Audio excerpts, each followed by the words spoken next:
8 minutes past the hour. It's the kickoff hour, and we're live. Thank you for being with us. The number 866-WE-BE-BIG. We could go unscreened phone calls. That's always possible this hour. Busy show indeed. And we have one Greg Burgess in studio. He's back, ladies, and he is fired up, ready to be here. Helmsy's scheduled to return tomorrow. So far, he's doing well. And knock on wood, the staff up to this point is doing okay. If you are just joining us and are out of the loop, Greg tested positive for COVID, so went home. We went through all the COVID protocols and counted the days, and he's symptom-free, and so he's back today in studio. So we have him sitting here fired up, ready to go. Eddie Van Adler has been just the solid, stud he always is, and here helping with the kickoff hour every day until the guys start trickling back, and today we were with Greg. So let's welcome in Mr. Greg Burgess. What's up, big guy? How are you? Hey, buddy. Glad to be back. Glad to have you back. We missed you. Yeah, man. Had a little health downturn there. Yeah. The old COVID deal. And, Yeah. we got to serve our time before we're allowed back, and I understand why. Yeah. I had a couple days I felt, really bad. I say really bad. I mean, just like chills and all that. Yeah. But you just take Tylenol or something, it'll Right. go away. So, it wasn't that bad considering. Yeah. Felt bad a couple days, and then bad sore throat. That comes with it. But like I said, I feel good now. Yeah. I have no problems at all. I'm glad to be back. It's funny because Helmsy, for sure, when he tested positive, he was like, "What?" And you knew, hey, I got a little something, but there's so much just crud, head cold, and sinus infection stuff going around. You thought it might have just been that. And and it just, we you know how we are. We don't. I mean, you always got something. Yeah. But Thursday that's the day I got tested, and then by the time I got done, was heading home, I started. I felt and like I said, real sleepy too. Make you real sleepy. Yeah, fatigue really. It's either that or deal. the fact that I normally don't get a lot of sleep during the week. Yeah, Maybe there's that. Well, there's but that. no, it did. It made me really sleepy. Well, we have a story today. Omicron variant now 99.5% of the U.S. COVID cases. So it'd be pretty easy to say you probably had that. And I'll be honest. Like I said, it's thing now. Like we were talking earlier, I know more people that's had it than hadn't had it. Yeah, I mean it blew up here. I was listening to Cuz talk to his one of his daughters, Lauren, on their podcast. Yeah, I listened to Fistful of Wayne Dirt. today. It sounded really good. And they were recapping our weekend over there. Yeah, and he was funny. talking about the fact he's coming out of COVID. And he had texted us and talked about the fact he had COVID and there's just this unknown. Is that where you got it? Did you take it there? Did you get it somewhere else? Isn't it kind of weird? I wish that's something that we could all find out, but it's just so.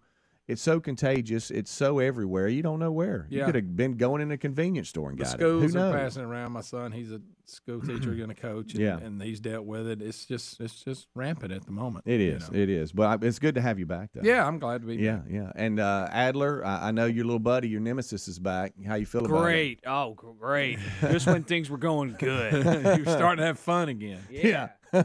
Sun was shining again. Right. Great. The cloud is back, friend. Everybody could wear Awesome. whatever we wanted to wear because you weren't going to make fun of us. I noticed Alec came in with a hood on this today. I thought it was a bandit sneaking in. I was here to steal your stuff, but then you were here, and I was like, oh, great. Y'all, Erin tested for COVID last night, and she was mad she doesn't have it. It's at this point. Yeah. It's because so her being a school widespread. teacher. Yeah. Yes, it's so widespread. She's like, how do I not have it at this point? She wants to get it and be done with it. Yes. Yeah. Could you just please give me COVID? That's what some people are saying. Yeah, I mean, which is probably not a good idea. No, and that's but I'm just saying you're hearing it from some friends. Okay, you're tested positive. Okay, can I come over and let me just get this over with? But especially if you're in the education system, because it's just everywhere. All right, let's go. And I know it's hard to put your mind there, but let's go with how you were feeling, and let's say there was no COVID.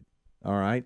Before COVID, would you just have chalked it up to I got a head cold? I would have until I started getting chills. But I still, I could have just Yeah, but I would have probably just kept coming to work. But then again, we have kind of a rule: if you feel like you're running fever, don't. Come to work. Yeah. If it had to be for that, to be honest, as far as the sinus and all, what we had before Christmas was worse on that part. But I didn't have the chills like in that. About 2 days worth of chills there. So if that was Thursday, you felt that way, then we probably would have said, well, take Friday and come back Monday. Yeah, something like that.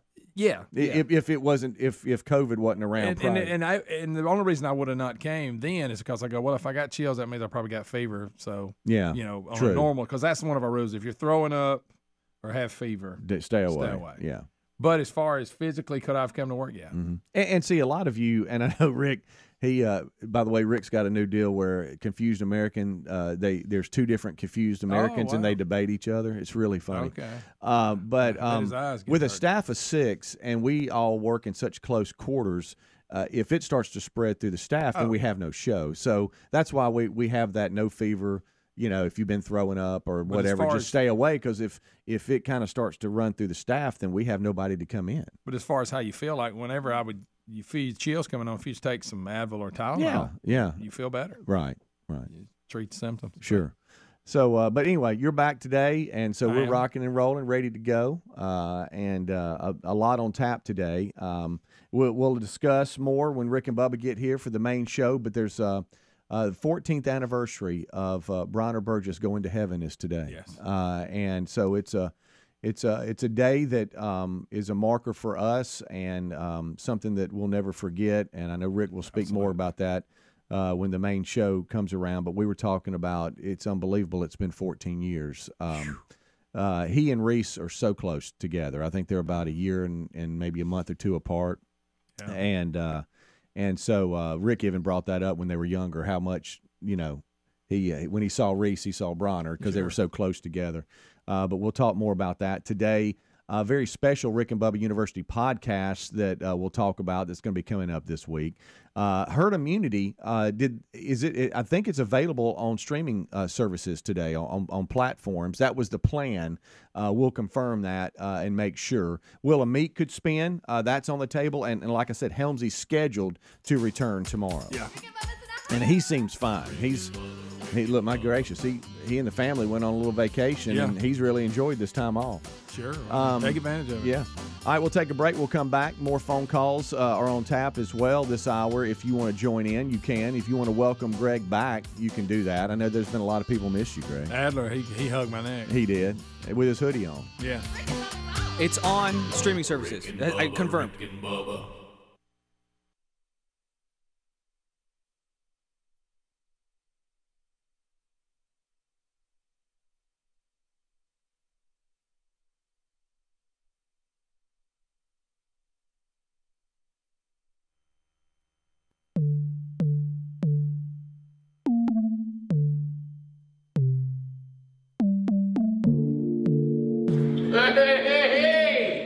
Tell me why I don't like Monday.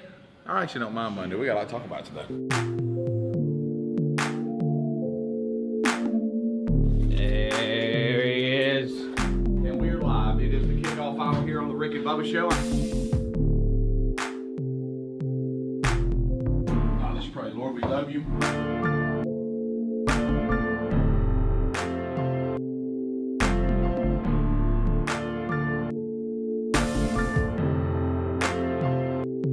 Trump not going to the banquet and having his own rally in Pennsylvania. It's like you can't believe what's happening. They are gathered together for the White House Correspondents' Dinner without the president. And the only other president that missed it was Reagan because he'd been shot. Look at haircut. Just look at it. Look at that fat head. Greg calls him a haircut. Trump's first 100 days, huh, Greg? Here's my thing. Why are we holding anybody to 100 days? If you don't get it in 100 days, well, you're a failure. What if I get it like 108? You look at Billy Bush. We were just talking about this. All right, so horrible, horrible conversation. Terrible conversation. about 10, 12 years ago. Whoa. Yes. Whoa. Hey, real bad, and everybody get mad about it was I think, correct. I didn't like Trump's in the same conversation being much worse than Billy Bush. Whoa. All right, Trump is the leader of the free world, won an election. Yes. Whoa. Is in packed houses, everybody doing rallies. Billy Bush has lost everything, been completely fired. And I just pictured this weekend that Billy Bush is screaming, can I not do something in the cabinet? Everybody fired me and you became president. I think Donald Trump should at least give Billy Bush something. Something? I mean, press something. Let him do something. Well, what it was, Donald, they didn't get to, everybody thought it was the end of Donald. When it wasn't, somebody was going down. And Billy's last name, guy. He's a Bush. No, I mean, George Bush. Whoa. Y'all, I forgot that conversation wasn't even like this year. It wasn't even in 2000 years ago. What in the world is this? There you go. There you go. There's a guy in a weird outfit popping popcorn in the kitchen. Correct. That is a kind of a finish line flag suit he's wearing. He's with the Talladega Super Speedway as the races this weekend. Most people's job, if they look up and see a checkered suited man pushing a popcorn popper toward their office, they would be alarmed. It's another day at the office. Well, they're in movie theater seats back here in the golden ticket seats, and so why not give them popcorn? Kind of like a dog Super Speedway.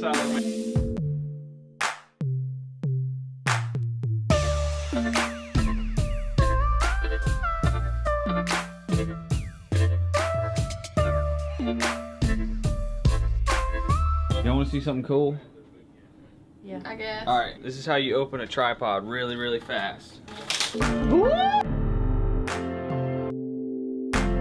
What was the best and worst thing that happened this weekend, man? Let's see here. The worst thing is I had a stomach attack at the baseball field, and I was coaching third, and there was only one out, and I had to really fight through it. It was one of those things too where I was just pacing back and forth. The kids thought I was really excited. Oh, the best thing that happened is Terry. She made chocolate chip cookies, homemade. Easy, buddy. You kidding me? Watch out. Greg, what's the worst and best thing that happened this weekend? Worst and best. Whew. The worst thing, I had to go out and spray bird crap. I had got back there on the back patio and sat on the chairs because I had a nest and they had crapped everywhere. I'm talking about it was offensive. I think the worst thing was Marty Fish drilling me with an overhead at about 25 foot away. It left a mark. But I tell you what's good is to ride 2 hours with a son who's played in a game and gotten sweaty, then wet. That was a pleasant smell all the way home. That was fantastic.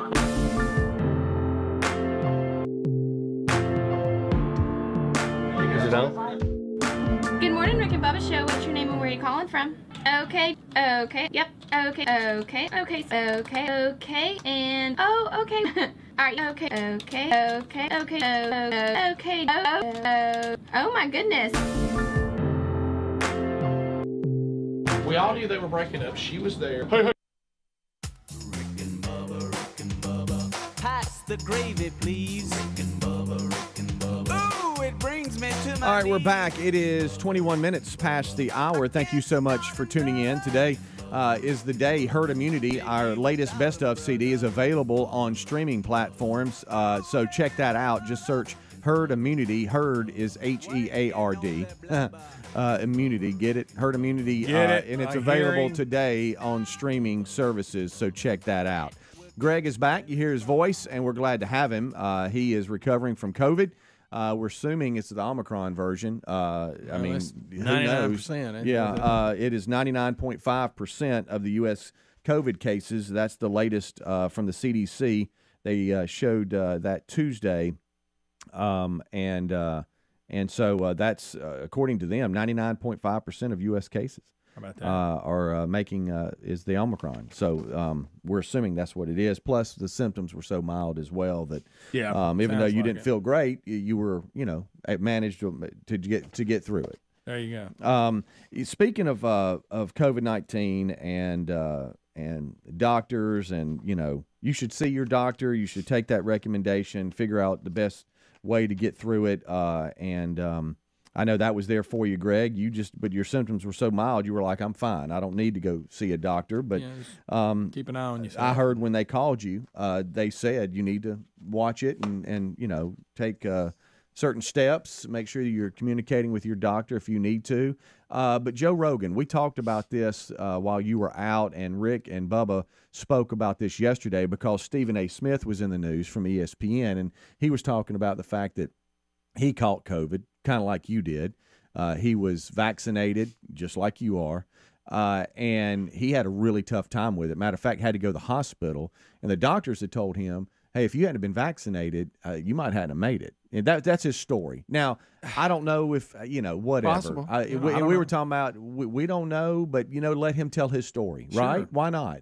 Yeah. But Joe Rogan, he can't have anybody on to tell their story because let's say you took ivermectin or something to get through yours, and you came back and you went, man, that really helped me. Well, everybody would look down on you and go, how dare you spread misinformation? Well, can you tell your story? Stephen A. Smith tells his story, and everybody figure out how you get through it and let you tell your own story, right? Yeah. I mean, right now, it's no longer it's been around. We're learning things daily. Things change, and there's, things they have learned that are probably pretty solid, and there's things that we're just trying to figure out. Right. Well, he had, how dare him, Dr. Robert Malone on, and we talked about this already on the main show.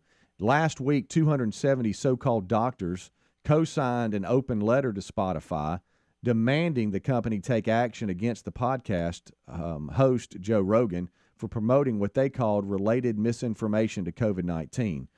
Well, the media rushed to circulate the letter, running headlines that cast Joe Rogan as a menace to the public health society and all this kind of stuff. Well, a closer look, however, found that the majority of signatures on this letter are either not direct medical providers or not legally permitted to practice medicine on their own. Nearly 100% of them, 100 of them, I should say, reportedly hold a PhD degree, but don't regularly practice. So basically, a large majority of these so-called doctors that wrote this letter in aren't even regularly practicing doctors. Yeah, and the original headline was, 200 ever how many doctors. But yeah.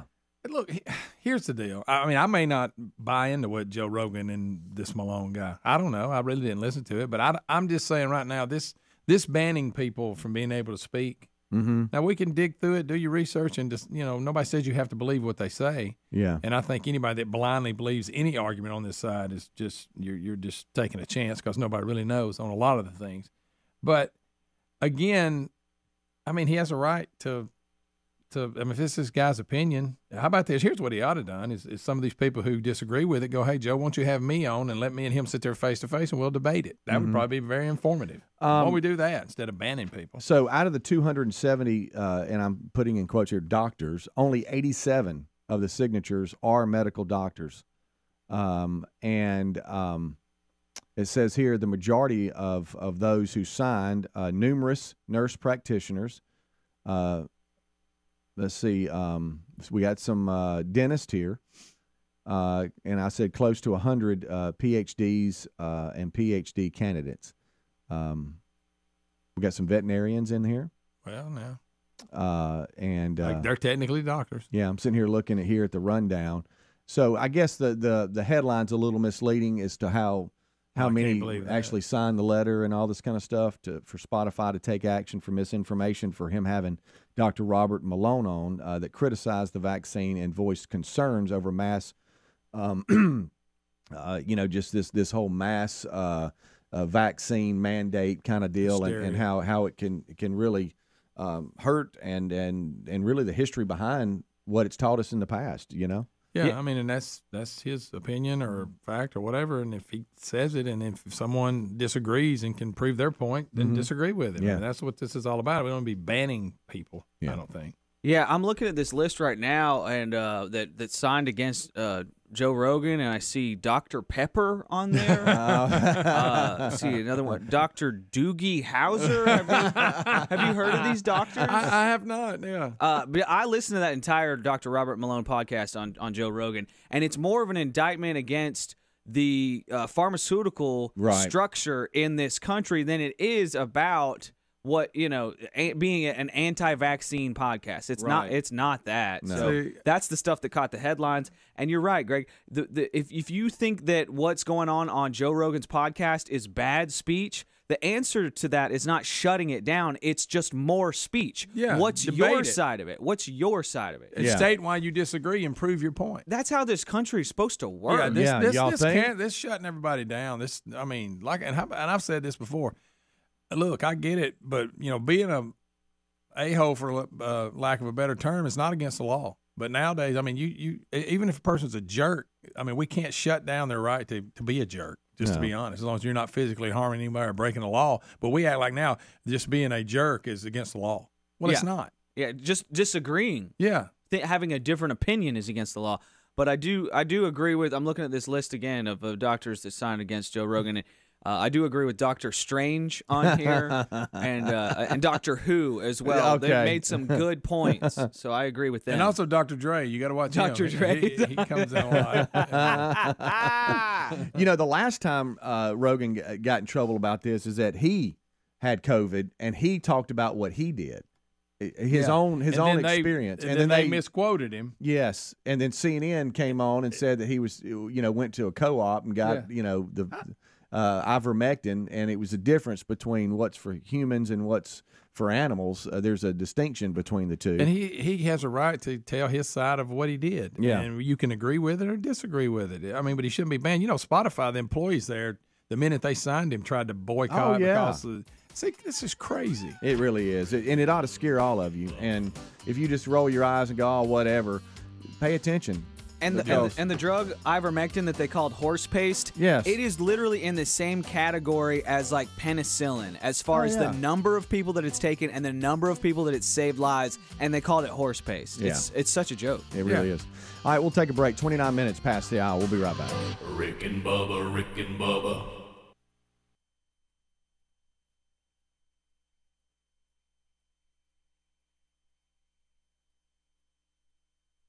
Everybody just have your attention right now. Everybody just have your attention right now. There's a woman in here, and I just want right here before everybody at this grocery store, hey, I want you to know I love you and I want you to be my wife. I want to ask you to marry me right here in front of everybody. And I don't remember the exact words, but it was that desperate. And she's like, and she does like this and turns him down.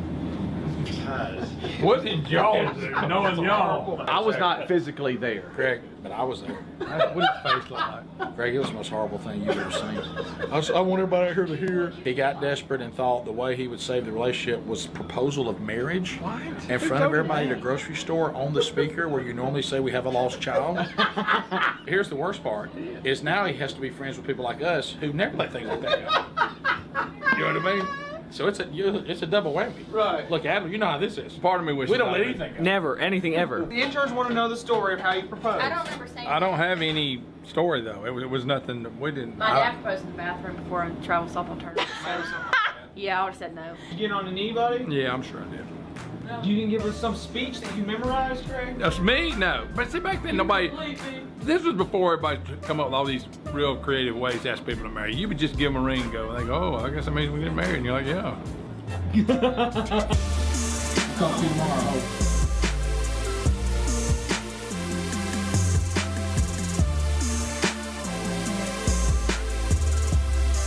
Hey, Greg, will you hand me those beads, man? Beads on beads.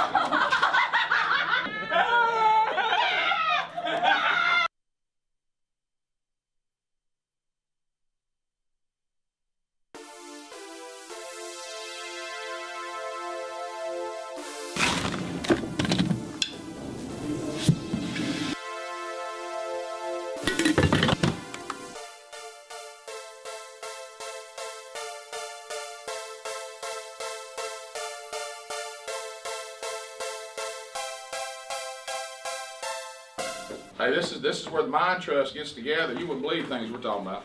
Is that what it's called, the Mind Trust? I think it is. Yeah, what Mind Trust means is don't mind us, you can trust us. The kickoff hour, we just kick things off with the boys. They join us at the top of the next hour, and we get things rolling for them. All right, let's pray.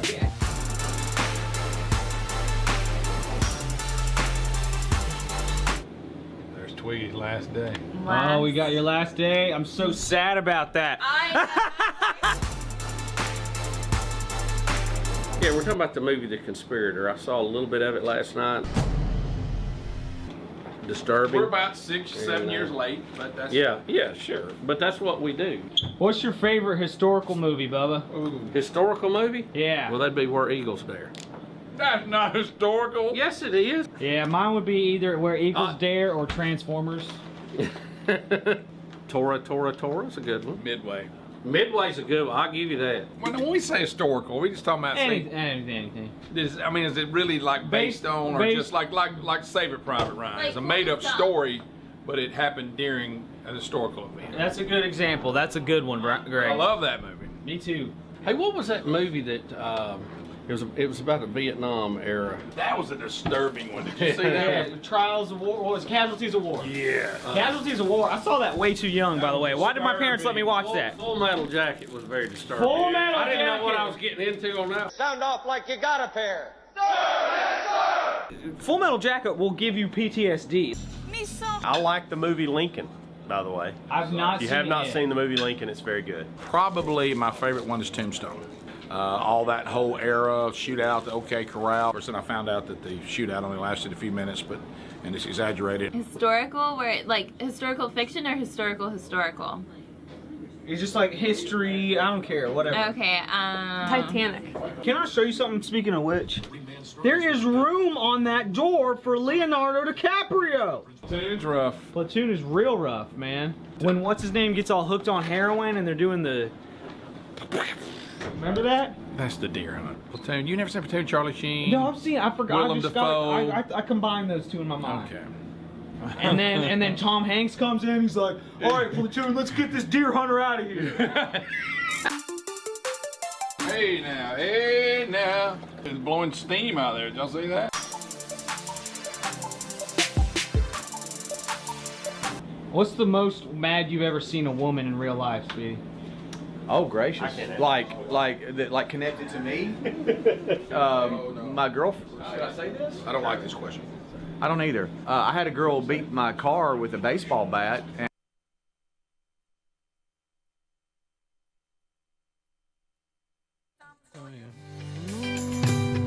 Playing this for you, Greg. For YouTubers out there, Tom Sawyer playing. One of Greg's favorites. The phones are lining up, Greg. 866-WE-BE-BIG. Everybody wants to welcome you back. You know, I had to be back. Ladies, if you want to talk to Greg, you can at 866-WE-BE-BIG, or just welcome him back from COVID protocol. You can do so at 866-WE-BE-BIG. Today, Herd Immunity, our latest CD, is available on the streaming services. Y'all have been asking for that.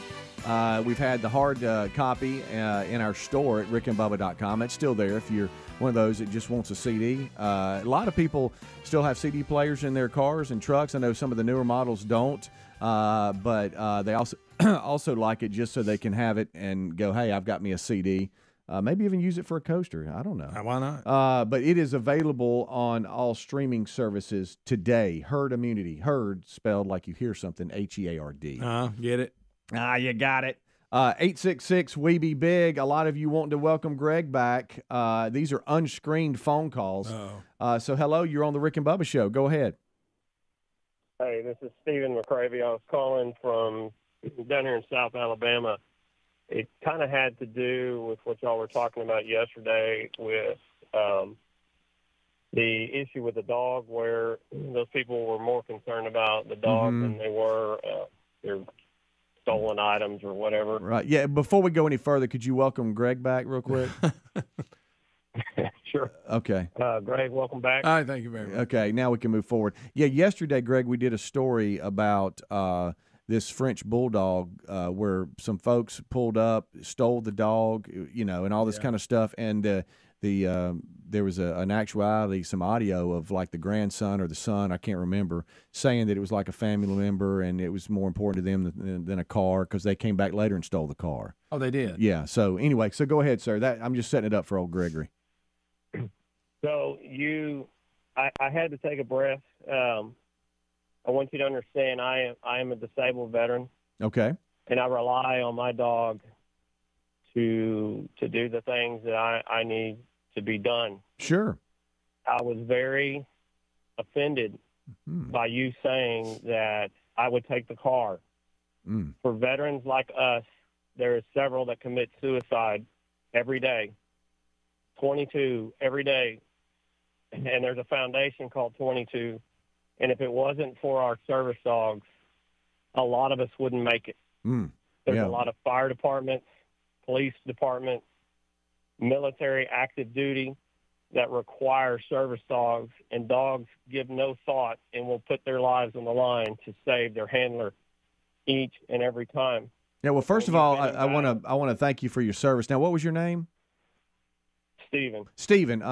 And I understand what you're saying. Now, that was not what was discussed yesterday because we were giving our opinion about our life and our situation. Yeah, his situation is different. And your situation is much different, and I totally understand stand where you are. And again, I thank you for your service and all of that. So we weren't talking to. I mean, the story was not that it was a service dog that went down or was stolen and all. Yeah, it was just a son or a grandson just talking about their family dog. So it's a much different situation, but I totally understand what you're saying. You weren't covering everyone who has a dog. No, not at all, not at all. But thank you for your call, sir, and wish you the very, very best. Yes, sir. That was not an indictment on you or service dogs or anything like that. That was just more so me just talking about my silly old dog. Right, because that's what the story was, and that's what the conversation was. Yes, sir. And I really appreciate you mentioning the 22 people in the armed services that commit suicide every day. Like that's not a joke, man. No. It is a tragedy, and a lot of times people go to war and we love them and we thank them, and then they come back and we don't have anything for them. That's right. And that number reflects that problem with society in America. So we thank you for your service, and we were not talking about it. And if the story had been about a service dog that went missing and they said something, then you would have an argument. Right, Yes, exactly. And now I will tell you this too. I saw a great documentary on what he is discussing, and that is it was a family dog that just had a gift to comfort those that have come back and have served our country and that are disabled veterans and stuff, and kind of bringing them out of a depressed state.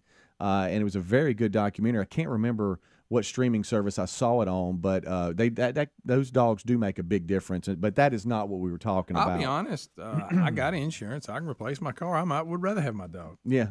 Well, yeah, and that was up for discussion. I mean, now Adler's having car trouble. I don't get that. I think some people get too attached to their cars. How about that? Yeah. They really do. Adler was talking about how he's got car trouble right now, Greg. So he said he might actually take his dogs over. Yeah, my car's in such bad shape that I would have to choose the dogs. The dogs are actually more valuable. Right, they are at this point. Do you want to give the sound it's making? My car sounds like if there's coins in it. Yes. Like coins in it? Instead of putting gas in the car, it sounds like I put coins in the car. It's like, Look, I'm gonna go here. I'm no mechanic, but I don't think that sounds. That's not a good thing. It's not good at all. I can tell you that. I believe that falls under big problem. It ain't good. No. 866 we be big. Right.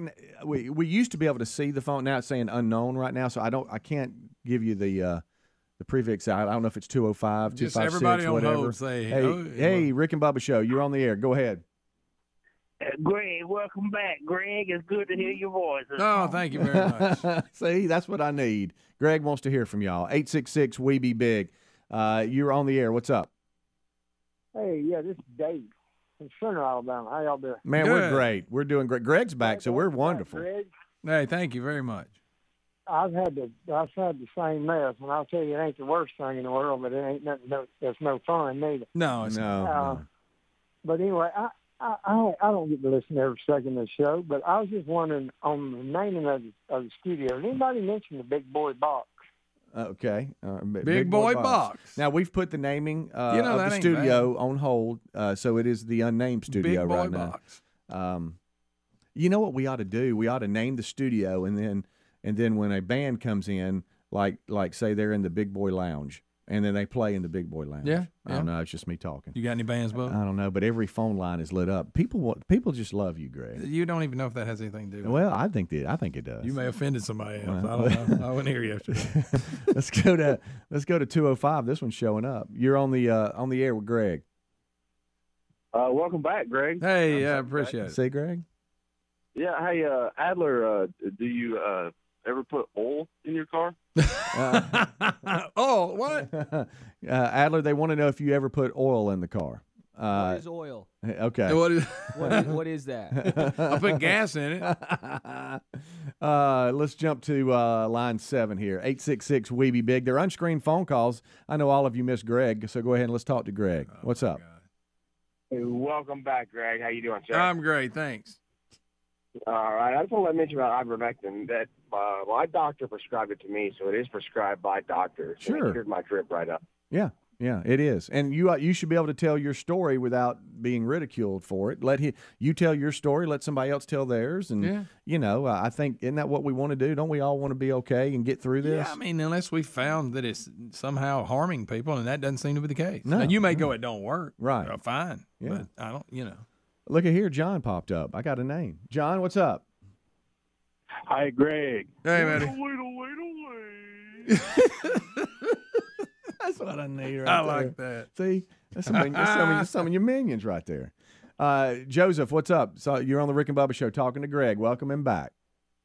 Good morning, Green Acres. Oh, all right. Come on. It worked, son. Well, you working? What are you Early. doing? What do you get paid to sleep? Careful. Yes, when y'all was reading off the name of doctors, y'all forgot Dr. Feelgood. Oh, that's right. He's the one they call. Adler, you missed one. Let's go to Dennis. What's up? Green Acres, fellas. Oh, another one. Everybody out there working, getting after it. What's up, man?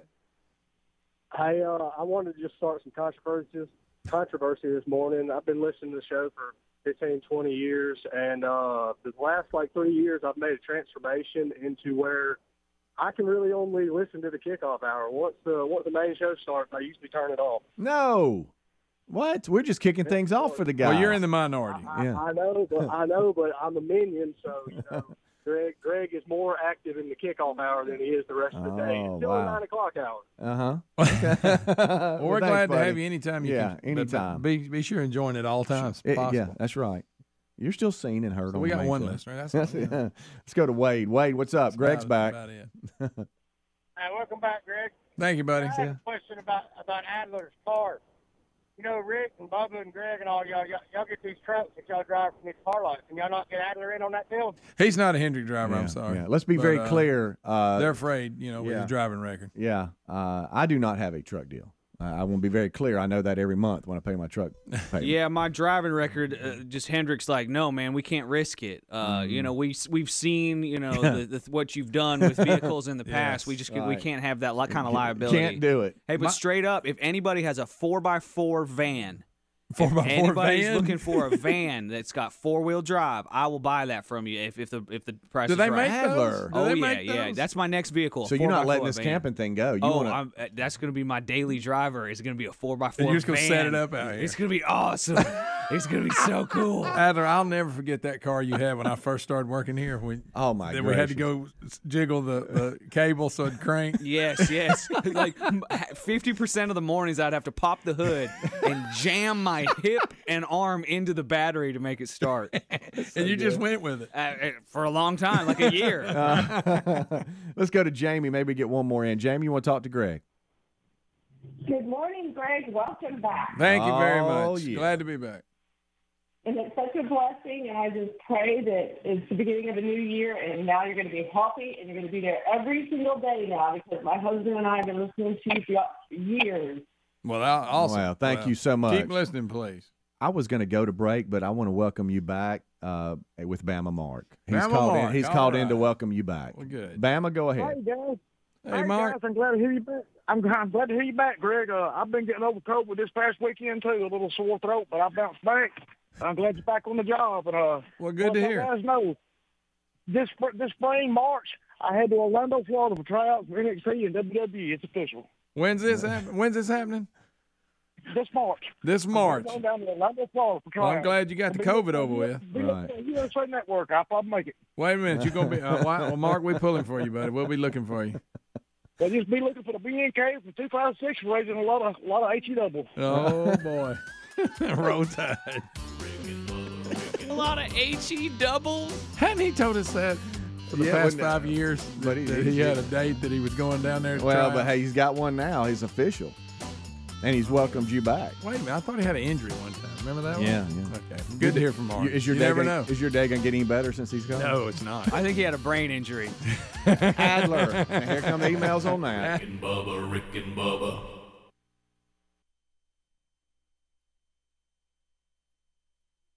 And totally messed up the front left quarter panel. She was really just a misunderstanding. Sure. What kind of car was it? It was a Honda Prelude. And it was the kind where the lights pop up. Oh, and one of yeah. my lights was stuck, so it always looked like I was winking at everybody. My favorite was, and it didn't involve me, but I was DJing a party for a company, and they were having adult beverages there, and a ball game was on in the other room, so all the men went in there to watch the ball game, and somebody's drunk wife got on the microphone that was out on the stage for the president of the company to address everybody there at the banquet, and started screaming in a drunken rage at the company's owner and his wife right in their face. You don't appreciate my husband. He works his fingers and bones. Y'all treat him like crap. Could I have turned the mic down? Yes. Did I? No. What's the maddest woman you've ever seen in real life? In real life? Yeah. Betty got mad at me one time and threw a glass at me. I guess that's, and I ducked her.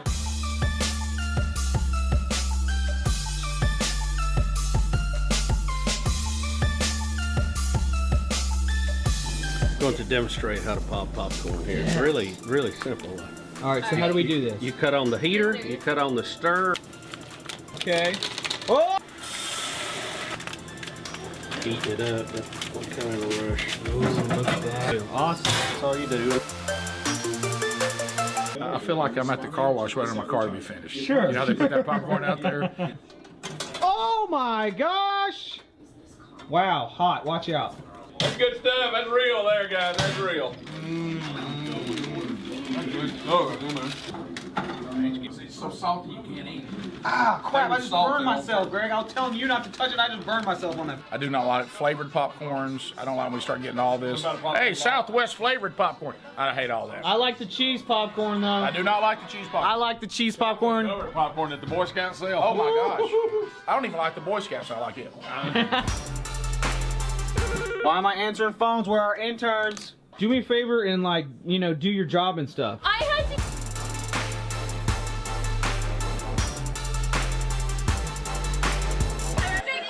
What is that move?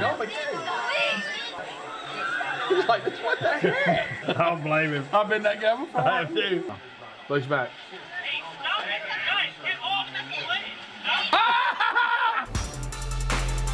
We just did a story about a group of millennials that are having a hunger strike, but yet they're actually really eating, but they're still calling it a hunger strike. Okay. Oh, in your face! I'm gonna be honest with you, right? It's not your fault. It's not. It's our fault as parents. We're the ones that said our standards are gonna be lower than they used to be, so it's really on us. It's not you. It's not your fault you're subpar, you know? Yeah, it's not. Between apps and fidget spinners. Really hard on millennials.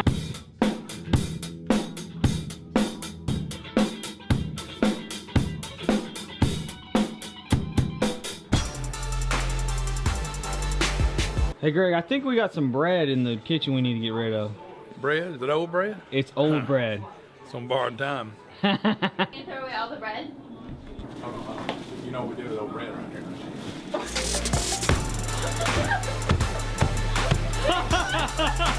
Oh my gosh, Greg! Oh my gosh, Greg!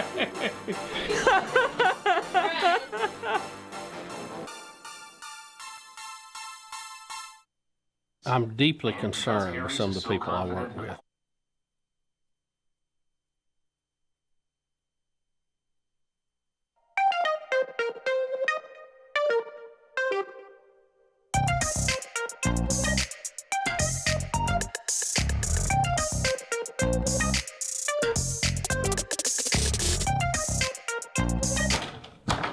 Hey, Sleepy Sleep. What's up, Greg? Hey. You seen no Sleepy Sleep in here? You heard about that product, Sleepy Sleep? Speedy takes it all the time. You thought Simply Sleep was called Sleepy Sleep? Yeah. All right, y'all go talky talk, okay? Okay. Thank you. Go walkie walk. Okay, buddy. Oh, that's not good. We got some drips in the production room, Greg. Did them goofy guys not come in here looking for it the other day? They did, Greg. I mean, they weren't goofy. They were just plumbers. It looks like a third to a quarter of a cup of water. A third to a quarter. I want to announce to those guys, if you're watching this, because y'all do seem to be fans of the show, I'm sorry Greg called you goofy guys.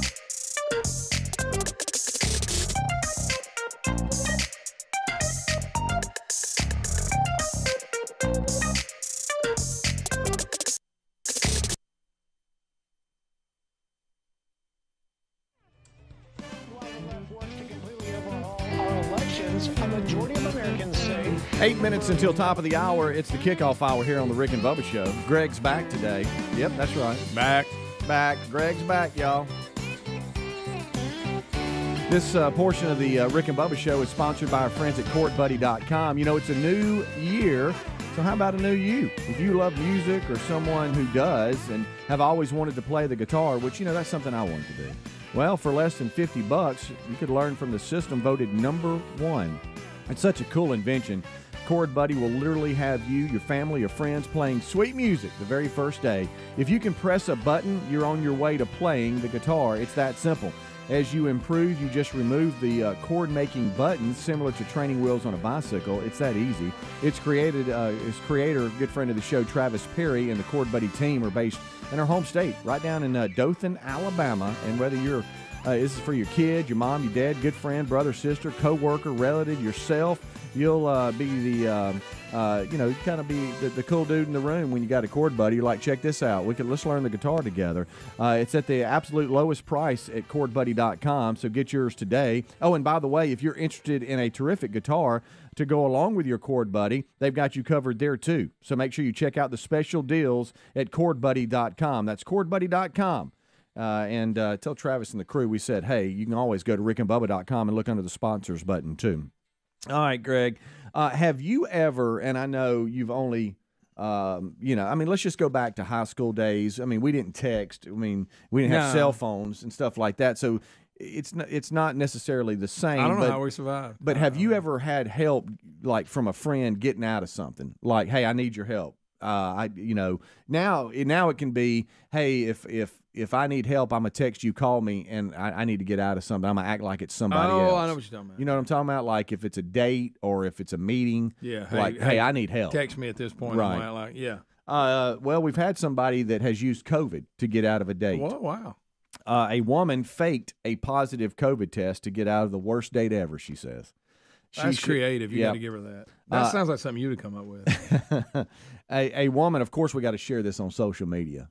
So she got on TikTok and shared with everybody how she got out of a bad date by pretending to receive a text telling her she had a COVID positive test from a PCR test. So you're such a bad date that someone will fake COVID. You can't even just get through the evening and get it over with. They're going to fake COVID and leave. Yep. I mean, I'm known for faking a phone call. You're the king of that. And you don't want it to ring when you do that. No, you just make sure it's on silent. Yeah. When blow it. Yeah. She was actually getting a text from her friend though to help ditch her date.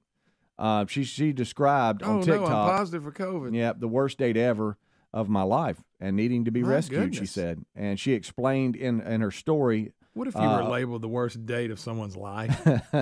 About how she told her date, I need to leave. I couldn't spend any more time here, and I've tested positive for a PCR test. My goodness! And to make it believable, she showed viewers the fake text that she received.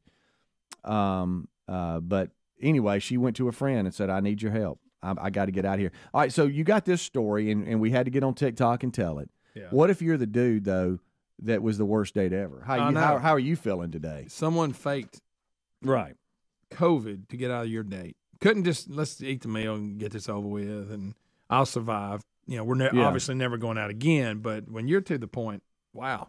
Of course, there'll be a lot of people writing that down. Yeah, like, hey, that's a good idea. She said that she told her date, "Look, you're not going to believe this. I've tested positive," and then her date responded, "So what are you going to do?" And she said, "Well, I mean, I guess I'm gonna have to go home."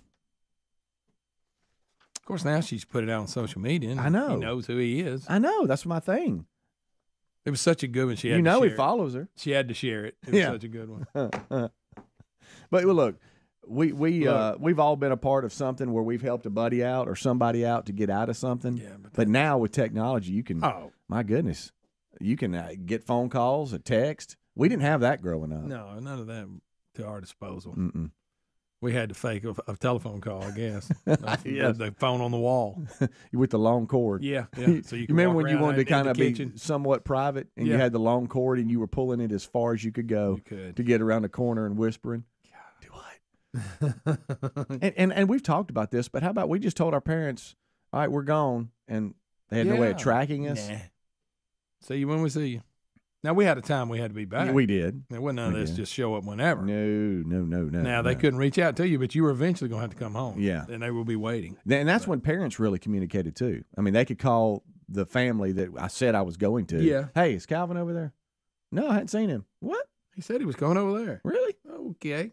And then they just sit and wait. Yep, sit and wait. So he'll come home eventually. Then you walk in the door. And then they ask you, and they set you up for you to lie. Yeah. Where you been? I've been over it. Really? No, you hadn't. You know. How about when you walk in, you see that silhouette sitting in the chair? Oh, when they're normally in bed. Oh, yeah, and they're just waiting on you. Hey, just so patiently. Oh, yeah. We'd be stomping around the house trying to figure out what's going on. They just sit Different there. time. Yeah. Yeah, people would. I would get like a phone call, and be like, "Hey, can I talk to Eric?" I'm like, "Eric's. I haven't seen Eric today." They're like, "But they said Eric said he was going to be at your house." I was like, "Oh, Eric. Eric. Oh, he's in the bathroom." I thought you said Aaron. I thought you said Derek. Yeah. Eric, yes. I know who that is. Yes. And he's here. Yes, ma'am. Yeah. Yes, ma'am. How about when your dad's sitting in a room, no TV on, nothing, and he's like, "Come on in, sit down, son." Get you a seat right there. Hey, Dad. Hey, Dad. Hey, Dad. How was the movie? Yeah. Tell me about it. Yeah, tell me about that movie you went to. How did it end? How was bowling? Hey, so tell me real quick, what happened at Bruce's house? What do you mean? Bruce. And he argued. And everybody's grandparents had a scanner. Yeah. And if you ever got pulled over by the police, everybody knew about it. Yeah. Everybody's grandparents had a scanner. How was 7 hours of bowling? Yeah, right. Was that good? Did you have fun? That's a lot of bowling. I bet you're tired. Oh, we'll be right back. Rick and Bubba join us. Rick and Bubba, Rick and Bubba.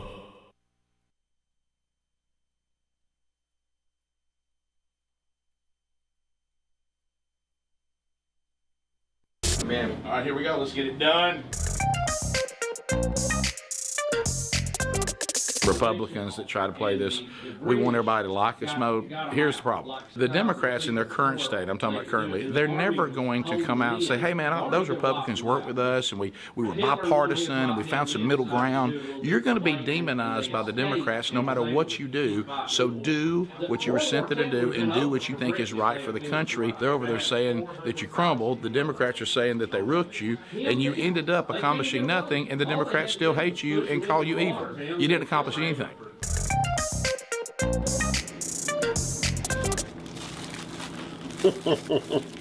I know what you're doing. I guess I'll just get my chicken and go on. Bubba, do you want some chicken with that ketchup?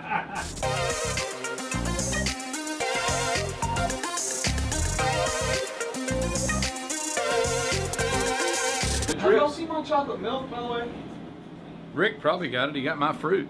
I felt embarrassed to go, Rick, you stole my fruit. To say he stole my fruit. And he was embarrassed to know that he stole fruit. Yeah. You don't know what happened to my chocolate milk?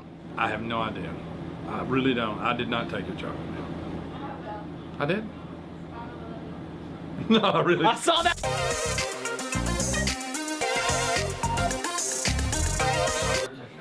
World's greatest frontman. Oh my gosh. Arnel Pineda. Well, see, I saw Journey a lot, and Steve Perry sang well, and he was a decent front man as far as the crowd and all that. He was okay. Then you got David Lee Roth, who couldn't sing very well at all, but was a fantastic front man. But I got to tell you, as far as one of my favorites is Paul Rogers. Bad Company. He was fantastic. You know, Rick James was hard to beat, but he was a solo act, so, you know, it was Michael Jackson for the Jacksons. That counts. Huh? That counts. He had it all. Except he was crazy. Favorite frontman? David Lee Roth. Axl Rose. That's a good one. That's a good one, That's man. that's number 2 for me. No, David Lee Roth was awesome. He couldn't sing, though. But the son of a gun, it didn't matter. See, that's how he was so good front man. It didn't matter he couldn't sing. What's the craziest thing you saw him do? He used to come out with a bottle of Jack Daniels in his hand, and he looked at the audience. He said, he took a big shot off of it. He said, "This does more for a woman than all the Clairol in the world." And 18,000 people went nuts. Front man? Sure. I honestly. Or woman, you know, we're not sexist around here. I don't know. I mean, Justin Timberlake from. Wow. I don't know. Steven Tyler. Steven Tyler's That's a your good favorite one. front man? That's a good one. Probably, yeah. That's a good one. I like Steven Tyler. I gotta say, nobody's mentioned this yet, and it's mine. That'd be one Robert Plant. From. Yeah, but From what? From. Who's your favorite front man, Speedy? Freddie Mercury. Freddie Mercury. He does have bad teeth. I gotta be honest, man. Oh, he could. He could eat strawberries through a picket fence and not even flinch.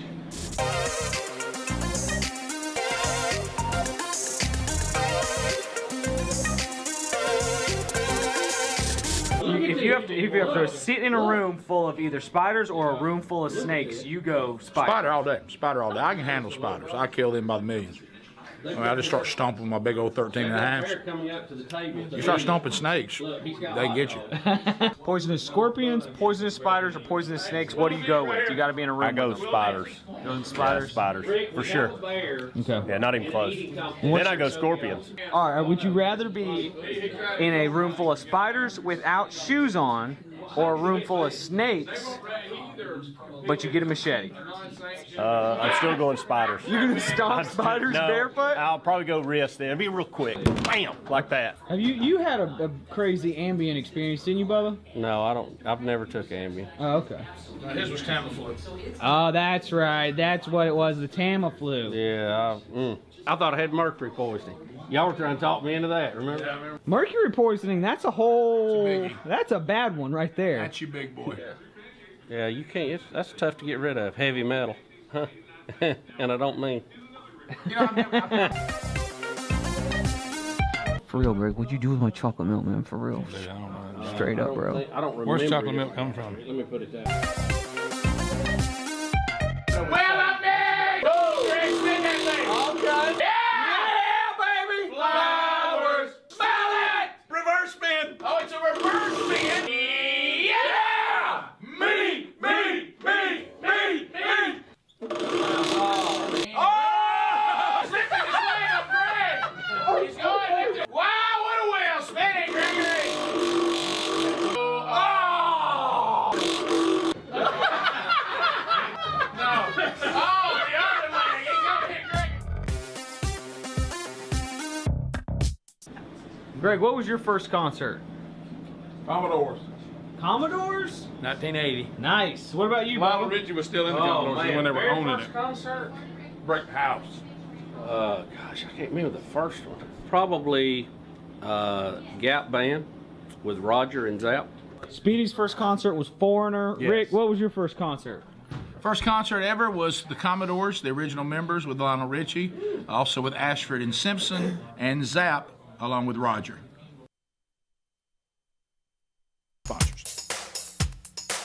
Rick and Bubba's in Ohio.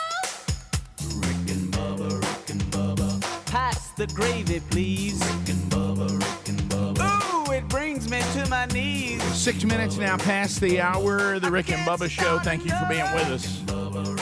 A brand new hour has begun, and we are thankful that you are here. This hour starts with the national anthem.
the Rick and Bubba Show. We are ready to go as the team kind of begins to build back a little bit. The real Greg Burgess joins us. He's back today. So Speedy, the real Greg Burgess, and Adler gave you a kickoff hour based on how Helmsy is doing. He should be back tomorrow.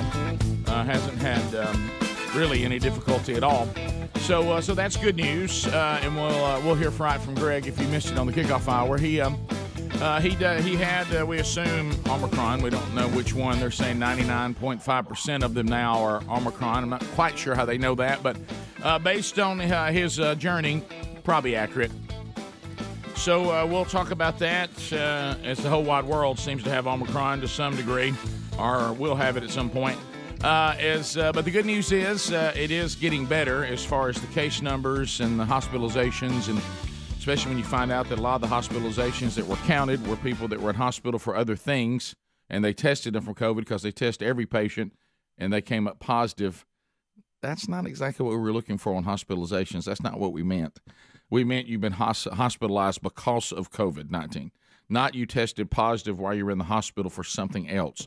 So those, could we get those numbers out there so we could have a little clearer picture? But anyway, the bottom line is it is what it is, and we continue to work through it.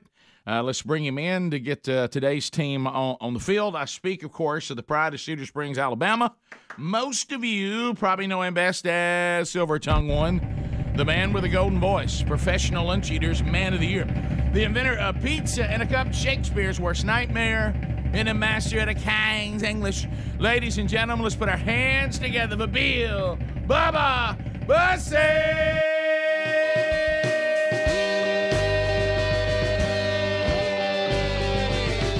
Howdy, Bubba. How about it, Rick Burgess? Friends, neighbors, associates everywhere, welcome into the little gathering we call Rick and Bubba. Come on, somebody take this for me. Somebody say, said Daddy was a preacher.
That's a good one right there. That's a good man. How about it? Well, I said it yesterday. Everybody was checking on everybody. I said, I got one symptom and one symptom only.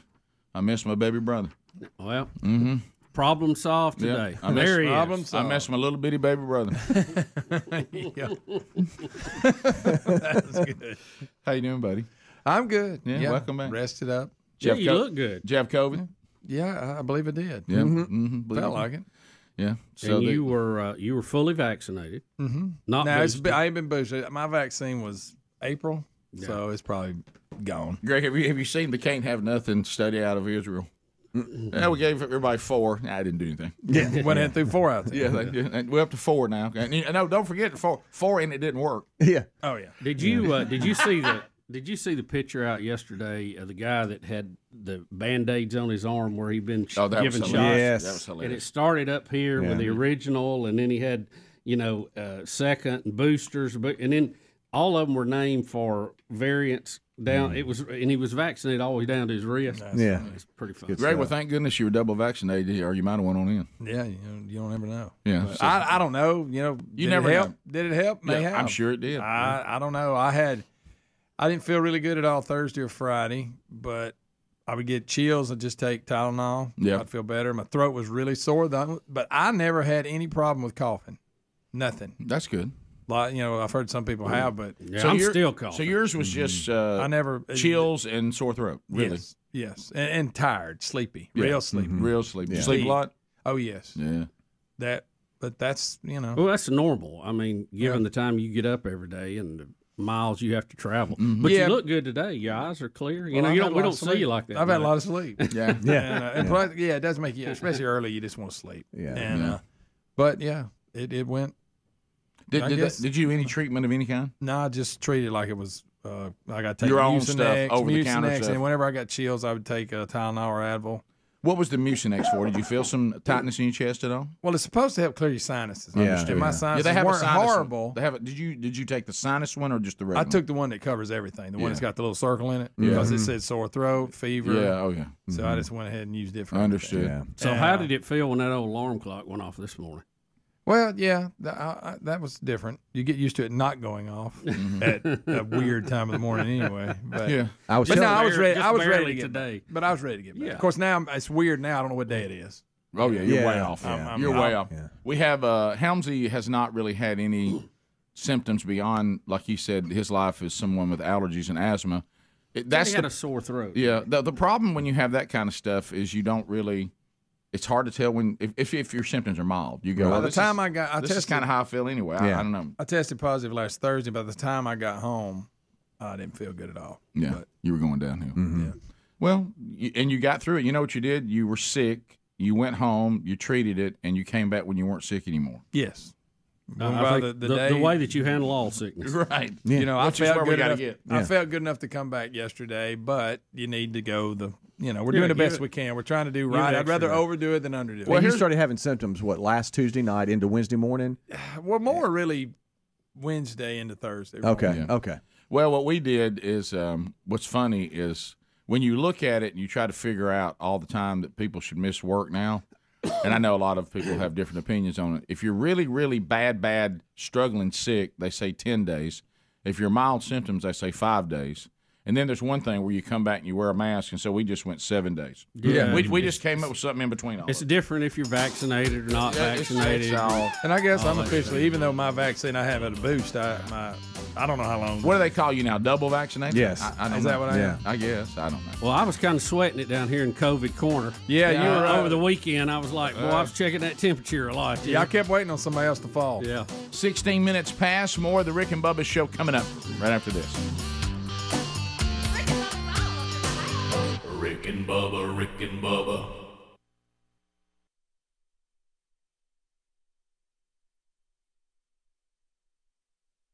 I ever attended with my parents, and the people next to the sitting on the other side of my mom and dad kept trying to hand them a joint. Never will forget it. What about you, Hounds? Your first concert, buddy? You got a look on your face like you don't want to answer this question. Skid Row and Bon Jovi.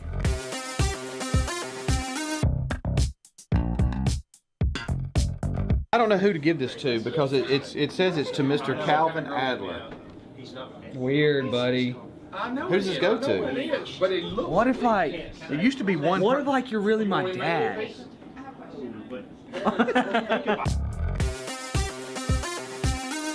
So, Greg, you don't like Girl Scout cookies? I don't hate them, but they're overrated. They're better. We buy them out of obligation because it's a fundraiser. That's it. I don't buy them because I can't wait to eat them because they're so good. Hey, that's anti-American, man. Kim Jong-un called and said he's looking forward to hanging out with you later. They're okay. Because them kids guilt me into it, and when they walk by, how about this? I can't stand it when they line up at the store, and I ain't got no change on me, You know, gotta buy some cookies. All I got's a 20. Dang. You gotta buy some cookies. Hey, have y'all found my chocolate milk yet? I think Greg took it too, man. I didn't drink any chocolate milk, I'll say that. I just hope something bad doesn't happen to you today, Greg. You want Wait, do the toothpick thing.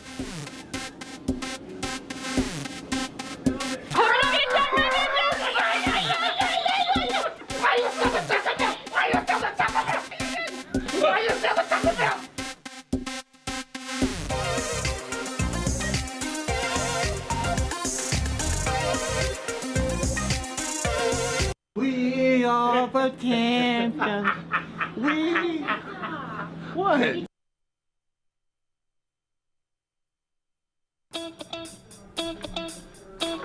of the kickoff hour.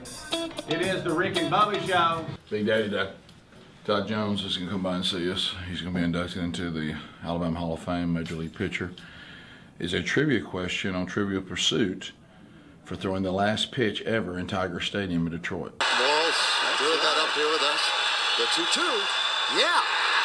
Got him. Ball game. Hey, that drone won't fly outside today.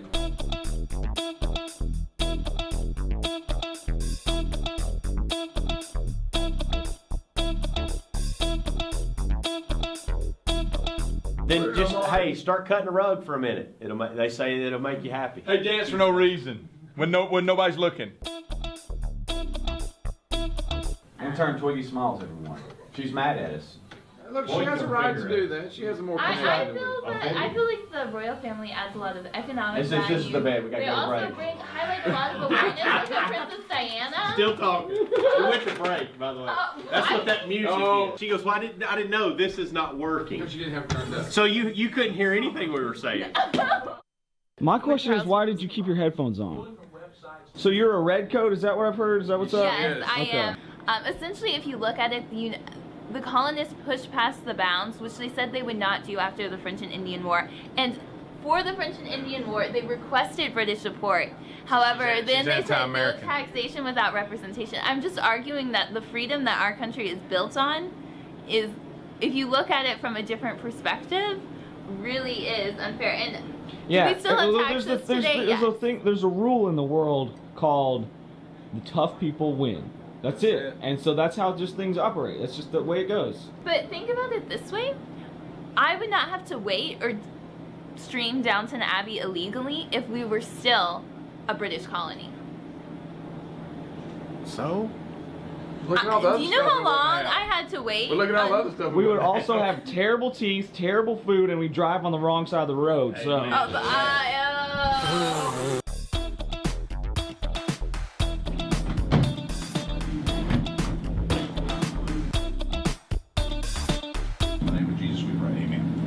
All right, let's go.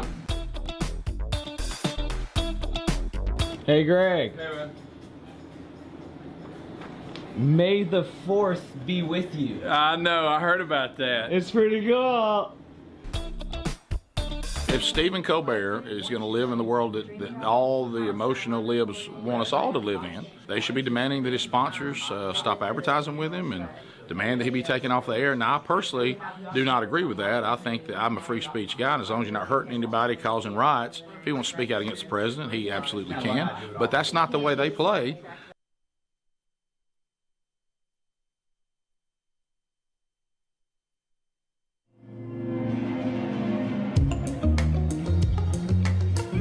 It is 22 minutes past the hour.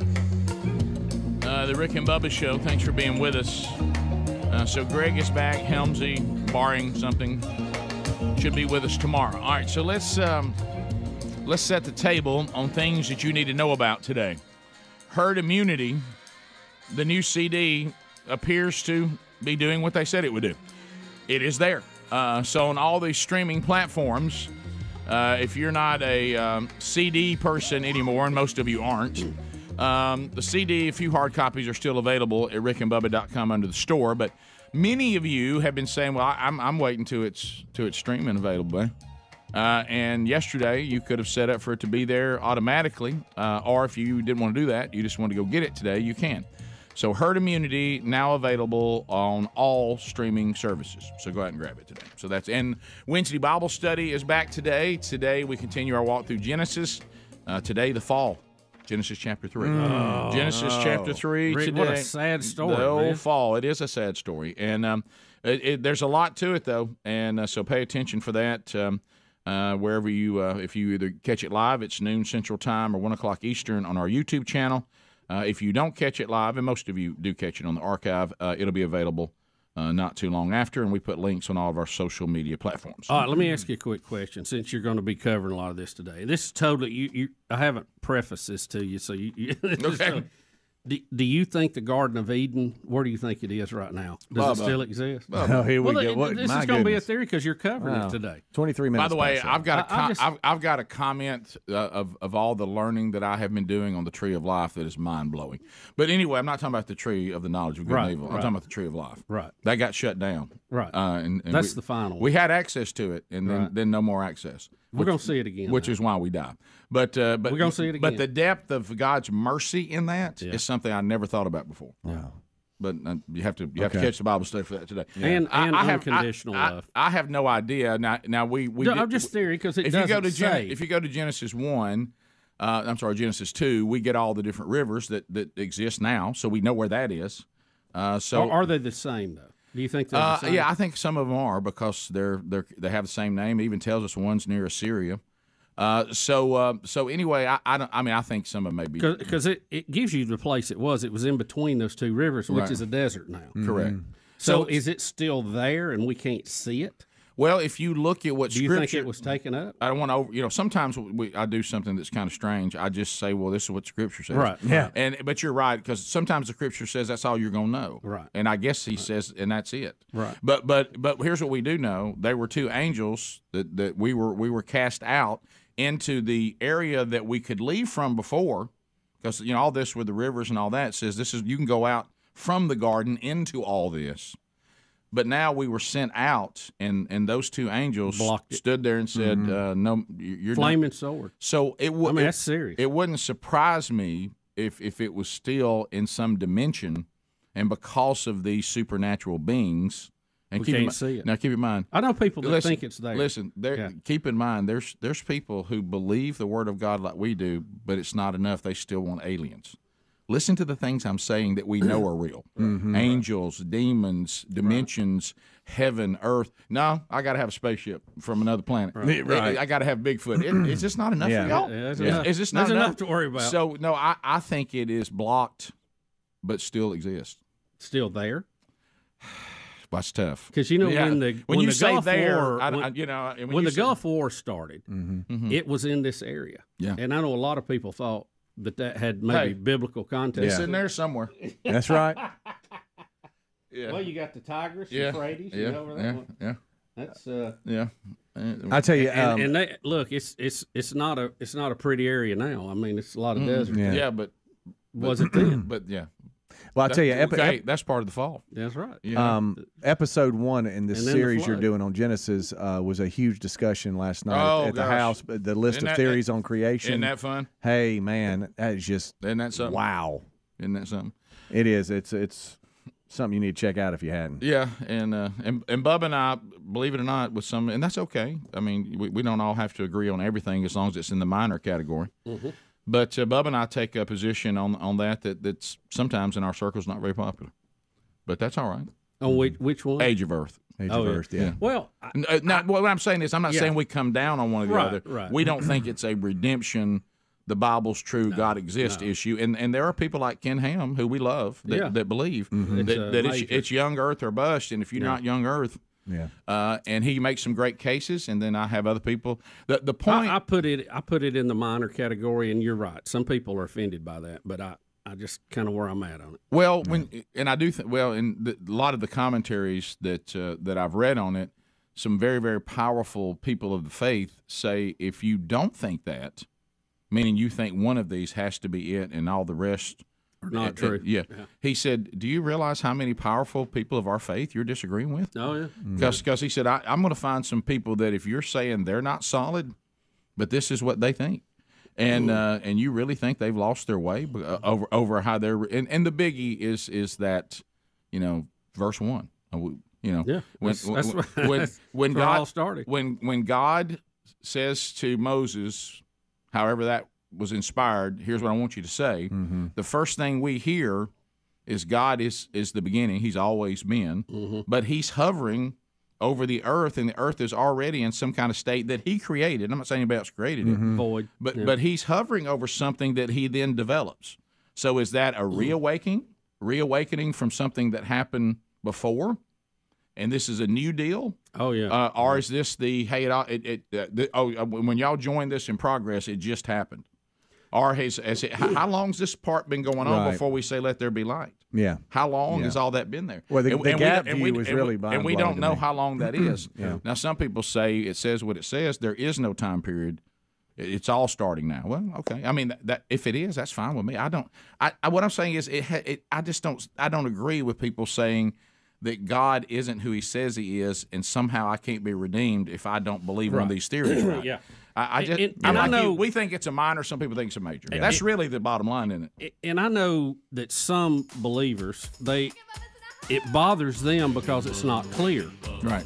Or that there is two different lines of thought, and there appears to be a debate between it. Mm-hmm. Don't think of it as a negative. I think of it as a positive, because we're trying to learn and understand and seek God in this. Right. And that's always a good thing. It doesn't matter where you fall on. Right. I think that it could be possible God's going, is this what y'all are spending time on? Yeah. Rick and Bubba.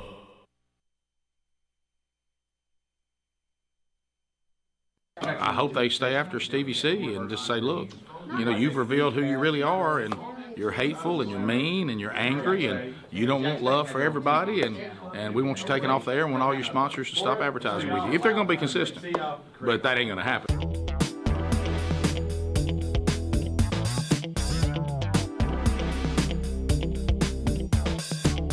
Y'all want to make popcorn today? Yeah. I'm thinking today is a popcorn day. Yeah. Be careful, Greg. Greg, be careful. This is handy in. I got popcorn. Yeah, thanks for taking the light end, Greg. Well, he's the one so big about it. Is it? Ah!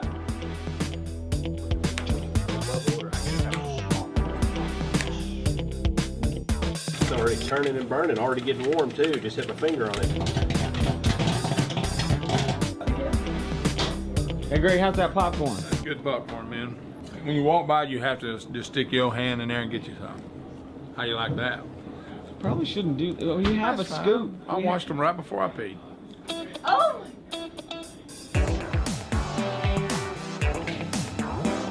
Look, this thing of me costing Todd Jones $11 million, and he admitted it. How was I supposed to know that he would hurt his arm and not have a good season on his free agent year?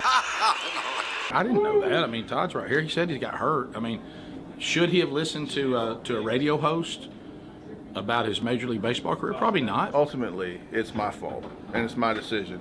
But he had a big influence on it. When you turned the contract down, how many days was it after that you got hurt? It was probably under 2 weeks, maybe 10 days or so. You thought, uh-oh, this may not be a good idea. I'm thinking, what have I just done? I've ruined my family. Listening to Rick.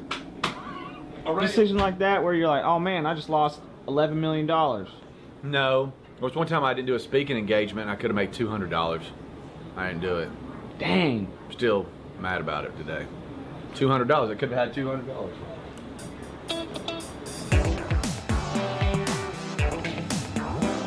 What's y'all's favorite documentary? Oh my gosh, there's so many good ones. Oh man. Greg, you don't have to cut. I know what mine is. The Tom Petty story. That Tom Petty documentary is phenomenal. Love it. Love it. Long, but love it. And the Eagles too. Both of those. A lot of the music ones. Let me get out of those because I love all those. Let me think. The straight up documentary. That was good. It's long though. What? Making of a Murderer. I believe wasn't that the name of it? Was that Steve? What's his name? It was like a woman's name, his last name, wasn't it? Avery. Steve Avery. Steve Avery, yes. Yeah, it's got six. It's a 6-part deal, I believe. The one on Enron. That's your favorite documentary? You ever watch that one?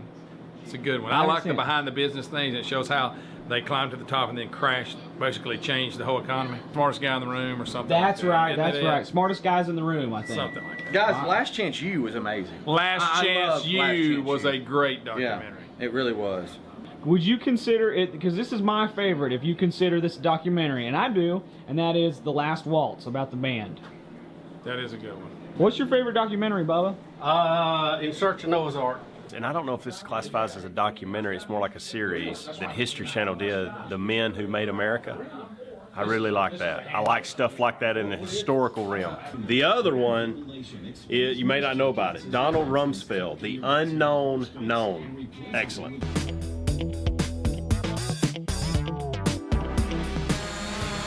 It's really windy, so I probably shouldn't fly the drone.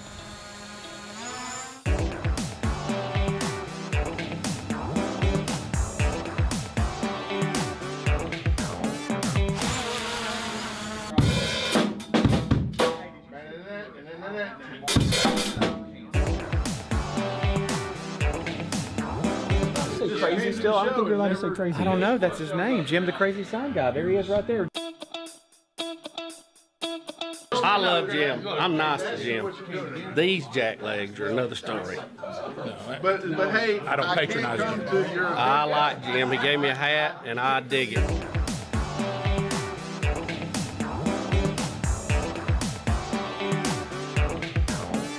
At 12:30 this morning, I woke up and had hiccups so bad that I was up for up for an hour and could not go back to sleep. Finally went back to sleep, woke up with them. Came in here, and they've gone away. Up until about 10, 15 minutes ago, they've started back. And I have no idea what's going on. But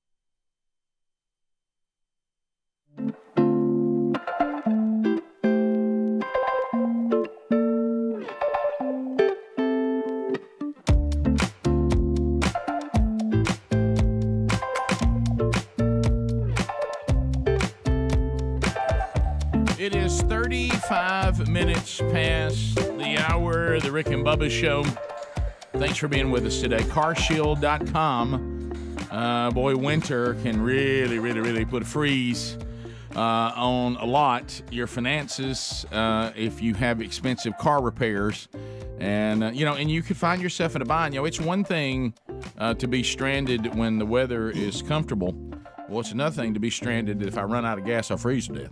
So you need to go to carshield.com right now. If you have an automobile that does not have a warranty now, and if you have a costly winter repair, it's going to, ouch. Why don't you go now and get a protection plan at carshield.com. There's also a link at rickandbubba.com under the sponsors button. You can find it there.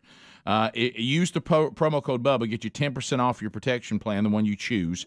Or you can mention it if you call CarShield. Here's their number, 1-800-665-2157. Now, if you get a protection plan, here's what this means. On a covered repair, they pay the ASE certified mechanic of your choice, the dealership or mechanic, either one. They pay them directly. You get 24/7 roadside assistance, back to the problem I was talking about. And you get a rental car, no extra charge, and any trip reimbursement expenses there, you get that too. So go to carshield.com and find your protection plan for your automobile, because CarShield cars just go farther. All right, so Bubba, some other things to discuss today. Do you want to talk G5? 5G, Rick, goes live in the U.S. today. G6, that's a plane. Like a G6. Like a G. 5G goes live today. We covered this story yesterday. There's a lot of confusion around it. There's some international issues. Several international airlines said they're going to cancel flights today. Mm-hmm. Some are switching airports. Not coming to America. Some are concerned over safety fears around airports as AT&T and Verizon activate their network. Now, Rick, there was somewhat of an agreement yesterday late that AT&T and Verizon were not going to activate some of the G5 sales. I can say G5, 5G sales. I got you doing it. I'm sorry. Closest to the airports. They also were going to back down the power on some of those to like 90%. But again, I've talked to. I know there's concern, but when you talk to some of the RF engineers, they think that this is not a big factor. That it's more more hype than it is reality. And we covered that. They're not on the same frequency. They're not on the same channel. They're close. Right. But again, when you're talking about frequencies in the gigahertz range, they just don't travel very far. And highly directional antennas on the planes, on the cells, and they're just not on the same frequency. I hate people. Did you hear people making fun of me yesterday for saying that? Bubba just kept saying they're not on the same frequency. Well, they're just not. They're close. And I want you to be careful because they gave you a hard time because Crew. They're making fun of me. Crew from Despicable Me is looking for his shirt today. Yeah, but I want you to know that you rocking that black shirt today and you talking like this. It's not. I mean, watch out. Well, I've been wearing my white underwear, right? So I thought I'd wear my black. Hey, today. quick, talk about the government. But anyway, we'll see. And again, we have competent people. I would like to think that's running the FFA and the FCC. It seems like over the 10-year plan to do this, if there was a real problem, someone would have caught it before now. Bubba, you're talking about the day before they You're launched making a lot of sense. So, is there something we don't know? Well, no. Because you're making a lot of sense. Surely that's been discussed. I want to. Yeah, that's the point. I'm just, and I'm not. Look. Bubba kind of knows what he's talking about. I don't have any idea what I'm talking about. But I want to go back to this, okay? At least you have some area of expertise. But I want to go back to this. I think that this country, and unfortunately, because it must be contagious, the world, it's as if I'm living in a time right now. And they say, Rick, tell me about that time you lived in, in the early 20s, of the new millennium. And I said, we were addicted to something called terror. We loved being terrified. And we were addicted to being terrified. Everything that was coming down the pike, we were terrified of. Yeah. And it was always terror. Just everywhere I turned, everybody wanted to be terrified. I don't enjoy being terrified. So I'm not really going to participate in that. And I'll be honest with you, some of y'all's terror has gotten to me a little bit over the last couple of years, a couple times. Yeah, snuck up on me. And I had to walk my way out of it because terror is addictive. It's like you guys are saying, are we really saying that this is something we're pretending that this G5 thing today or 5G that like you and Greg just said, it's like somebody told everybody about it yesterday or maybe the day before. Yeah. We're fixing to launch it. Wait a minute. Whoa, we're doing 5G? What? Look, AT&T and Verizon spent over $3 billion buying the spectrum from the government, renting it from the government. So there was some research into it. Let me give you another example, just like right here, and the company that our parent company that owns our flagship station, they have 5 or 6 high-powered FM stations. Here we go. Right, and they're all 100,000 watt effective radiating power stations. They feed all of those into a combiner unit, shoot it up to an antenna, and if any of that power came back to the transmitter from another frequency, another transmitter, it would smoke it. But it doesn't. It sits there and it runs day in, day out, months at a time. So is it not the same frequency? They're not on the same frequency. and the point is, we have these things called combiners that can handle this load and can separate those signals at hundreds of thousands of watts. These things are very low power. And it can be done. We're acting like we don't have the engineering ability to make these things both work just because they're in the same neighborhood on the broad spectrum, not on the same frequency. Are you sure? Well, I'm going to go back to this again. I'm trying not to say that, but I have to say that. So I'm supposed to be led to believe by the way some of these people are acting. I mean, we got countries saying not flying to America. Right. Oh, yeah. So people were sitting around and 5G talk was kicking up, and everybody was really excited about it. Somebody said, so let's talk about, is there any issues? Somebody said, well, now look, when we launch it and there's really nothing we can do, it's the end of commercial airlines. Yeah. What? Yeah, they won't be able to land in bad weather, and we'll have to cancel a lot of flights. It will totally destroy the airline industry and take people's lives and disrupt them literally overnight. Well, I guess we need to work on that. I mean, that would have been step one. Right. Let me got give this plane problem. Let me give you another example. You don't think anybody brought that up? Well, they did, Rick, yesterday, right before they launched. Right. Let me give you another example. Does anybody have problem at their house with their cell phone not working because they have a wireless router? There he goes. Right? Right. Wireless router, cell phone, same neighborhood, but not the same frequency. They don't interfere with each other.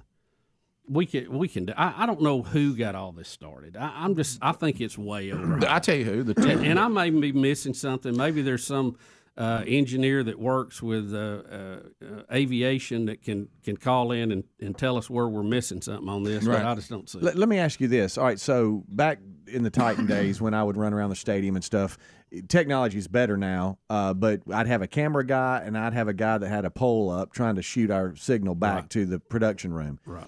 And whenever it was a nationally televised game, and that most of them were, but it was a big game, and we had more TV stations there, Right. we'd always have interference, and it would always be a handle, and we had to stay in certain sections of the stadium to get the signal back, and it would be because there's more satellite trucks and all that. So how come there was interference then? Is that different? Yeah, you're looking at something that's a lot less. It's not as robust. Let me put it that way. It's not engineered to handle interference like the other. Yeah, it goes back to my point. It's one thing to say now the stadium guy may have some issues when a bunch of networks are covering something for them to get their signal back, for best seats in the house. Right. But we're talking about the 5G network. We're talking about airlines. Well, let me give you another example.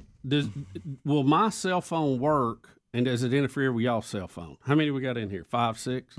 They're all in the same spot on the spectrum. But they're engineered to do that. So with this 5G, if I'm at a football game or I'm in a big crowd, you know how you can't ever send a text out or you can't do anything? You're going to have plenty. You're going to have all you want. Yeah, you're going to be fine with the 5G. Yeah, you're not going to be able to take a flight, but your phones will be great. The flyovers are gone. But it's like you're moving. It's like you're moving from New Jersey, where the houses go straight up, to out in Nevada, where there's nothing. You're going to have so much bandwidth to work with. You're going to be able to go faster, transmit more data, and yeah, look, there's still a lot of people don't like it. It doesn't go very far. That's the problem. But what about the frequencies? You're going to have these towers on every block. But I'm worried about the frequency. Kenneth? What is it, Kenneth? So it sounds like they're really close. They're close. Well, so I mean, they're saying international travel chaos today. But that's what they're saying. I'll tell you, we've waited up to the last day. Hey guys, can we somehow get back to journalism? I mean, y'all are all a bunch of P.T. Barnum, come watch this Rick, let me give you another death-defying example. feat. Y'all are just a bunch of P.T. Barnums now. Yes. Rick, let me give you another example. Destruction, death, terror. If you've ever been on a city street, have you worried about somebody on the interstate hitting you? Mm-mm. Well, you're close, but you're not on the same No, road. I'm not. So there's a big difference. Close is not the same. Right. There you go. Yeah. Now, is Big Love driving on a bridge above me? Or a corn patch. Yeah. So I don't know. I just close, not the same. But is it the same frequency? It is not the same frequency, Kenneth. We'll take your phone calls As a matter next. of fact, it's a long way away, but on the big picture of the spectrum, they're in the same neighborhood. Phone calls are next. We'll be right back. Rick and Bubba.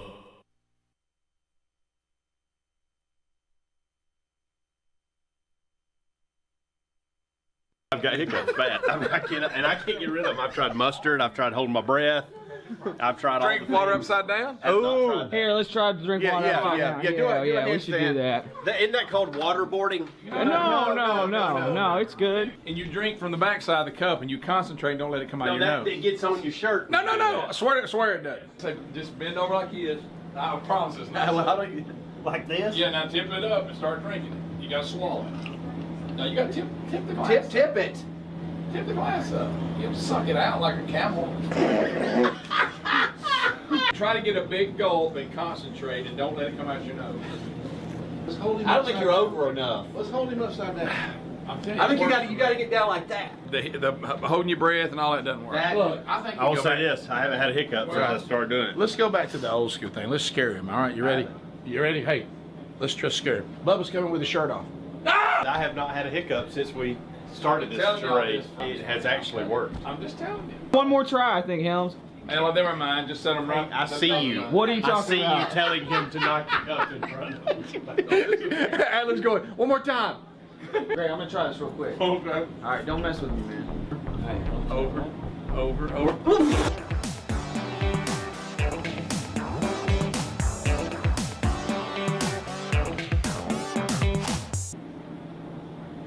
So?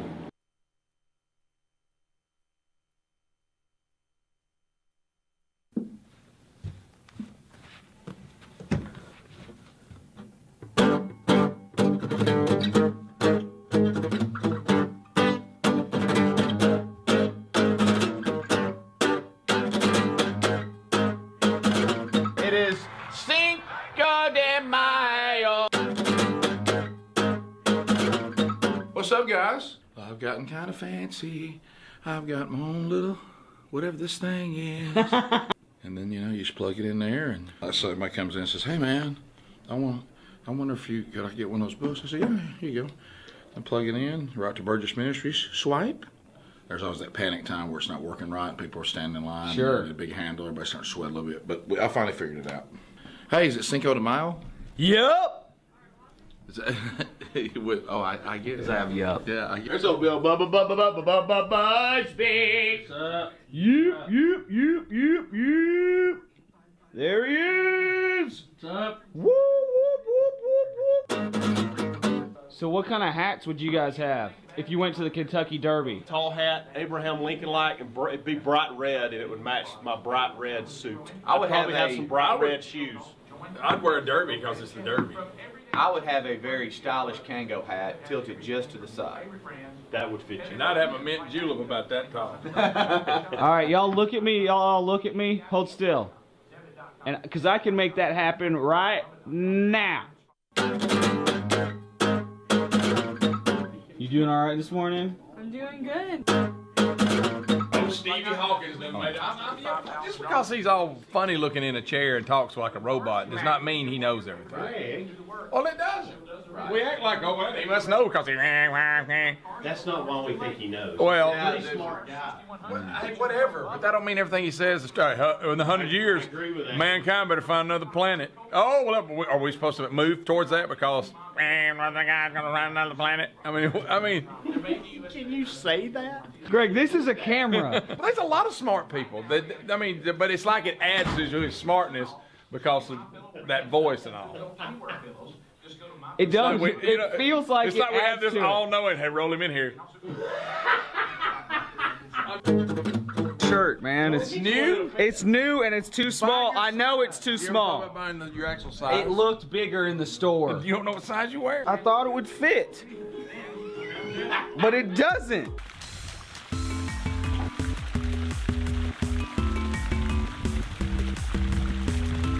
Which is what we've said all along. It won't work. I mean, one of the things you can get your little slide rule out and figure it. Pre-existing conditions will kill any insurance deal. Bubba, get started. Father, thank you. Watching this. Who is she it? Just a fan of the show.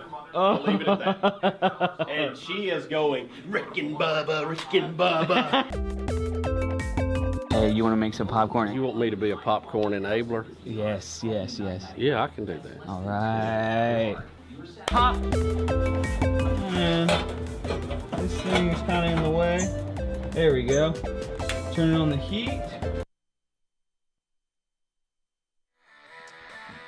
It is 9 minutes to the top of the hour. The Rick and Bubba Show. Thanks for being with us. Do you want the new Rick and Bubba CD, Herd Immunity, but you were waiting on streaming? well, it's streaming today. It's available on all the streaming platforms. So if you did not pre-save it yesterday, pre-add it yesterday, or pre-buy it, you can go get it today. To the phones we go. 866-WE-BE-BIG is our number. So let's start with Barry. Barry's listening to us, Bubba. It doesn't say where there, but hey, Bear. Welcome to the Rick and Bubba Show. How are you today? Barry. I'm fabulous.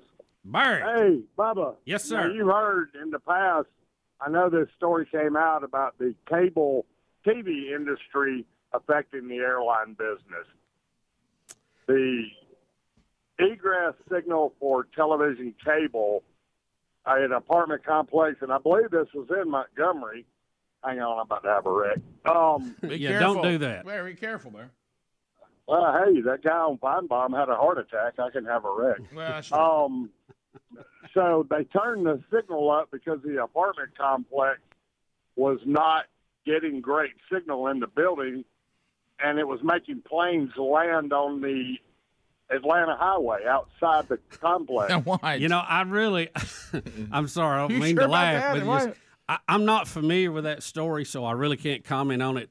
Cable TV is a little bit different because it's a closed loop thing, so they broadcast in a lot of frequencies that are shared with other things over the air, but it's not supposed to interfere because it's a closed system, and they shouldn't be. They have rules. They can't radiate, a signal outside their cable over a certain limit. I'm not saying it didn't happen, but does anybody recall a story that the apartment complex wasn't getting a good cable signals and planes started landing on the Atlanta highway? Rick, I'll be honest with you, I don't recall that one per se. I think we would have I'm not covered saying it. it didn't happen. I'm not saying it didn't happen either. Yeah. I mean, let's go to Tim. Tim, welcome to Rick and Bubba. Go ahead. Yes, sir. So I'm a pilot and listening to your 5G conversation. And the basic story is that we have in the planes what we call a radio altimeter. Yes. And it allows the planes to get a little bit lower than we normally could in bad weather. And so the 5G signals somehow are really, really close to that signal that we use in the not on the same frequency. Altimeter. Yes. We understand. And look, from the pilot standpoint, not on the same frequency. You guys are worried about safety, and you should be, and that's a good thing. And through their research, the Boeing 777 or something seems to be the one they're most concerned about. I'm just saying, it's just this is what it says. I mean, they've actually done research on this, y'all, and they're saying it could be as simple as replacing the altimeter with a different brand that would be on a slightly different frequency or filtered a little different. Either one. So, yeah, I tell you, everybody cut their cell phone off now. You think it was a big deal before? That's what airplane mode's for. Right. Well, again, see, cell phones should not interfere with a aircraft's equipment at all. But out of an abundance of safety, they ask everybody to cut them off. Right. So that's what we do. Do you turn yours on? Yeah, I turn mine on. I got to tell you, I've sent a text while I've sent it. No, I've turned. It won't work anyway. I'll put it on. Speedy turns as you're it on coming too in quick. landing, it does. Speedy turns it on too quick. It does. Yeah, I got to be honest. I've sent a text as we land. So you don't care about hey, us? we're landing. What about people's safety? You can't I know, wait till we're on the ground. I can't do that. You can't anymore. wait till we're on the ground. I guess you're I the problem with 5G. See, most of the cell towers, their antennas are 200 foot, and they have a beam tilt on it. So, that's usually why you're in a plane. If you've ever cut it on, you can't get a signal because it's not pointing up. Yeah, there's no need to turn it down on. It's not going to do any good. Yeah, it doesn't do any good at all. Let's go to Nick. You may get on the Wi-Fi and get a conversation or a text out that the plane has. Yeah. Of course, they sell that service to you. Yeah, they do. Of course. But when you get closer to the ground, you can send a text. But you shouldn't. Right. Especially now. Mark down, don't fly with Speedy. It's dangerous. Y'all haven't. I've seen phones out. No, you ain't seen mine. You get down by the trees. You can send a text. All right, let's go to. That's what they're worried about. Nick, go ahead. All right, this is Nick from Tuscaloosa. Got a quick question for you, Rick. Back when you had gallbladder issues, yes, it's taken forever for the doctors to get to me. I was wondering if you had any ideas on how to get short-term relief until they can get that thing out of there. I was not successful with that, Nick. Matter of fact, the reason why I actually ended up going to the emergency room is I couldn't get it to stop hurting. No, I couldn't. I can't. I don't recall ever going, hey, mine hurts. I did this. Now it doesn't hurt so bad. I mean, you got to be careful with that. How bad are you hurting? Yeah, you go septic. Well, I've been in the emergency room and then went to a primary care doctor, and then they referred me for an ultrasound, possible surgery. Well, mine nearly, what's it called? Went septic. Yeah, it went septic. I mean, mine nearly burst. Is that what I'm talking about, the word? Yeah. Yeah, mine was in awful shape because, we're dudes. I didn't even get it addressed till I was hurting so bad I couldn't function, So by the time I got there, they were like, "Hey, this thing's about to rupture." That's what I'm looking for. And mine had gangrene in it and everything. Mine was really bad. Wow, Rick. Well, I didn't, you waited way too long. I waited way too long. So don't do that. But no, I'm sorry. I can't think of anything that helped. Sorry. But watch. So whiskey is the option. Well, that in the old West, that's what we would do. You know what I mean? I'm a little shocked. Granddaddy's golf shirt. They can't get you in. Yeah, everybody's acting weird out there right now. I think I heard it was about the 5G. Yeah, it was. So I can't get in. Well, the frequencies are very close. The doctor's offices are worried about it. Let me tell you, if holding a cell phone to your head does not give you giant tumors, we ain't got nothing to worry about. Let's go to Julio. And we haven't proven that yet. I said, me and Julio down by the schoolyard. Julio, go ahead. What's up? You? I hear you. You guys doing all right this morning? Fantastic. Hey, was that Greg straining? Greg's here. Good to hear him back, man. He sounds good. Good he's back. Hey, listen, this is 100% formerly known as Julio. Okay. I'll email y'all some stuff later on about that. Hey, talking about the 5G towers, man, the technology we've got, are they really that concerned that they're afraid those waves are going to interfere with our airlines? Well, that was kind of my point. We didn't have a meeting about this. I was worried about the frequency. Yeah. Is all. Yeah. Kenneth. Let's go to. I asked Dan Rather. He didn't have a good answer. Jay in Alabama. Jay, go ahead. Little inside Hey, I joke. wanted to comment about that guy that was talking about that apartment that was interfering with airplanes. Yes. Yes. So I work for a cable company, and any cable company that has hard line on the pole, you have to do a ride out, is what they call it, 4 times a year. And all it does is detect for leaks in the main line cable, right? Because it will interfere with airplanes. And you have to turn that in to the FCC that you did it and repaired the leaks. Yeah, so that is true. That will happen. Yeah. Well, it's possible, but how many times have you had really bad leaks you had to fix? We lose it. There he went. There he went. Have any comment? They dropped him. Well, it's very similar. It's right. These frequencies are very close. I'm just. Y'all realize from D.C. to visible light is a big area. Rick and Bubba, Rick and Bubba.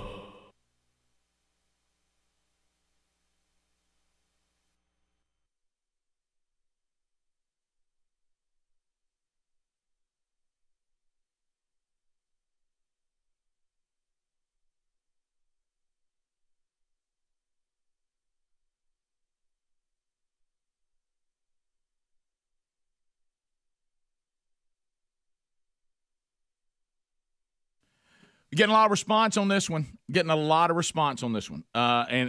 this is buypanamanow.com/RickBubba. As a matter of fact, I'm looking at it, and you're thinking to yourself, I don't know, hopefully things are going to get better. But, guys, when you're thinking about trying to retire right now, when you're thinking about trying to retire right now, see, Bubba, he was so upset about it, he walked right out. Look, when you're thinking about trying to retire right now, I've never seen less an effort to go under a camera in my entire life. But anyway, so when you start thinking about your retirement and you're seeing the value of the dollar plummet, and you see our government doing everything to make that even worse, which seems to blow my mind. But what if you were going to live in Panama? And I don't want you to picture some third world country. That's not the situation in Panama. Your retirement, you would be retired in Panama right now and be 10 times more wealthy than whatever your retirement is right now. It's worth 10 times that in Panama, and you could be sitting on the beach using about $24,000 a year in a condo. Yeah, that's it. So take what you have right now and multiply it by 10. Find out. It's 100% free to you, the Rick and Bubba audience, to go to buypanama.com/RickBubba. That's buypanamanow.com/RickBubba to get your copy today. Again, 100% free, buypanamanow.com/RickBubba.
Oh crap! Oh crap! Oh crap! Oh crap! Oh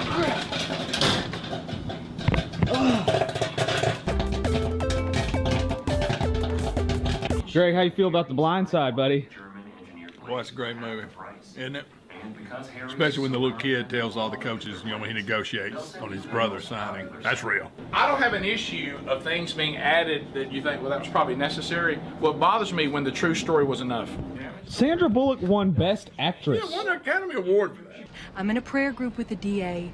I'm a member of the NRA, and I'm always packing. Did you hear about Michael Orr beating up that guy? I did. You think you could take Michael Orr? No, unless I got on his blind side.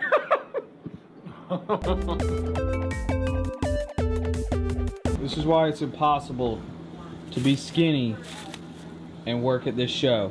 You ever get impatient and get water everywhere? Greg, yeah, that's what you're doing right now. You know why? You get ahead of the spout.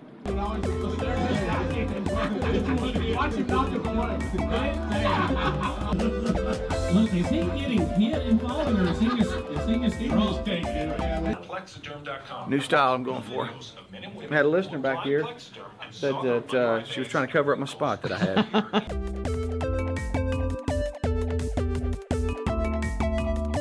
Will Miley Cyrus really turn it around? Completely? Yes. If I'm a betting man, no. Now, maybe she overcomes drugs and all that. Yeah, but I mean, isn't she? I don't know. It is 6 minutes past the hour of the Rick and Bubba Show. Thanks for being with us today. As we come to you from the No Name Studio, Speedy, the real Greg Burgess, has returned. The real Greg Burgess is here. He is back. Helmsy should return tomorrow, barring something unforeseen. Today, Wednesday Bible study back. You can catch that on our YouTube channel today as we walk through Genesis again. Today, the fall, Genesis chapter 3. Herd Immunity, our new Rick and Bubba CD, available on all streaming platforms today. For those of you that have been patiently waiting on that. Welcome back. There's Bill Bubba Bussey. Rick, glad to be here. Honored and privileged. Thanks to all of you for listening each and every day. You make the show go. Bubba, we were planning a family vacation over spring break. Big love, and I know Caitlin is in the same situation too. They're seniors this year. I know. Keep in mind, until we see something handed to them in a cap and gown, it's not done. Yeah. But we've had that discussion. Yeah, we're looking like we're going to get there. And all indications are. So we're going to do a little family trip to celebrate, if you can believe this, 2 of the Rick and Bubba kids graduating from college. Unbelievable. So anyway, but I guess I just told Sherry, I just texted her and said, cancel the flight, 5G, can't go. We won't be able to land. But anyway, so we'll keep following. Look, I'm glad everybody's being let's be cautious. Safe out of an abundance of safety. Let's have a look and let's check it out. Do we want to? I don't guess I've had the entire time that you and I have been doing this show. Let's see. Saban started at Alabama when 2009. No, 2008. 2008, right? 7, somewhere in there. 2007, somewhere in there. I forgot. Well, the entire time that Coach Saban has been coaching at Alabama, I'm just going to tell you straight up, I don't think that I have gotten as much negative email on Coach Saban as I have in the last 24 hours. Since 2007. Yeah, and I don't know what to do. It's so weird to see people be negative about Saban, even Alabama fans, that I don't really know what to do with it. And we'll talk about that here briefly.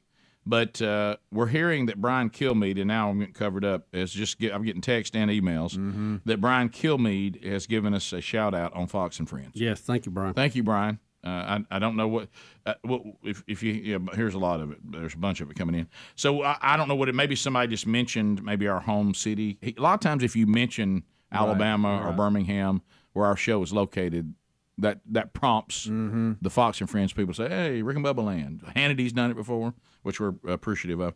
But so let me see if I have the Saban story right.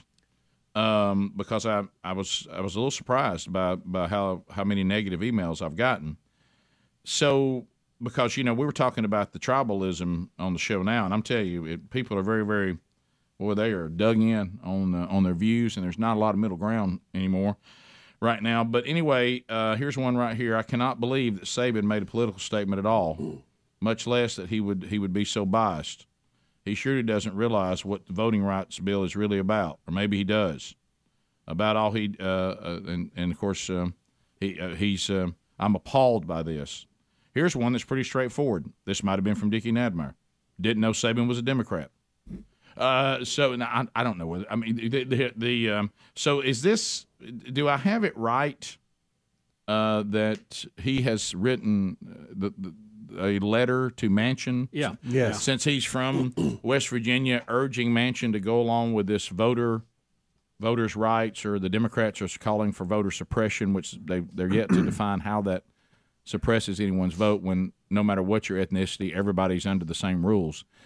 It can only be suppression if you were saying some people had to do this and others don't. But anyway, that he's weighed in on this? Is this what's happening? Yeah, he sent a letter to Joe Manchin. Of course, he is from West Virginia. So did Hall of Famer Jerry West, urging the Democrat to pass the Freedom to Vote Act, or better known as the John R. Lewis Act. Right. The Senate took up the bill, and it appears headed for defeat.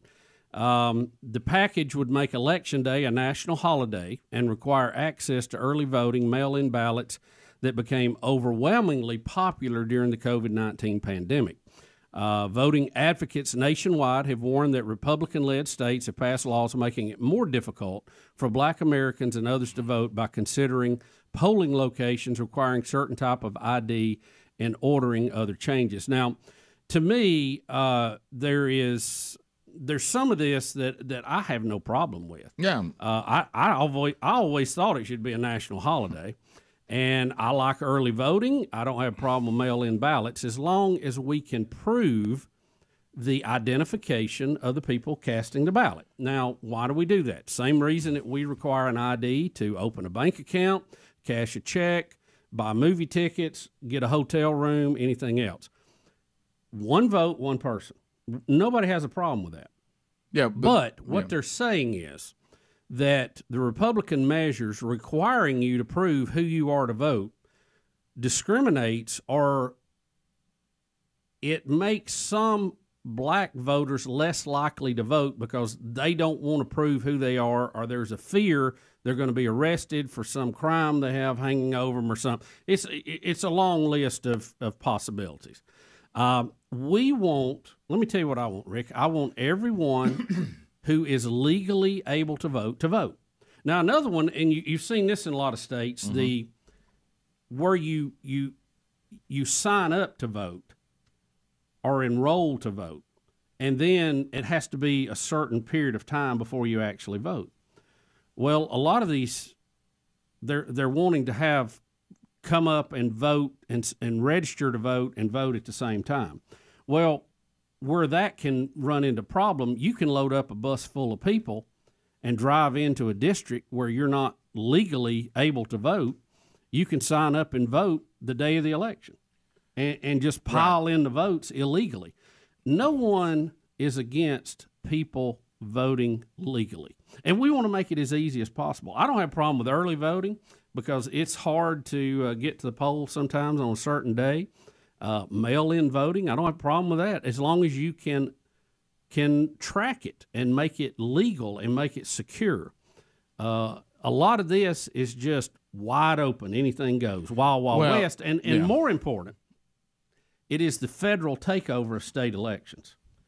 And that is really the bone that a lot of people are choking on with this, because it's just you don't want that. Now, the Demos think they want it right now, but what if a Trump is in charge of the federal elections? Right. Well, you're not going to like it then.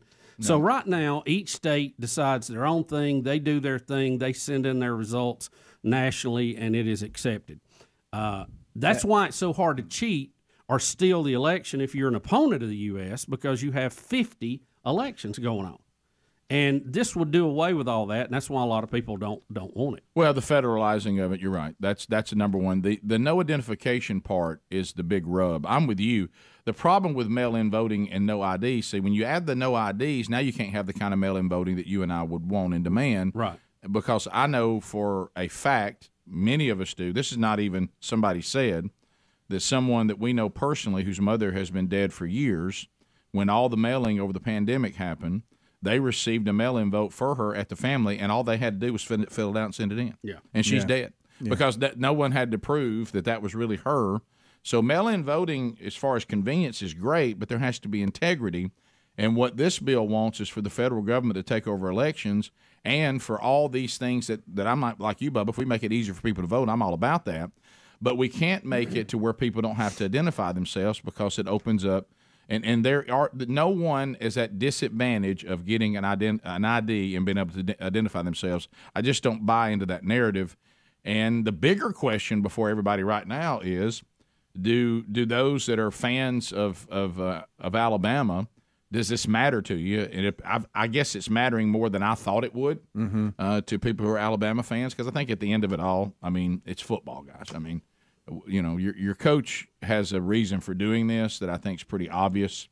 And if it keeps good players on the field and you keep winning football games, does it matter to you that much? Well, I mean, and to some people, they say it does. With Coach Saban, it's not. I mean, he's not the only one that's had to deal with this. We've seen other coaches have to deal with this.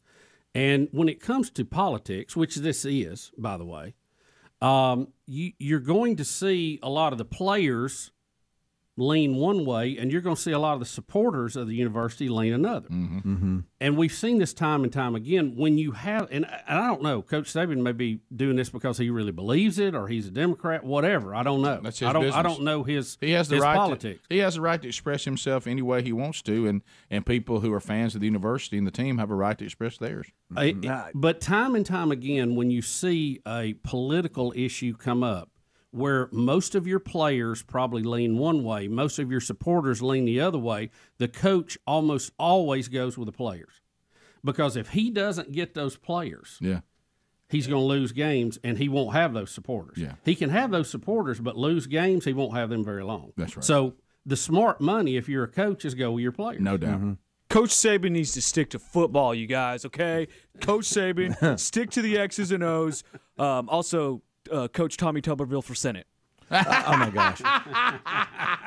All right, two things, if I could. But you're right, Bubba. Let me tell you what he's saying. He's saying, you fans will get over this when this team wins. Yeah. You fans will be after me no matter what I do if our team loses. Yeah, absolutely. So Joe Manchin came out yesterday afternoon and said there was something left out in the letter that former NFL Commissioner Paul Tagliabue left out a footnote from Coach Saban that was sent in the official letter, and it said that Coach Saban's not in favor of getting rid of the filibuster in the Senate, but that footnote was left out of the letter that was sent to him.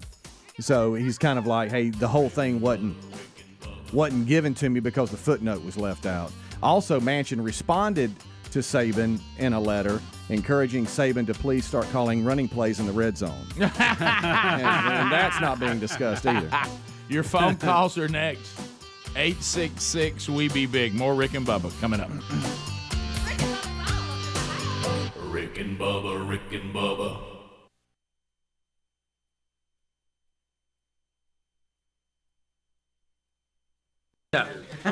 Caitlyn Jenner did have the surgery. Oh, yeah. It's official. Filters may break. It's official. Organs causing serious Hey, again. do y'all think she's 6135. You're listening to Love Advice. Caitlyn Jenner? No, I'm talking about Friday. I was back here. Or say we got a bigger story if she is.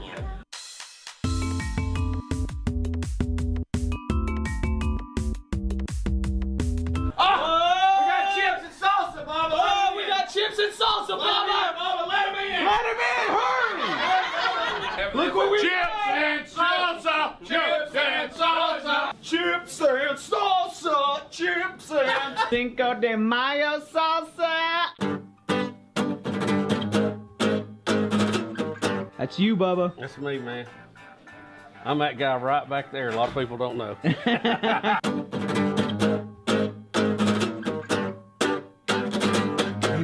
Just lower your voice like you Greg, like. you don't have to yell. I want to be heard. They're in the same room, Greg. Anybody not want their names read?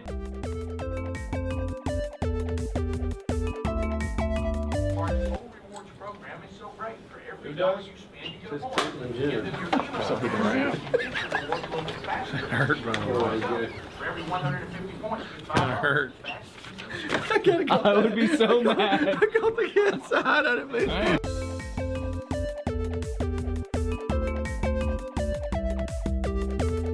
It's under your arm. Oh, it's your last day. Sorry, we had to. That's your last day scare. Maddie, Maddie, Maddie, Maddie, Maddie, Maddie, Maddie, Maddie. Hey, look, settle down. Okay, okay. Another one flies off the nest. I have to tell you, I'm a little disappointed with the amount of airtime I'm getting on the documentaries. Not that I'm counting it. Yep.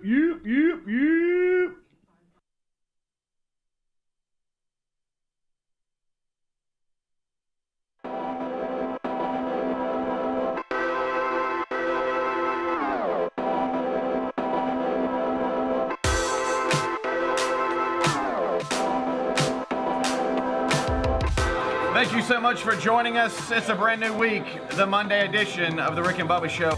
Woo, money gets here quick, don't it?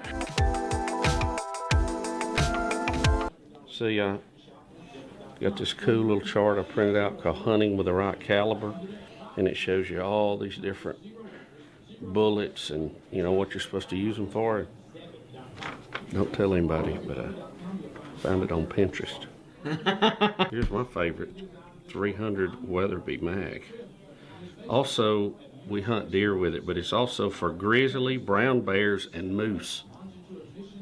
Just so you got enough. So you do that too. You got it like you like it. There's no reason to stay up, and then you find yourself up late and watching something you have nothing invested in. You're like, why am I watching this? I'm ruining my day as I sit here. Yeah. I know what I'm going to feel like in the morning, and I'm still up. This morning, about 3 o'clock in the morning, I had to get up to pee. And I go, and it's dark, and I don't have my contacts in, so I can't see anything. Turn around, sit down, and there's no seat on that toilet, man. And I fell in. I fell in. You sat down to do that? Well, it was late, Greg. I don't care if it's what it is. So you were going to say, well, good. I'm glad you fell in the bowl. Greg, I fell in. It's so deep. It's so much different. Hit the water. Yeah.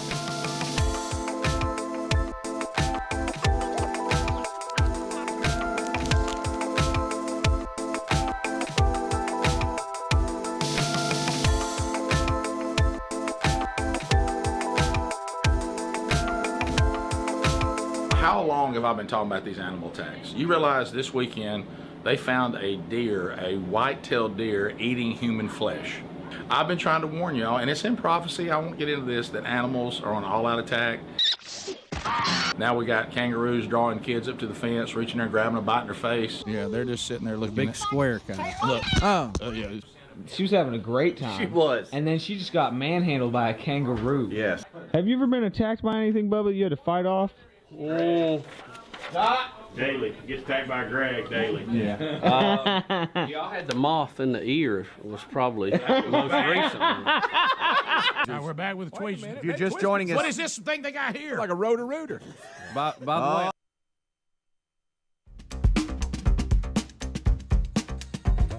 22 minutes past the hour, the Rick and Bubba Show, 866 We Be Big. We thank you for being with us today, and we go to your phone calls, and a lot of activity on the phones. So let's start. Ronnie looks like he's out of Birmingham, Alabama. Ronnie, thank you for your patience, and welcome to the Rick and Bubba Show. What's on your mind, buddy? Thanks, guys. I appreciate it. I think the very first thing that has to happen is the voter registration records need to be updated. And it's a very simple process that if they can mail out the cards, new registration cards with the actual QRC code on there, you fill it out, you take it to the post office, they scan it, and that sends the information right to the voter registrar's office for it to be determined whether or not that is an accurate card. And if they don't get a card on somebody, they'll be taken from the roll. And then if they show up to vote, they're a provisional ballot. and these drop boxes have got to go. I mean, these local drop boxes. Yeah. I mean, they just invite. Well, that's the thing that, again, the times we're living in, nobody can hear you finish your thought because they're already screaming at you. But Bubba said he liked the convenience of mail-in voting if the mail-in voting could have the same integrity as the absentee voting, not just mail in a vote, but there's no accountability. If is a mighty big word. Yeah, mailing in is not a problem if you can make sure there's integrity, to your point, Ronnie. Yeah. And that the people who are mailing in votes are actually who they say they are. If we can't do that, then I'm against mail-in voting because the opportunity for fraud is glaring. Yep. And the drop boxes, Ronnie, like you said, oh my goodness, drop boxes. Same day registration is ripe for fraud. Mm-hmm. It's convenient. I didn't get a chance to register. Well, you know what? To vote, you might have to make a little bit of effort and register a day, a week, a few weeks ahead of time. Now I realize, and I do get cards in the mail all the time reminding me of where I vote. Yeah, me too. And don't we all agree, no matter what political affiliation you may be with, do we all agree that dead people shouldn't be allowed to vote? I do. I vote. Yep. I agree to that. Right? Yep. Everybody get a hand up on that one? I agree. Also, can we mention that this last presidential election had the highest vote turnout ever, the highest percentage, the highest number? Where's this election suppression happening? And if it's not happening, like we heard last night with yesterday, the New York governor said, well, now it's not happening in my states. So you're just saying it's happening just in red states. So you just want to take over the elections in red states. Easy, Tiger. Easy, Tiger. That's it. Well, let me clarify. This is what they're saying. Yes, we did have the highest turnout, and the reason was because they amended the voting laws to allow for COVID. And that's why you had the big turnout, because you had voting boxes and you had all this stuff where people could come up and vote. And that's what the Democrats are saying. And the Republicans were saying, look, we had some shady stuff going on. We need to just be sure that who's voting are registered voters. And every vote counts at that point. To Garrett and Dothan, News Talk 103.9. Garrett, go ahead. Hey, guys. Good morning. Thank you. So my thought is I love saving. I'm a diehard Bama fan, but no, Ted. Can we keep politics out of sports? Well, it'll make everything so much easier, The answer, unfortunately, I'm afraid, is no. But now, you as a fan can take it out by your own will by saying, I really couldn't care less what my coach does politically as long as we win ball games. Now you could take it out, but the sport's never going to take it out. What if a politician sent Saban a letter urging him to call a certain play? How would that go? Well, I think the better question is, what if his players told him to call a different play? Or they're all leaving? Let's go to Melissa in Alabama. Melissa, go ahead. Hey, Survivor Island girl here. Good to hear from you. Oh, okay. Yeah, so I'm a big Auburn fan, but I love Nick Saban as well. But my question is, how do you guys feel about the national holiday for voting? I like that idea. Bubba, you like a holiday for anything. I do. Yeah, you are correct. I mean, well, listen. How many more? What are we turning to? Europe? How many more days? We got a few of them. I mean, well, maybe replace one of the outliers with it or something. Well, what about this? Why don't we vote on a day that's already a holiday instead of creating a new one? That would work. That would work. There are times in certain jobs, and I've been this way in the past, where you get off at 5 o'clock, and depending on what time of year it is or the weather, you could try to make it to a polling place, and maybe you got to pick kids up, maybe you got to be somewhere that night. I don't know. That it makes it very difficult. I don't have a problem with spreading out voting. I don't think that's a problem, or having a holiday. I just don't. And I know I veer off with some of my conservative brothers and sisters on that. I don't have a problem with that. Let's go to Chris in Tennessee. Chris, welcome to Rick and Bubba. Hey, guys. Good morning. Hey. Listen, I'm an Alabama fan, and I think Nick Saban's one of the greatest college football coaches ever. No Absolutely. Doubt. However, he is, and I want to tell this to all my Alabama fan friends, he is still an American citizen, and he is entitled to his right and his opinion, and it counts. It doesn't matter if he's just like me or you, or if he's the most famous person on the planet. He's entitled to his opinion, and we need to leave him alone. Well, and the fans, though, are entitled to theirs, too. He's not the only one entitled to his opinion. They have a right to respond negatively or positively. I agree with that, but they don't need to beat him up over it. Well, why? They have the right to do that if they want to. You just said people have a right to express their opinion. Well, they do, but his right's no more important than theirs. I mean, you can't have it both ways, Chris. I mean, either everybody has a right to their opinion, Saban and the fans, or they don't. You're trying to say Saban can do what he wants. Y'all don't give him a hard time about it. I'm sorry, that's mutually exclusive. Yeah. Okay. Yeah, You're right. Yeah. Right. So now you can say I don't think you should be given a hard time about it. That's fine. We'll be right back. Rick and Bubba, Rick and Bubba.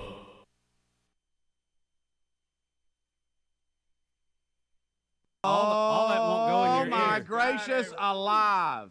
Greg, you ever been attacked by an animal? A dog. And then that lion that time. Well, I said attacked by a dog, bit by a dog. But I How old were you? kicked him off. Oh, I was a grown man. Oh, Prower Company days? Yeah, I was going to somebody's yard, here come a chow after me. Chows are Yeah, I serious. started kicking him in the face. You had to kick a dog in the face? Yes, that's the only way I could get away from him. Did you kind of enjoy kicking the dog in the face a little bit? Yeah, I did. The more I kicked, the easier it got. Well, you been bit by a horse? Mm-hmm. Yeah, horse bit me right here on the shoulder. Helms, you ever been attacked by an animal? I did have 3 wasps get inside my mouth when I was about 9 or 10, and that was pretty traumatic. But I saw my brother get bit by a snake once, and that was rough. And I was standing right beside him, so it could have easily been me. Speedy, you ever been attacked by an animal? Yeah, canine live on the show. Remember when I was attacked by a canine? Oh, yeah. And I was wearing protective gear, but it still hurt like crazy. Were Rick and Bubba concerned? No, they actually were loving it. Matter of fact, Rick, when I actually held the phone and the canine actually was tearing my arm up, Rick said, now this is what I was looking for. Now, he's got a torn rotator cuff, and he'll be scarred for the rest of his life. But Right, still hurts to this day. It was good radio, though, buddy. Yeah, I was attacked by a Siamese cat once. Ooh. That's when my disdain for cats started right there. I love my wife for so many reasons, and I didn't know this. A little bonus, about first 4 years of our marriage, she's allergic to cats. Have you ever been attacked by an animal? I got attacked by a pig one time. It was in the middle of going to the bathroom, and it ran after me to bite me. You don't think that moth was trying to kill Bubba? It was trying to get in his brain. I mean, a stingray kills that crocodile guy? Huh? I mean, I'm telling you guys, I don't know. I feel like I'm like Paul Revere, and I'm screaming they're coming, and nobody's listening.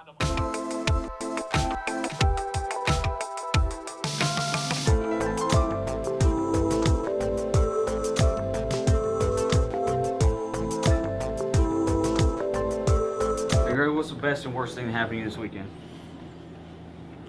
The weather was the best. That was nice, but I had a pretty good weekend. I can't think of anything bad. I mean, there gotta be something. Oh, okay. Well, I can't think of anything bad. That's rare. That is rare. Very rare for you. Hey, Rick, best and worst things that happened this weekend for you? Oh, this weekend. Oh, best and worst. Best was that my wife's Women of Joy tour finished up great, and she did a phenomenal job. I'm going to do that / my fishing trip to the farm. Okay, worst moment is when I didn't change clothes to go to a movie with my wife, and I had on camo Crocs from Duck Dynasty and my Sunday socks and gym shorts and a t-shirt, and met her at the theater, and she drove up screaming out of her car, no, tell me that's not what you're wearing, no. And made me take the socks off. So then I went in barefooted with Crocs. Was that better? Let me tell you this on Guardians of the Galaxy. You want me to take 2 on that? You got to see the first one. You can't just go see the second one. It does not stand alone. And here's the problem. It's like our show. The reason why I liked Guardians of the Galaxy was probably why some people like the show. The first one I saw it, I thought I had no expectations. I thought this is going to be a terrible movie. So I thought it was going to be so bad. The fact that it wasn't so bad, I thought it was good. Kind of like watching and listening to the show. So, Greg, you think they're rebooting Spider-Man a little quick? Yeah. When was the last one? It wasn't that long ago. It wasn't that long ago. In my mind. If they were to reboot some movie, now I know they rebooted Spider-Man too many my times, gosh. but if they were to reboot a good one, what do you think they should reboot? I like to reboot The Outlaw Josie Wells, and I'll tell you why. Because I'm going to say something, and I know it's going to get emails, and I take my emails at speedy@rickandbubba.com. And that is, I thought the reboot of True Grit with Jeff Bridges was better than John Wayne's True Grit. There it is, I said it. It's better. The Duke? I'd like to see a modern version of where we are now of the outlaw Josie Wells. Boom. I You know think what I want to see rebooted? Well, you want to see rebooted? Smoking the Bandit. I was gonna say that. Are you serious? Yes. I really do. My favorite movie. One classic movie. What would you think they should reboot? Well, clearly it should be Where Eagles Dare. What movie would you want, Helm? Top Gun, no doubt. You'd like to see Top Gun rebooted? And I'd like Tom Cruise to come back as the instructor. Okay. You know what? Top Gun was a good one that Helmsley talked about. I remember when Richard Simmons was here. I thought he was a big fan of Top Gun. He kept wanting Speedy to play volleyball with him shirtless. Let's go!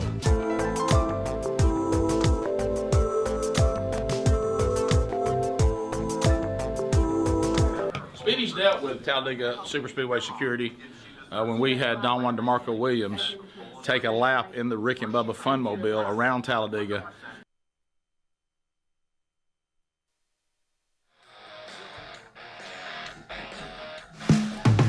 It is 35 minutes past the hour, the Rick and Bubba Show.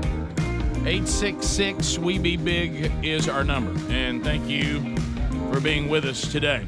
Allform.com/Bubba. Loving it. New year here. Being comfortable in the home, important. So a new couch, maybe a chair, maybe a sofa for the family room, the living room, maybe a screen patio area. You want to put something cool out there. Even your house. Maybe you got a house, at the lake or the mountains or something like that. We got some stuff for Camp House down there. Anyway, Allform makes outstanding, high-quality, handmade, in-America furniture, offering a flexible, modern design to fit any room.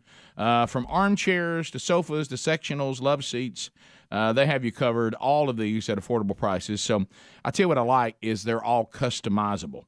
It ships right to the door. Their factories in North Carolina. You pick your fabric, the color, the leg types you want on it, plus whatever sofa size and shape you want. And they make it perfect for wherever you want this piece of furniture to go. And it could even be for the office. Now, if you got kids and pets, don't worry about that. All their fabrics are spill, stain, and scratch resistant. So if you'd like to find out more, go to allform.com/Bubba. It arrives fast. Shipping is always free. And you'll get a 100-day free trial with free returns and a full refund. So you have nothing to lose. So start making something happen. You've been putting this off. It's a new year, so let's do that. Allform.com/Bubba. We get you 20% off everything if you use that URL. Allform.com/Bubba, or go to rickandbubba.com. You'll find that link right there under the sponsors button. All right, so I'm getting some feedback on the shout-out that we got on Fox and Friends. So they're saying they were talking about Mobile, Alabama, and the good things there. I don't know what that means. Maybe something tourism or something like that in Mobile. Yep. They were talking about Nick Saban, obviously, like we just did. And they were also talking about the that can't be right. What is it? Carnival Museum? What is it? What is a Carnival Museum? Do we have a Or is that the ship bunch? Does he? Is this? I don't know. Did Carnival not? Is that a typo? Should it be the Naval Museum? Is there some typo in here?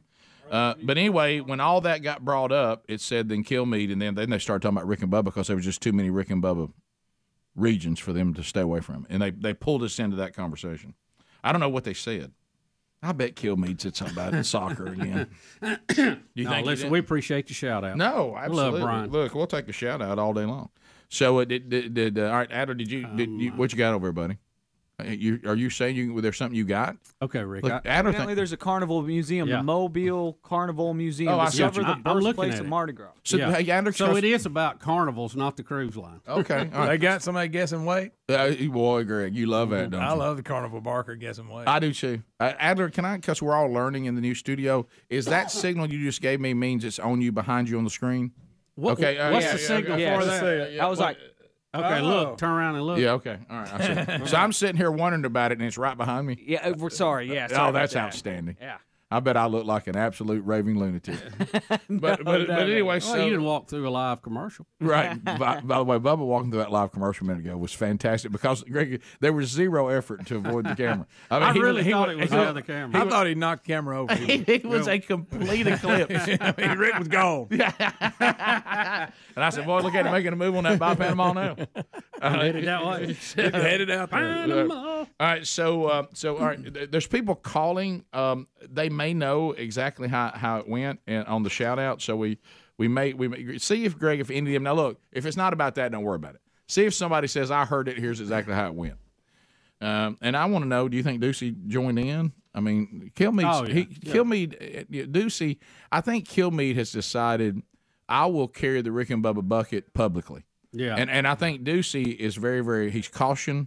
He got a flyover, man. That was awesome. He did. That was one of the best ever. Yeah, there's some people when they're asked about are they friends of ours or not, they're open about it or not. Listen, Greg. Look at him with his head. Realize how loud he Here's is. what I love. He's got his headset on. He thinks he's sharp in that headset. He looks like Janet Jackson. Greg, what would those people want to talk about out there?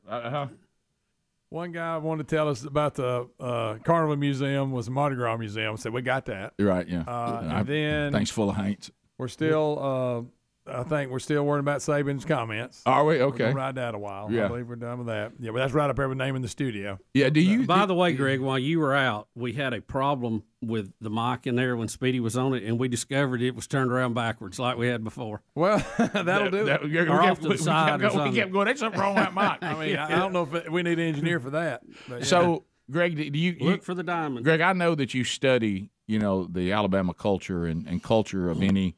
Yes. Yeah. Where do you think Bama fans really care? I'm not talking. See, what's happening is you'll get a bunch of Auburn fans that'll talk about how bad this is, what Saban's done. Do you think true Alabama fans can they be negative about Saban? Rick, they're not that. Put it this way: when it comes to the election or Saban in football, they're going to go Saban in football. The election's not that important. Yeah, so on the scale of what matters. Right. So Saban's making the right strategic move. Oh yeah, the fans. I mean, you'll have a few that'll grumble, but I promise you, next fall they'll forget all about it. So let me ask you this though: if you could only pick one to follow, would it be Trump or Saban in our state? Ooh, I don't know. Who would get the final nod on that? I don't know. Saban's got such a head start. Trump, was big, right during his presidency, and of course the election up to it. But it's going to be hard to pull them championships out. Yeah, there's a bunch of them. Now, do you want me to see this person, see if they have anything to do? Yeah, see if they have anything to say. All right, hang on. Back to screen. So we can communicate with the call screener now. Yeah. Greg's got him a headset, thinks he's sharp. Now he's not. If he'd bust a move with that on, he'd be Janet Jackson. Yeah. So listen. See, he projects. He got loud. Cut the mic on. He's cut his mic off, and I can't get it, but I can still hear him. Oh yeah. He projects. Loud. Greg, what's that guy I want to talk about? That woman. Is it still Saban? All right. So, well, anyway, it's go to him and see what he says. Okay. I just want you to hear it. Okay, good. You think this one's worthy? Hey, Rick and Bubba show. Thanks. Greg's gonna put you on. You had a comment. Go ahead. All right, thanks, Bub. Hey, bud. Good morning, y'all. Hey, buddy, you're on. Go ahead. Hey, this is Bubba from Butler, Alabama. Level, did you say? Bubba from Butler. Oh, Bubba from Butler. Okay, go ahead. Yeah. Yes, sir. Hey, I hear everybody talking about Coach Saban need to do this, and do this, and do that, and be a Republican, but whatever. I ain't heard nobody say Coach Saban needs to just be red, white, blue, and American. I bet let's have some Americans. I don't care. Just be American. Well, you know what I mean? I don't think anybody's ever accused Nick Saban of not being an American. I ain't saying no. I'm not saying that. I'm saying everybody's. I ain't hearing everybody saying, "Hey, Coach Saban's got a right to do whatever. Let's just be American." You know what I mean? Well, somebody did say that a minute. I had to correct the guy from Tennessee. He wanted Saban to have his right, but nobody to have a right to be negative. Now, are you? You're not that, are you? Because you know what America is? America's looking at my football coach saying, "I don't like what you did politically." That's American too. I understand that, and I'm not saying nobody don't. You can have your voice or whatever. I mean, that sounds like you're trying to take our voice away. Y'all making. I'm saying be an American and shout what you want, whatever. Well, I mean, if you want the University of Alabama to have a Democrat as a head coach, that's fine. That's your business. But I mean, some people. I'm a conservative Republican American. I'm an American.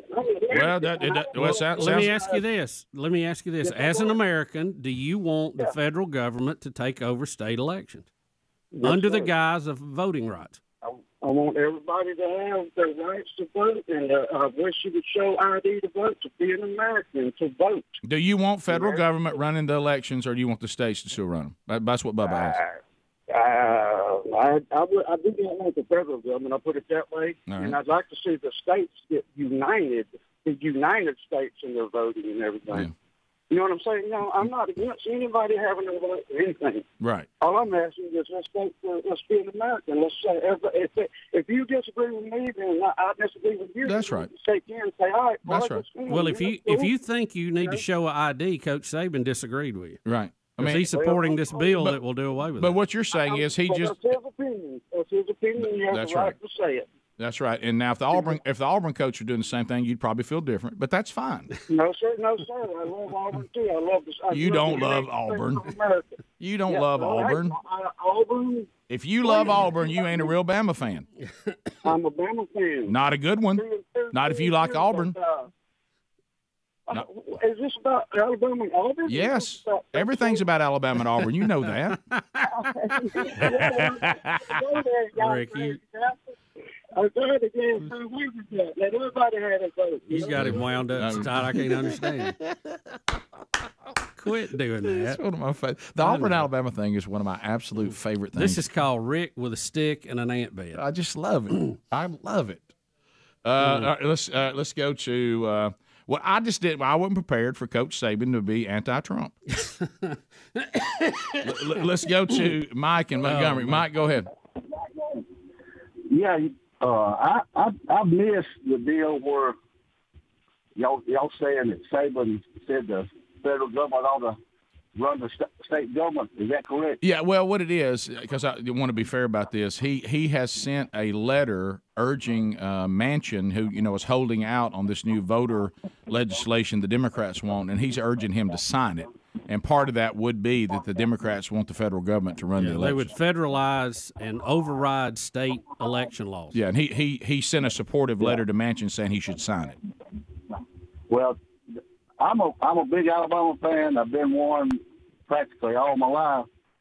But here lately, with his opinions and what he showed with all of this stuff, in my opinion, he wouldn't make a good pimple on Bear Bryant's butt. Whoa, Mike. Mike, he's the greatest football coach Alabama's ever had.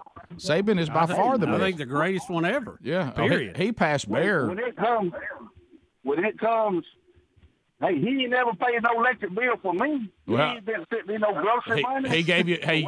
All of that. He's giving you championships. Well, hey, them championships ain't bought me. They ain't paid one light bill for me.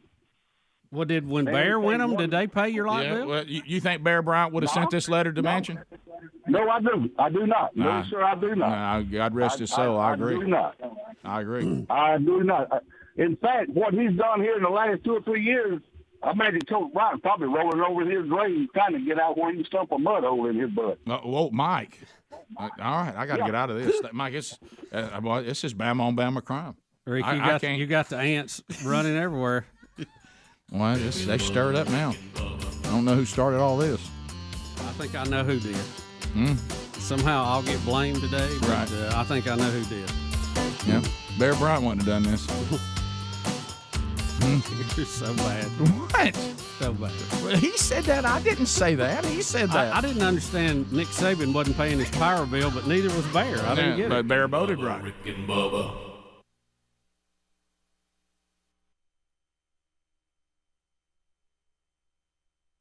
And as a tribute to Wendell Scott, the first ever African-American NASCAR driver. They didn't see it the way we did.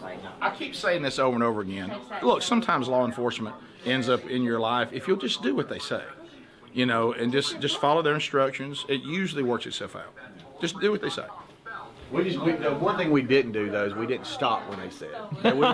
They wish we would have stopped a little sooner. I do think, far as outhouse to penthouse, I think I made the greatest jump because I was removed from the track and banned for losing my credentials all the way to Grand Marshal. Hey, we got a new intern. Hello. What's up? And it's Alyssa? What is it? Elena. Yes. I was so close.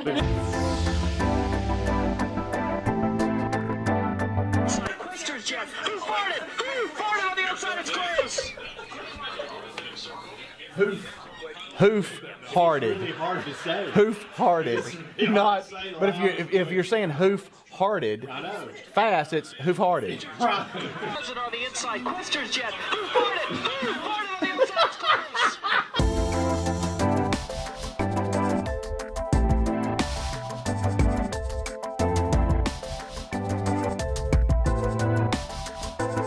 See, a lot of people think it's just fun and games around here at Rick and Bubba. We're working. We Man, work. We are working, man. We're doing sales stuff, trying to make big decisions, you know.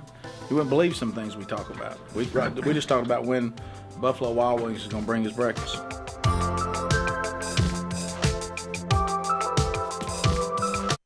Yeah, my face is pretty red.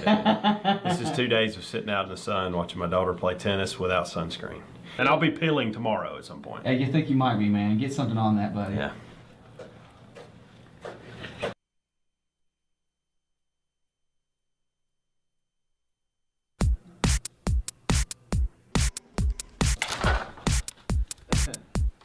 What's up?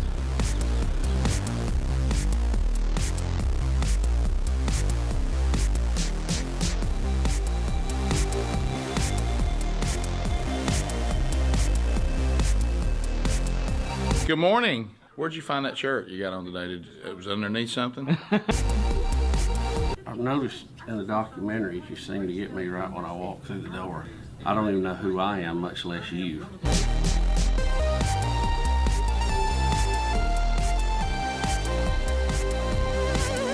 Hey, what if when I was standing here, you were talking to me and I would do this? That was me. That's just something you did? like, tell me something real quick. Hey, Speedy, what's going on?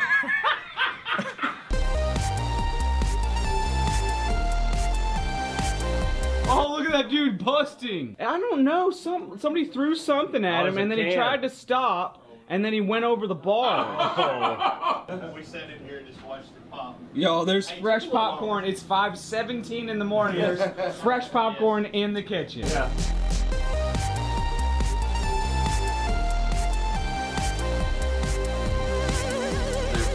Research out from MIT, and others saying you should. That's a technical school. Well, they care about boogers. And Harvard, as well as other universities, say the parents should let your kids eat boogers because of what's in the booger helps your teeth. Let your kids eat boogers? Yep, because it has rich, good bacteria. You ever eat boogers? You look like that little kid that would eat boogers. Yeah, you eat. No, I bet when you were no. in Texas, you were eating Texas boogers. No. I police the classroom. He policed the classroom. If I caught a kid eating boogers, I'd stare at him like this. Like, we can see you. Society can see you. Speaking of boogers, hey! That's disgusting. You should not talk about topics. If you want to increase your viewership or maintain them, you should not talk about boogers on air. Let's pray. Lord, we love you.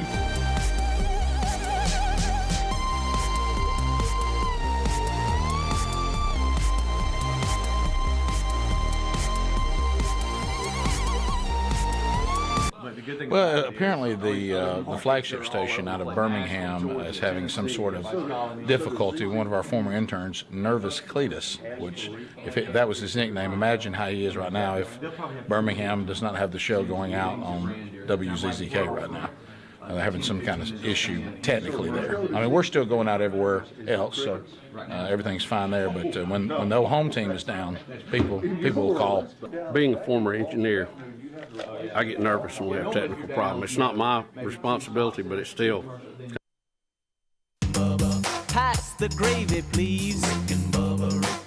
It is 8 minutes to the top of the hour of the Rick and Bubba Show. We're back. 866-WE-BE-BIG is the number. Let you know that if you're looking for the new Rick and Bubba CD, Herd Immunity today, it is available on all the streaming platforms. So today it's there for those you've been asking about that, and hopefully you're finding it with no problem. And I hope that you enjoy it, and we thank you for the years of support. It's been a lot of fun, and Lord willing, we'll continue as long as we can mentally or physically continue to do it. 28 years and still going. All right, so Bubba, you know, we look forward to the day that either where COVID is either no longer discussed and it's just somebody sick. Would they have? I think they had the flu, or hey, I think they had COVID.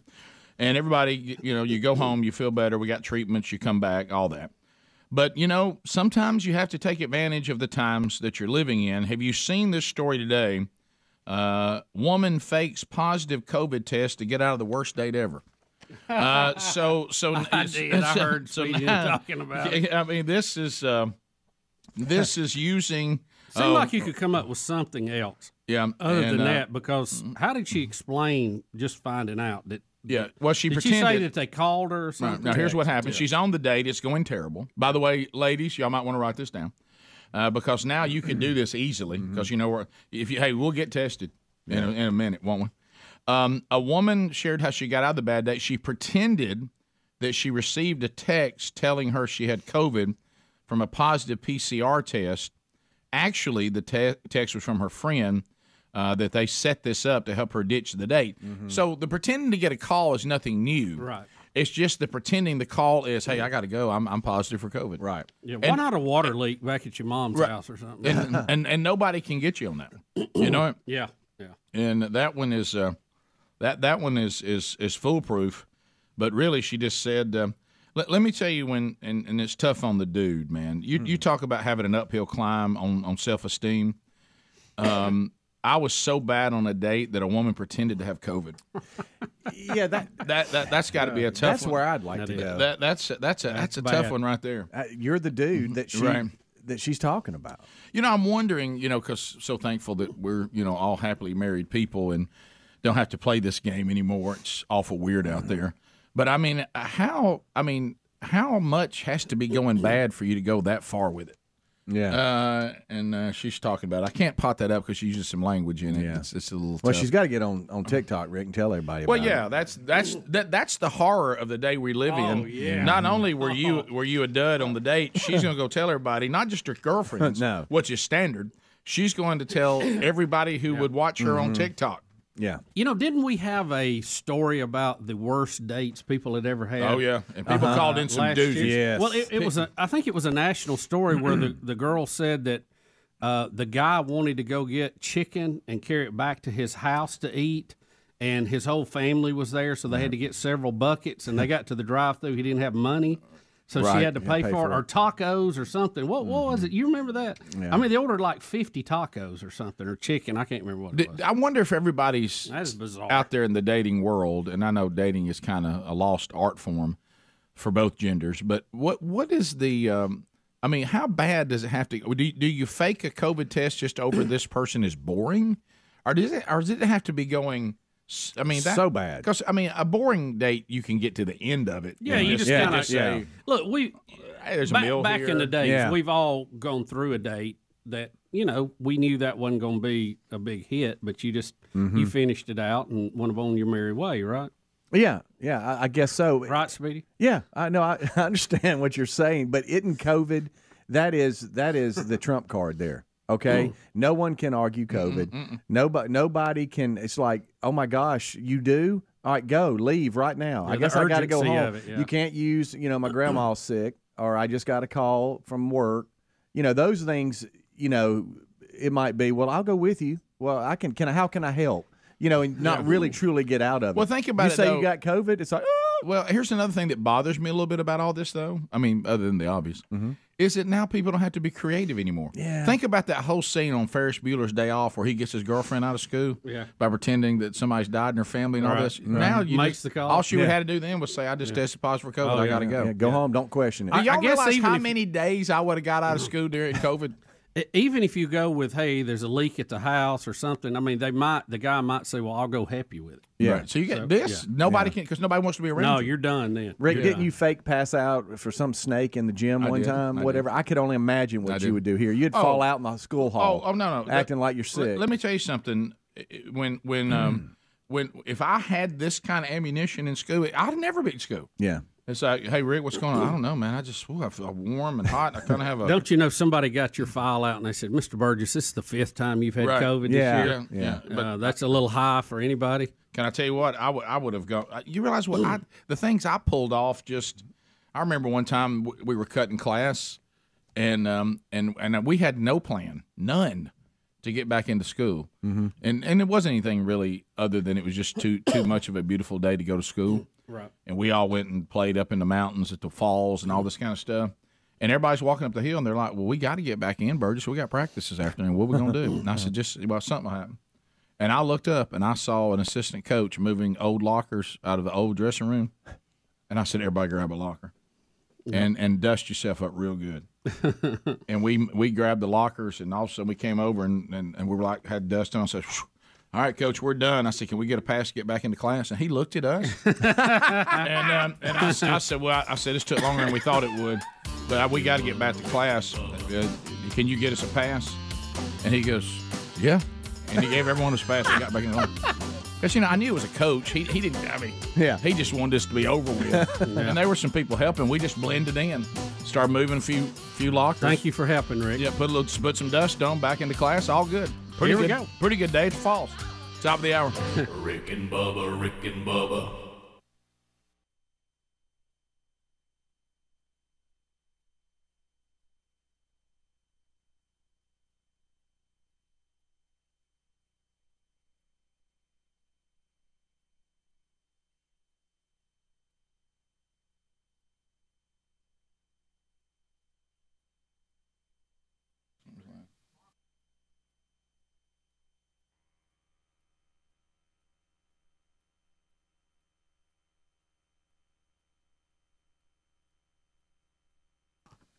All right, so we're talking a lot about inflation on the program. You realize inflation is the highest that it has been in 40 years, and it is here to stay because the government there's a lot of people out there talking about deep down the government doesn't mind this because if you think about it, inflation rates are higher than interest on Treasury bonds.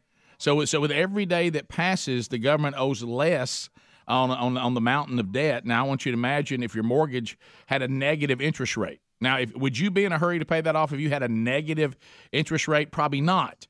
So right now, our pain is actually the federal government's gain. So protect your savings now and hedge against inflation with gold from Birch Gold.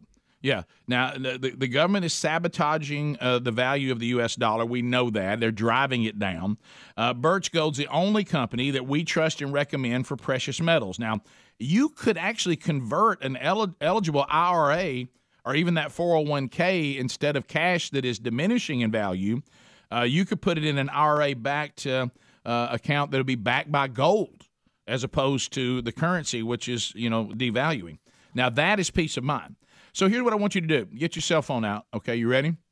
989-898 is the number, okay? 989-898, and you just text Rick Bubba together. Don't put and in there, just Rick Bubba. Text that to 989-898, and we'll get you a no-cost, no-obligation info kit. Comprehensive 20-page guide reveals how gold and silver can protect your savings and how you can buy them under the umbrella of a tax shield account. So, again, what's the number? 989-898, text Rick Bubba.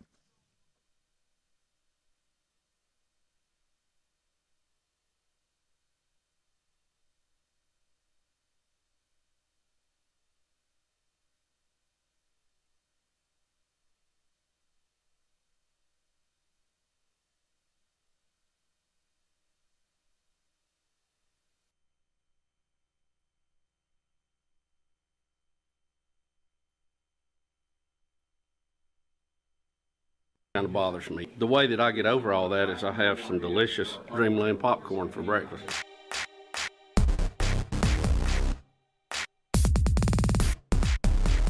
What happened, Dan? Where were you? What was going on? Had a quick in a nutshell. We were in Alaska, had a client, had him on a hunt, and a beautiful bear. Took him in on it, shot it. Come to find out, the bear wasn't dead. And when the bear got to about 30 yards, I said, there he is, shoot him before he, sees us. He shoots, he misses, and he comes out around these alders, and he's in a full charge. And usually when you see them charging, they're putting those front feet between the back feet. This bear's coming like a locomotive. I end up shooting the bear, shoot him in the head, coming that close. He probably falls at 15 yards, something like that, and I'm talking about it was very intense. He never wanted to go on a bear hunt with me again. You miss that shot, man. That's the shot you don't miss. Trophy animal I want to hunt, I like the elusive white-tailed deer. You hunt bears and you mess up, you become the hunted. I don't really like to hunt like big like lions. I really like to just hunt deer, and I like to catch fish. That's really all I really like to do. Is it just in the North America, or are we talking about? Anywhere, buddy. I'm going to stick with the deer, and I'm going to Alaska. Like it? I'm gonna go. I'm going elephant in Africa. Elephant. No, I'm gonna go hippopotamus. Ooh, those are mean. I know. I want one. What about you, Greg? I'm probably going rhinoceros because I want one of them big horns. So y'all don't care about endangered stuff at all. You just said question like it was just a what if. It was a what if. No, this is But real. then now he's dogging our No, this is real, and my choice is a Tyrannosaurus motherfreaking Rex. Not real.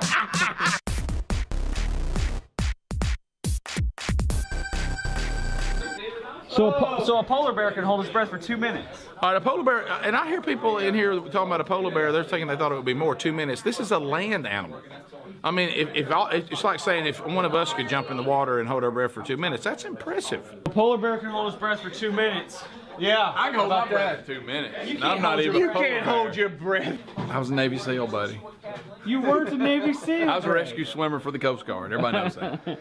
Hey, what is the record for a human holding its breath? Well, you got those free divers that they'll go down like 7-8 minutes at a time. No, nobody can hold it 7 or 8 minutes. That's just you just made that up. Yes, they can. Why do I feel like he's gonna have proof right here?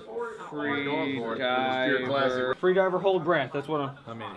Free diver makes world record by holding his breath underwater for 22 minutes. 22 minutes? Wait a minute. That can't be. That's all fake news. That's fake news. That's real, man. DailyMail.com. Who in the crap could hold? You slow your heart rate brain down. damage. You slow your heart rate down, and maybe he had a little bit of brain damage.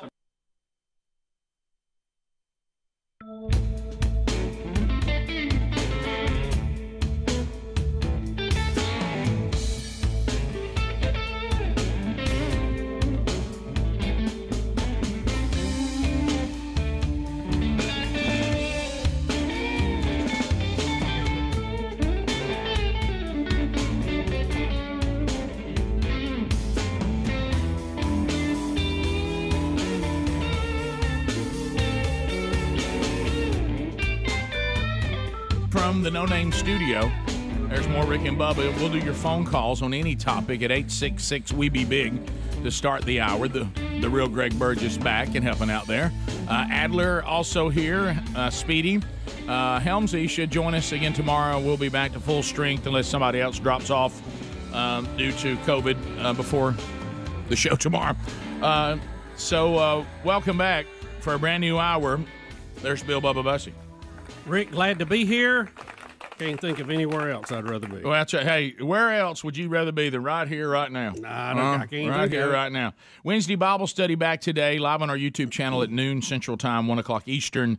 Walking through the book of Genesis today, the fall, Genesis chapter 3. All right, you can catch it archived soon after that on the YouTube or the podcast channel. So, Bubba, we have callers standing by that want to weigh in on a variety of topics. So we'll start with Ray Ray. Ray Ray, welcome to the Rick and Bubba Show. How are you today, Ray Ray? Hey, doing good. Just enjoying the show. Hey, look, I know all the Alabama folks called in.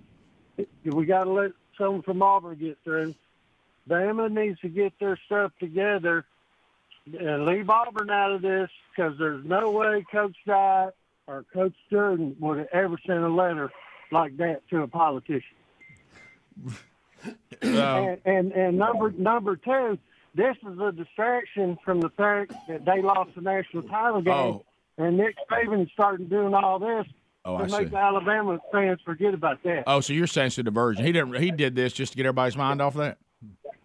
Yes, that, and then also the Dale Earnhardt, the third incident up there in Nashville, of the former quarterback, and I'm not trying to get into that, but it's also distracting from that.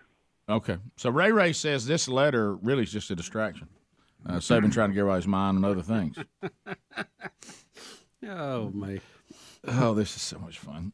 Phyllis in Alabama. Phyllis, go ahead. Oh, boy. Can you hear me? Phyllis, you're loud and clear. Okay, good. Yeah, because I just wanted to say that coaches should stick to coaching and politicians should stick to politicking. That's all I wanted to say. Well, Phyllis, here's the thing. We're having some fun because we're talking. This is football and it's politics and all this, and these are important things. But it really is no more complicated than this.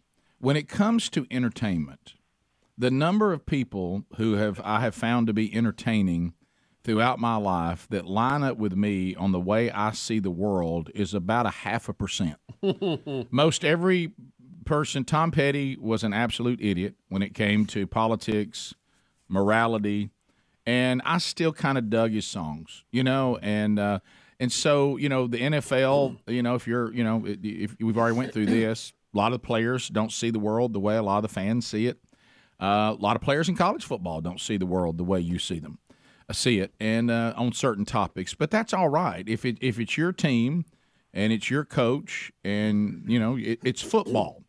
And if you have a right to express your mind, they have a right to express their mind. You can agree or disagree, but when it comes to the entertainment business, if you enjoy entertainment, but you're only going to enjoy it or only going to be supportive if they all see the world the way you do, you're going to have a hard time finding, this show's about all you got.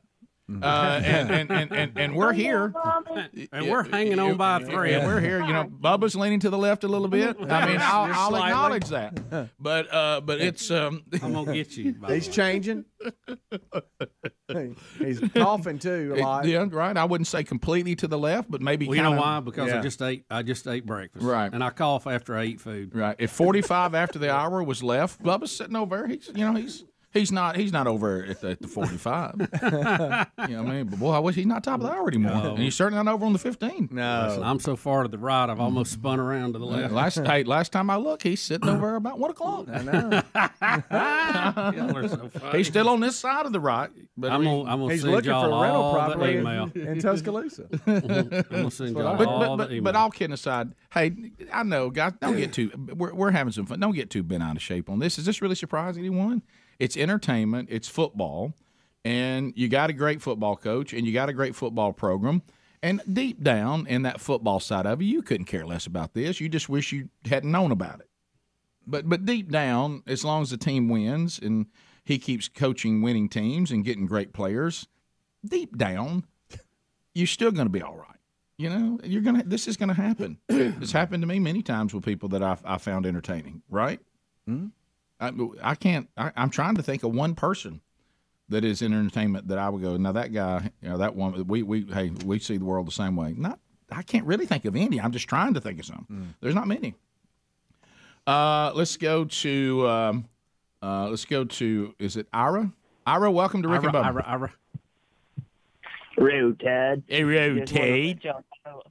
I called up to Mr. Manchin and didn't get him. I had to leave him a message, but I told him I loved him. I love what he's doing.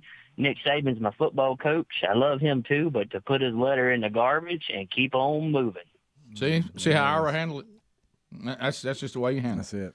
Look, and Auburn folks that are having some fun with this, y'all take Saban tomorrow.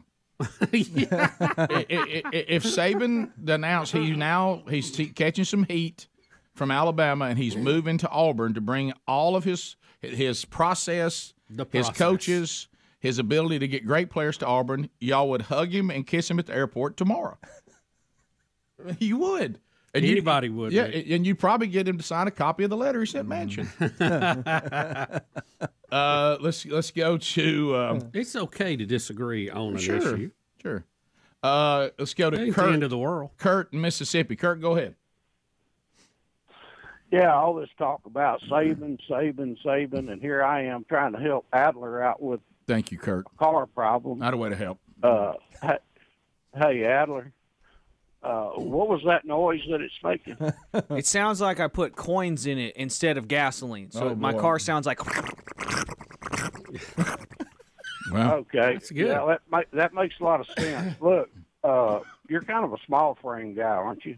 Dynamite comes in small packages. Yeah, it does. So absolutely. What about it? That's right. So you probably require a booster seat in order to drive. All right, where are you going with this call, buddy? Where are you going with this call, friend? He thought he was going to help you out. Yeah, buddy. Thanks for the help. There you go. Got rid of that for you, buddy. Yeah, man. Hey, Team Rick and Bubba, man. Mess with one of us, mess with all of us. Yeah, man. One united. One united. We are one. Rick and Bubba strong. Let's go to you all right over there, Bubba? David in Prattville. David, go ahead. Guys, y'all better pump the brakes on the savings stuff. Y'all gonna get these fine bomb callers riled up. Then y'all gonna have somebody have a confession to y'all that they poisoned a tree somewhere in Alabama. So hold tight, everybody. Calm down. They're just talking. We don't need the fine bomb callers calling in. Y'all need to go back. Y'all been drinking all night. Just go back to bed. Leave the Rick and Bubba show alone. Y'all go back to bed, okay? Leave it alone. Anonymous caller in Bama. Anonymous, go ahead. Rick, Auburn fans have been miserable for so long. We kind of enjoy it. I wouldn't take Nick Saban if he came to coach for free. That's just not true. You just lied. You just lied. I mean, I appreciate your sentiment, but you don't. You take him championships in a second. I mean, and honestly, if you would, you're kind of weird. I mean, let's go to Matt in Alabama. Matt, go ahead. Yeah, Green Acres, guys. Yeah, thank you for the call, Matt. Appreciate you very much. Go ahead. Yes, as a diehard Auburn fan, I say, hey, let him go. Maybe he'll send an email to Bernie next week about free health care. I tell you, it's put people in a strange place, hasn't it? Right? Yeah. Well, they don't know how to react. It's going exactly well. Right. I mean, I could have forecast this like Span forecast. Well, maybe not. Well, hey, well, he's missed a few. These winter storms are tough. Let's go to Jeremy in Key Largo. Jeremy, go ahead. Hey, Green Acres, guys. Hey, thanks for the call, buddy. What's on your mind? Hey, I was going to talk about the petition that all these doctors signed against Joe Rogan. I heard them talk about it on the kickoff hour. Yeah. But and how a lot of them weren't really practicing doctors. But one of the doctors that jumped out at me was Dr. Bill Bubba Bussey signing it. We missed that one. That's great. Yeah, you missed it. Oh, that's good. Saw me on that one. Oh, my goodness. 16 minutes past the hour. 866 We Be Big is the number. How about this? A lot of those, when they found out, not doctor, kind of a bit of a stretch. But I'd love to have more fun. Ask them. All right, now tell me exactly what Joe Rogan was talking about with Post Malone. I bet most of them don't even know. Rick and Bubba, Rick and Bubba.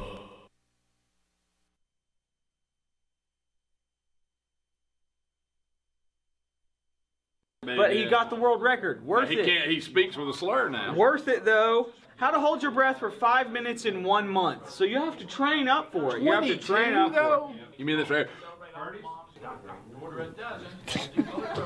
It's good, Greg. Here, let me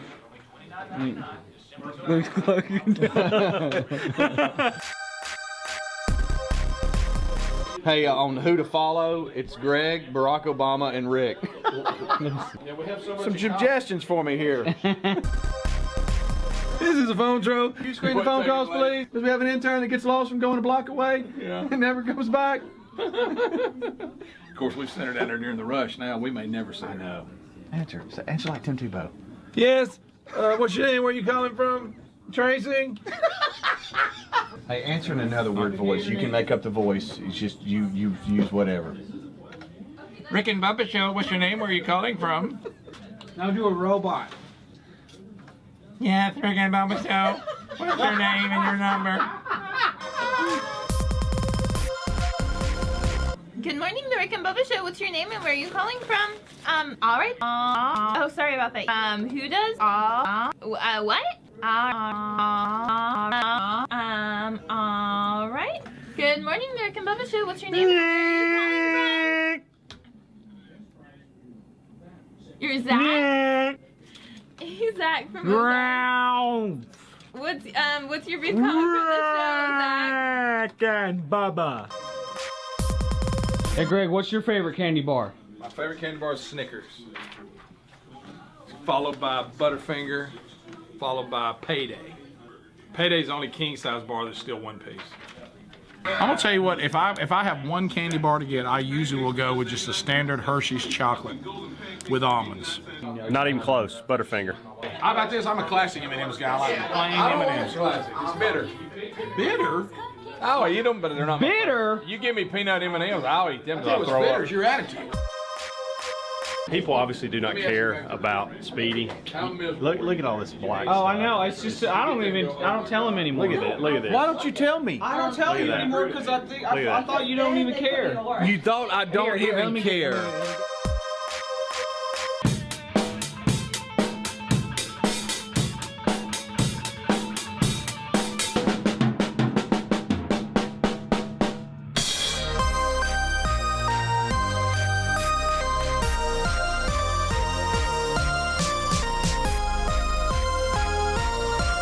This is Nick Pippett. I'm here to see my good friend Twiggy. Yeah. Who is coming close to her graduation from Rick and Bubba University. Yeah. You know, because I am the reason you got this job, right? Because you said you knew me. They are internally grateful of the legacy I left. About the last 100 days of Diana on TV the other night? I actually didn't watch it. What? I actually have no clue what we're talking about. It was a special, the last 100 days of Princess Diana's life. I love how Greg is like all hateful. I didn't watch it. Oh, you probably woke up early for the royal wedding too. I did. I set my clock. I was so excited. Yeah, I know you are. I know you're a big William and Kate fan. I actually missed school that day. See, I remember when Charles married Diana. I was in high school, and it was they made it big. People had to get up real early for that. Oh, I think he watched it. No, I was probably hungover.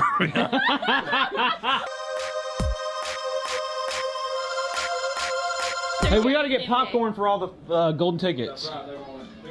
See, I got the popcorn. But I mean, has she ever had a bad day ever? I don't think so. That's her. She finds the brightness and everything. I know. Yeah, they told me I was but they said it in a real nice way.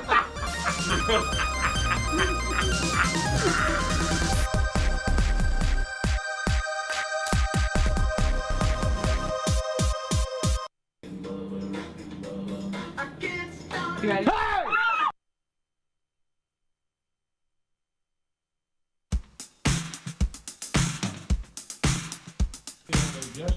Welcome to another day of the Rick and Bubba Show. It's Betty's birthday today. Happy birthday, Betty. Love you.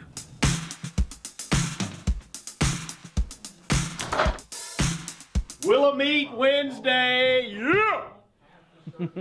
Hey, did you see where James Comey was speaking to Who? Yeah, where he was speaking to the FBI employees in LA when the Yeah, he didn't even. He saw it on TV. He thought he was being punked. He thought.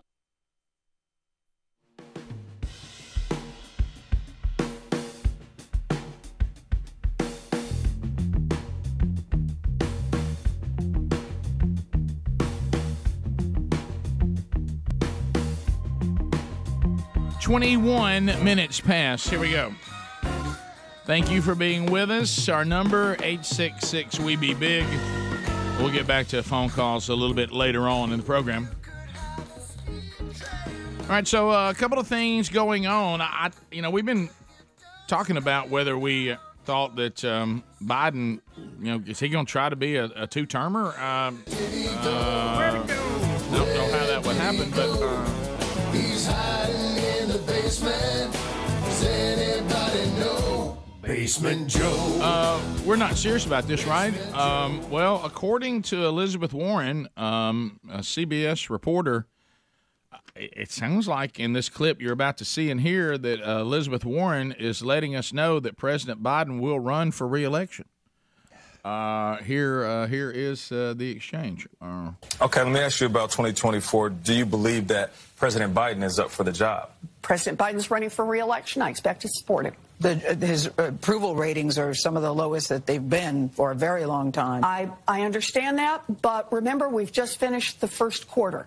We're just starting into the second quarter here. So we've got a lot of time, a lot of work in front of us. Oh, but you only have probably less than a year before you lose both the Senate and the House. All the polls, the polls are very bad, right? I mean, the Gallup had a poll recently that showed a preference nationally for Republicans at a 5-point margin over Democrats. You started the year with the insurrection and a 9-point advantage. No, I know. In the fourth quarter, it was a 5-point advantage to the Republicans. So something's not right here. Wow, CBS. Watch out. Getting a little. You won't get Elizabeth Warren on the set anymore. You won't. She does. She's looking a little far down the road. Yeah. If he makes it through this one. Oh, look, he's running for re-election. Well, they're going to say he is up to the midterms. Yeah. I mean, that's they're going to be my there. point is, they need to be worried about these four. Mm-hmm. See if he can get through them. So, guys, here's what I'm not understanding. I'm starting to think that the left-leaning media sources don't want Biden. They're starting to be very they're turning. They're being critical. Look, here's CNN. Well, they say what's happening. Well, Rick, if you lean that way, if that's your leanings, and we know the media tends to lean to the left, and you've got to go out and put lipstick on that pig every day and sell that story to America. Even you're beginning to look in the mirror and going, what in the heck am I doing? All right, the two next things we're going to play, you're not going to think it's CNN. First of all, here's John King questioning why we're not seeing press conferences from Biden like we do the other presidents. Here we go. Biden holds a rare news conference tomorrow to reflect on his first year in office and to look ahead to the second. I say rare because take a look. Mr. Biden holds far fewer formal press conferences than did the three presidents who came before him. The president hits the one-year mark with slumping poll numbers and rising frustration within his Democratic Party. They're upset with him. I mean, this is CNN and CBS. Rick, it's just so blaring. I mean, you remember Baghdad even Bob, glaring. who used to, and blaring, blaring and glaring. But you know what? I'd say about and blaring. It's fantastic. Can I say this? I think blaring is the audio only version of glaring. It is, and that's I'm a radio guy. That's right, because it's blaring. So it's like Baghdad Bob. You can say this and say that, but when you see the parachutes opening behind you, right? Yeah. It's kind of hard to buy it anymore. Yeah. So now, how would you like to go out every day and convince the American people, the public, that Joe Biden's doing an awesome job? I feel sorry for the White House spokesperson, Raggedy Ann. Yeah, bless her heart. Yeah. Well, how about this? You go back to this. I was looking when he threw up the press conference. Of course, you saw Bush and Obama at 14, 15, respectively. Right. Trump 21. 21 press conference. That's always one of the gripes of the media. They don't have access. They don't get enough of this, enough of that. Hey, Trump gave them plenty. He did. He did. He gave us all plenty. Yes, he did. So now here he was a giver. Here. He kept on giving. All right, just get ready. Still giving. What I'm saying next is, I think we have CNN's Abby Phillip going to say that Biden didn't anticipate that what he was doing was going to cause inflation. Mm-hmm. The price of food. I mean, look at inflation. The price of chicken is up. The price of fish and seafood is up. The price of bacon is up. What? The price of a meal in a restaurant is up. Again, this is a global pandemic with global supply chain issues that are affecting inflation here at home. But he's president of the United States at this moment, so you are responsible for those numbers, whether you can fix them or not. Yeah, I mean, he is between a rock and a hard place. You have so many Democrats in the base saying, why didn't you work on some of these issues that we really cared about? Why did you focus on infrastructure, on all of this other stuff as your first priorities? And the Biden thinking was, if we get COVID under control, if we get the money in people's pockets, then we have a better chance of going into the midterm election cycle. They didn't foresee the impacts of COVID and on that extra money in people's pockets on inflation. And so they're in a really tough spot because they made some choices a year ago that are coming back to them in a way that they did not anticipate. And at the same time that is happening, their base is so angry that all of those other things on the list that you ticked off at the beginning are undone. And there's not any time or really any political will right now to get most of them done. Wow. So, Rick, look, again, I hate to be this way, but, I'm sure Joe Biden had 8th grade civics, right? Well, I bet he didn't remember it. Well, let's face it, it was a long time ago. We know that. A very long time ago. Rick, when you have money and you have supply, they have to balance out. That's how you have a good economy. When there's more money floating around after you have pumped the economy full of stimulus and you don't have the supply for whatever reason, right, that's when prices go up. Right. If I sell the famous widget from Business Here comes the widget. Okay? The widget. Watch out, and he's leaning back. The widget is here. And I have 3 widgets, and I have 300 people wanting those 3 widgets. What am I going to do with the price? I'm going to raise it up. No, of course you are. Now, if I have 3 widgets and nobody wants them, then I'm probably going to cut price, Mhm. right? I mean, isn't that how that Mhm. works? Yeah. So when you have too much money versus the supply available, that's a formula for inflation, and it's not some kind of mysterious thing. I thought most people understood that. So how do you bring that back in? You have to slow down the economy. Yep. Well, do we want to slow it down when we have people out of work? You know, there's a fine middle there. Usually, what they would do is the Federal Reserve would raise interest rates a little bit slowly, just a quarter point at a time, bump it up. That would slow down people buying things and financing things. It would let supply catch up with the money, but they haven't even done that, which is very strange to me. I mean, that's normally what you would do. The media all works on the same talking points. Right. It's really strange. Now, we can't all hear them at one time, but put a montage together, they all got the same verb, everything. Yeah. I think this is a trick to distance themselves from Biden in the midterms because you can't run on his accomplishments at all. So are they trying to distance themselves to where they can have their own little platform and not be so supportive of him? There's a strategy here we can't miss. We'll be right back. Rick and Bubba, Rick and Bubba.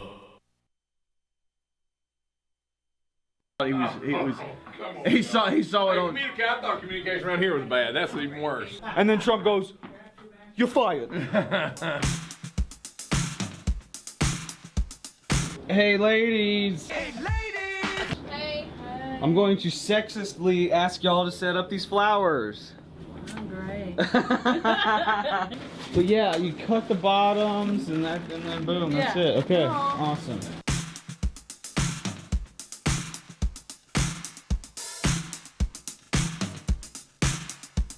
Amen.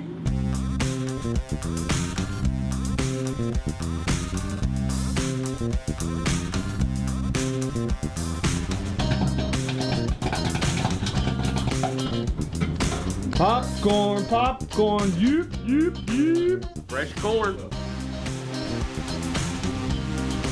Oh, watch out for that table.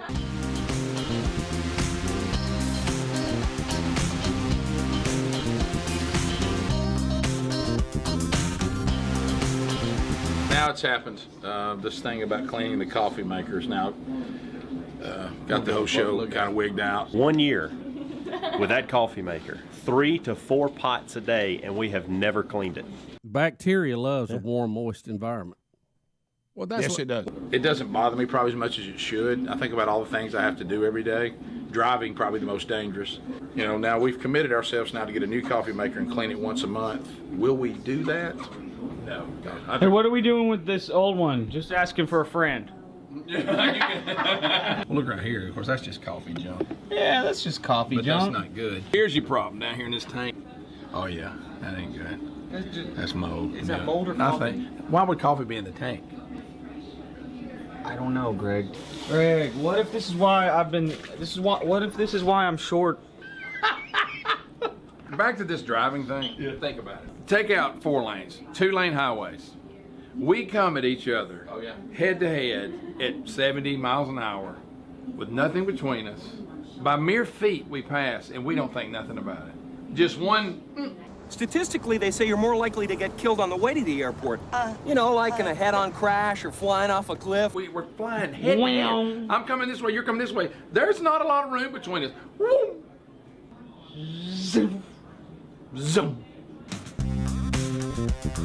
By the way, I messed up. Yesterday was Teacher Appreciation Day. Forgot to say anything. So, to my wonderful, beautiful wife. You all appreciate it.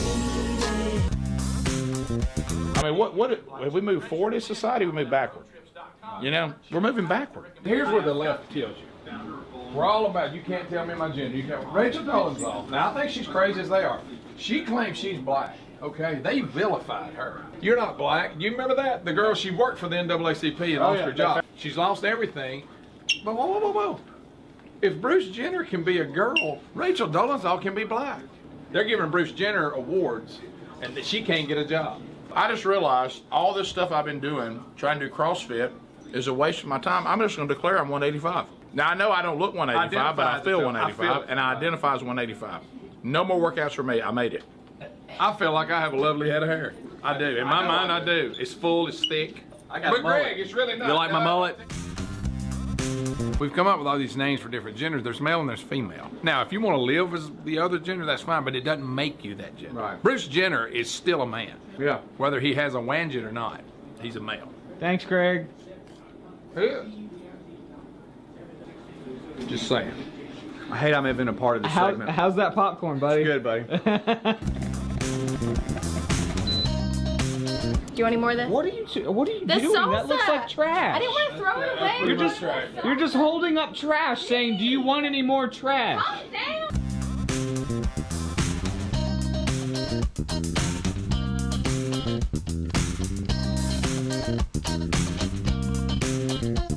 Phil Waldrop, ladies and gentlemen.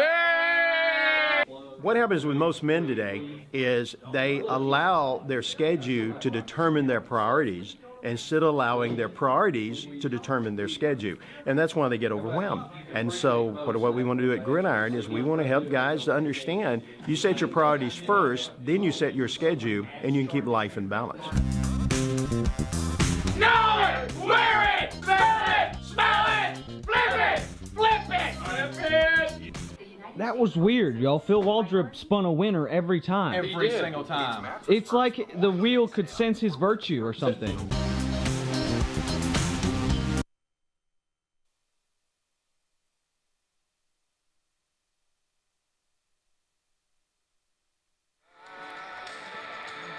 $35 minutes past the hour. Rick and Bubba show. Thank you for being with us. Greg is back. Helmsy should be back tomorrow. SimplySafeBubba.com is here with the Rick and Bubba show, locking arms and saying, look, we got your security right here. Oh! SimplySafeBubba.com. No matter what you need to secure, no matter what's going on, someone's always there to help you 24/7. And if you have not moved on your Simply Safe Bubba system, you need to now. SimplySafeBubba.com will get you 20% off your security system. So that's going to help. There you go. They were awarded in 2021. U.S. News and World Report said this is the best. Here's old number one. You install it yourself, and right now we get you 20% off. And we're also going to get you your first month being monitored for free when you sign up with their interactive monitoring service. And it's great, and it's not very expensive at all. And you're not locked into some contract you can't get out of or anything like that. SimplySafeBubba.com. It's just a better way to do security. SimplySafeBubba.com or go to RickandBubba.com under the sponsors button. Bubba, I understand. Oh, Rick. Just when you thought it was safe to come out of your COVID and climate change bunker, we have another global emergency. Again, as our country and our world, as we said earlier, continuing their addiction to terror and fear. What's the next culprit we have to fight? It's a culprit they told us to go to because we were going to be in trouble before. Rick, it is a plastic planetary emergency. Oh, my goodness. Plastic. Here we go. Somebody say, baby, burn. Burn, baby, burn.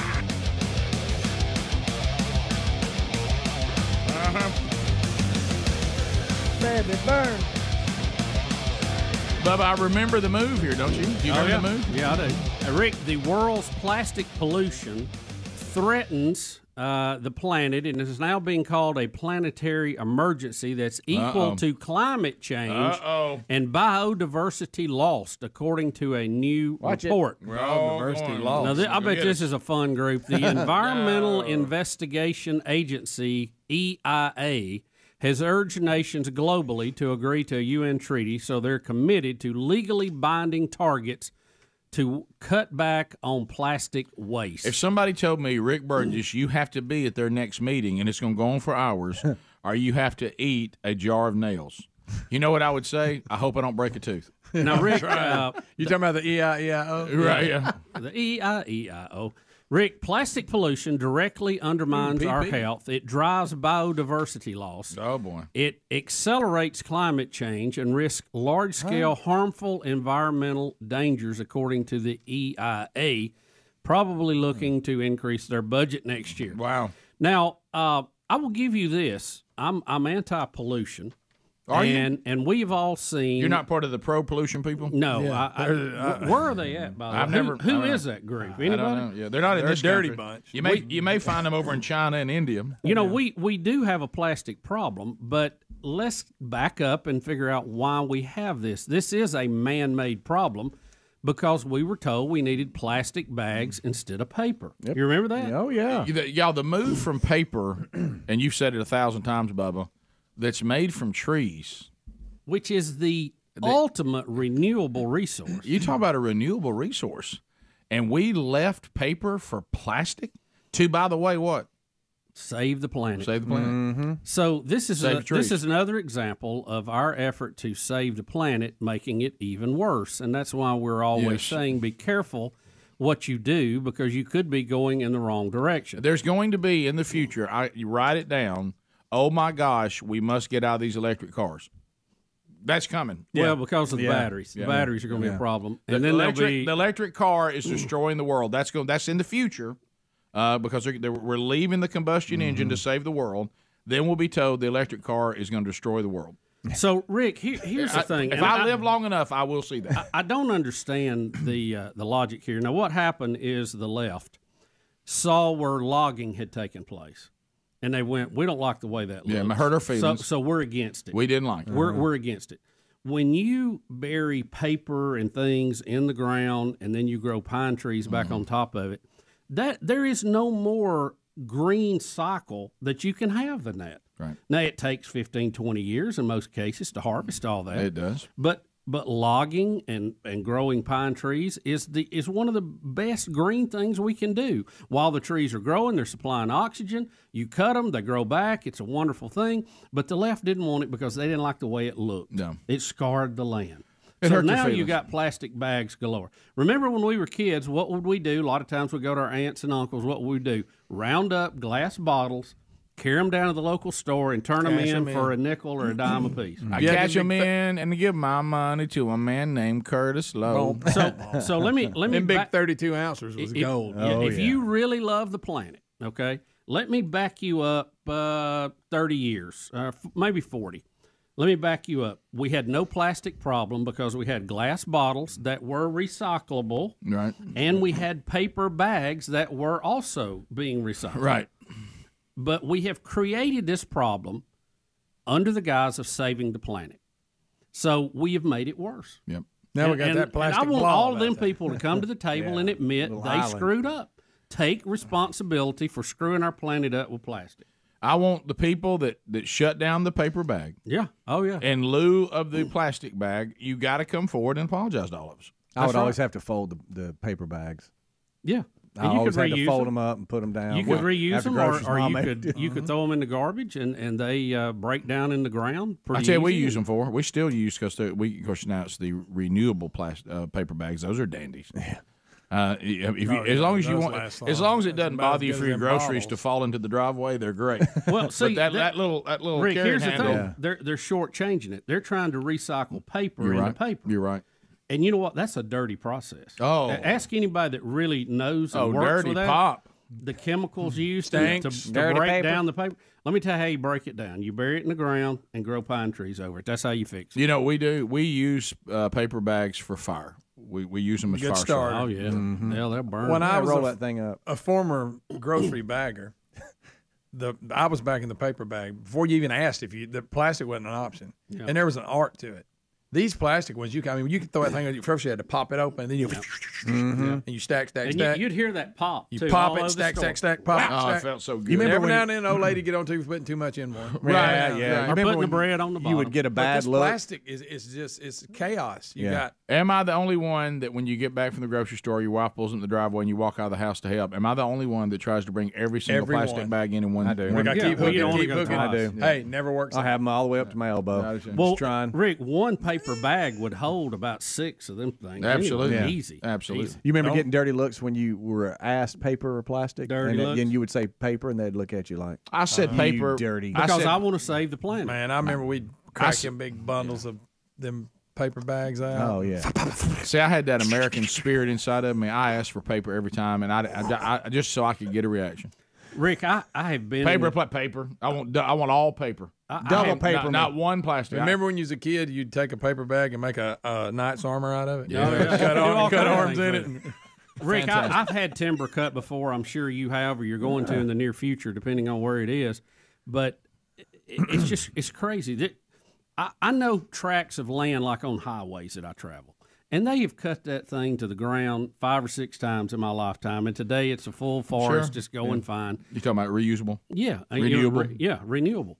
Maybe the way God made it. Now they Try got that one on. fast growing pines. Oh yeah, they shoot up. Oh yeah. Is it true or not true that you have a story right now telling us we got to get out of the plastic bags? Plastic bags are killing the planet. Rick, don't forget and we about need that to go big back bottle. to glass bottles, which we all admit are better anyway. Oh, they are. For carbonated I drinks. hate plastic bottles.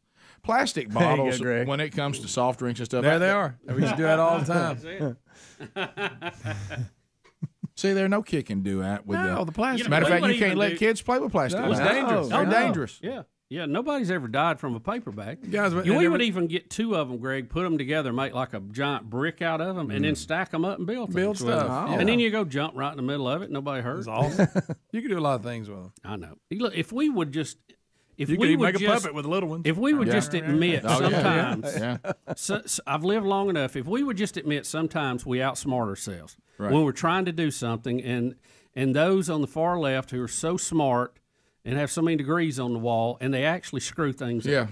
Let's just tap the brakes on some of these plans when they come down the pipe, because it ain't always the best idea. I wish I could be one of the electric car companies right now and be like I have straight up airlines have straight up automobile company.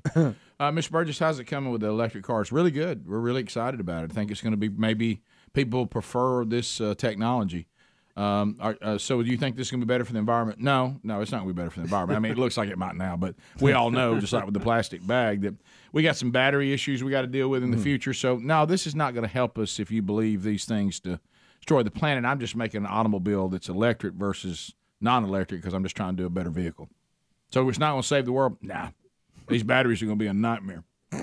Well, you can, and two, you can do all you want to take emissions out of the air, right? And then you have a volcano explode like we had out in the Pacific the other day, and it's going to put more trash and more deadly chemicals into the air than all the cars in the United States have put in the last 10 years. Did you see the numbers on it now? Oh, yeah. 600? Yeah. Stronger than 600 Hiroshima bombs. Yeah, 600. Wow. That's a lot of force. Mm-hmm. The numbers a little high. Greg's like, how do they figure that out? The 2 things, funny comment from somebody watching on YouTube. They live in New York City or New York, and they have to bring their own renewable bags to the grocery store. And so they brought a pro NRA bag to the grocery store to let people know where they stand. Well, but let me point out on those bags. What are you supposed to do with those? Wash them. Wash them out. You're using water and detergent. And that's supposed to be bad for the environment too. There you go, Bubba. And then also on the electric batteries, or electric vehicles and everything, I think they're cool. I think they're great. I think they're a great option, but they shouldn't take over, especially when you look at the cobalt that has to be mined in a lot of these nutrient-rich or whatever rich countries. They're not doing so hot. The Congo is getting ravaged because of all the cobalt that they have. Yeah. And it ends up being a not good thing for these third world countries. Oh, look, if people cutting pine trees and replacing them hurts your feelings, look at the mining for this cobalt for the batteries and the stuff they need for batteries. It makes and lithium. That's going to be lithium. Lithium's horrible. Lithium is a finite resource. So when we close the last lithium mine, what are we going to do for the next battery? Yep. When Chile runs out, it's going to be bad. When Chile runs out of lithium. Yeah. We actually do have a good bit, but Chile's got way more. Argentina. Now, how does he know that? I thought you were Greg, talking about. I watched a video on YouTube yesterday. What about the Congo? I thought you were talking about a bowl of chili. We run out of chili. So I'd say, wait a minute. Rick and Bubba, Rick and Bubba.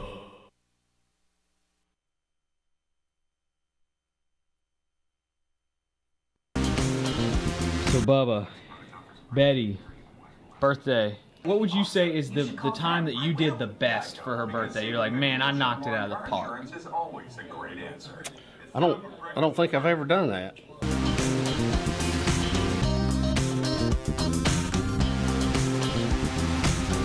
That guy died. The 85-year-old guy died while trying to climb Mount Everest again. He did. Is there any big challenge like that you want to do at some point in your life? I did a tandem jump skydive. It would be kind of cool to skydive by myself. But when I hit the ground, I told myself, you survived, don't you ever do this again. I would like to do that too. I would like to ride my motorcycle in one big trip from ocean to ocean across the United States and hit like all kinds of cool landmarks on the way, like Grand Canyon and all the other stuff. And like drop off Kevin's ashes along the way? Yeah, I would sprinkle Kevin's ashes along the way, yeah. Right. Or I'll stuff them and just strap them on the back. Ooh, there you go. Is there any kind of big adventure you'd like to do at some point in your life like that? No, not a big thrill seeker because I think life is full of thrill enough. I'm actually trying to do old man CrossFit right now. To me, that is Everest. You know, I'm kind of envious of Speedy because I want to do something that he's actually done before. You want to get buried alive? No. Ride a bull? No. Tap by K9? I want to get in a fighter jet. Oh, that's good. I would get in that fighter jet and end our ISIS issue. Hey, you know that 85-year-old guy that died trying to climb Mount Everest? Yeah, old codger. Yeah. You got anything like that you want to do? I would like to go on safari. As goofy as that sounds. Here, hold still and just look at me and like act like you're looking at a lion. What's a lion? Act like you're looking at a lion.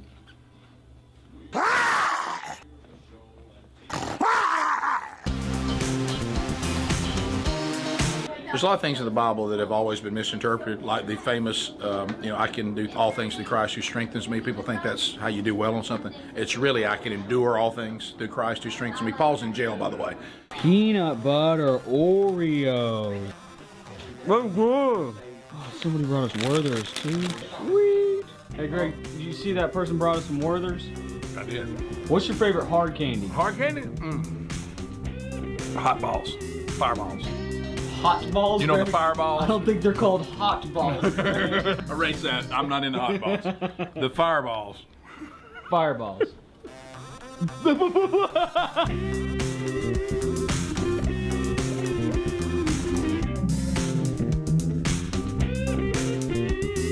Sorry, Comey, you are fired.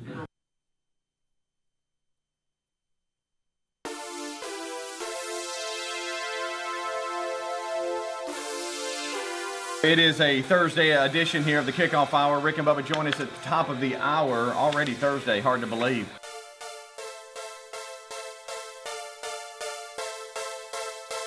Good morning. I'm really concerned today.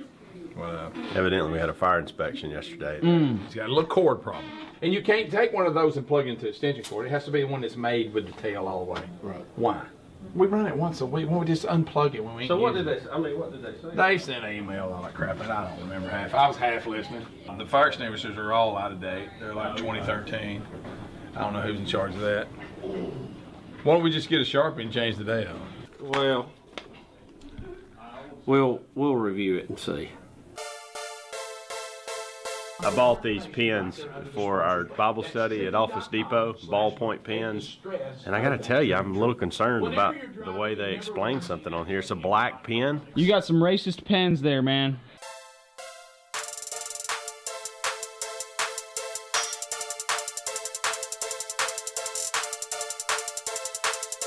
All right, let's pray.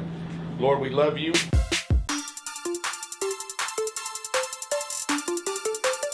You got cut, dude? Yeah, a little bit. That explains the ketchup and the popcorn. You have to watch out. Of course, Greg gave me no warning. Yeah, thanks, Greg.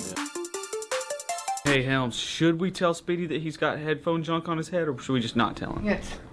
I think we should Gosh. always tell him. I need new headphones. Where is it? It's like you got a sideburn, man. Are y'all kidding? No. No. It's It like, looks cool though, man. if you could get it to match the other side, you might have you something.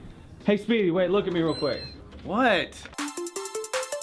Look, when you get in the situation, when you're dealing, this is what we have to understand in politics of today, and it's been this way for, most of our history. This is like trying to get a Boston Red Sox fans to say something good about the Yankees. You can't. In our state, it's like trying to get the most rabid Alabama fan you can think of, say, give me a War Eagle. It's not going to happen.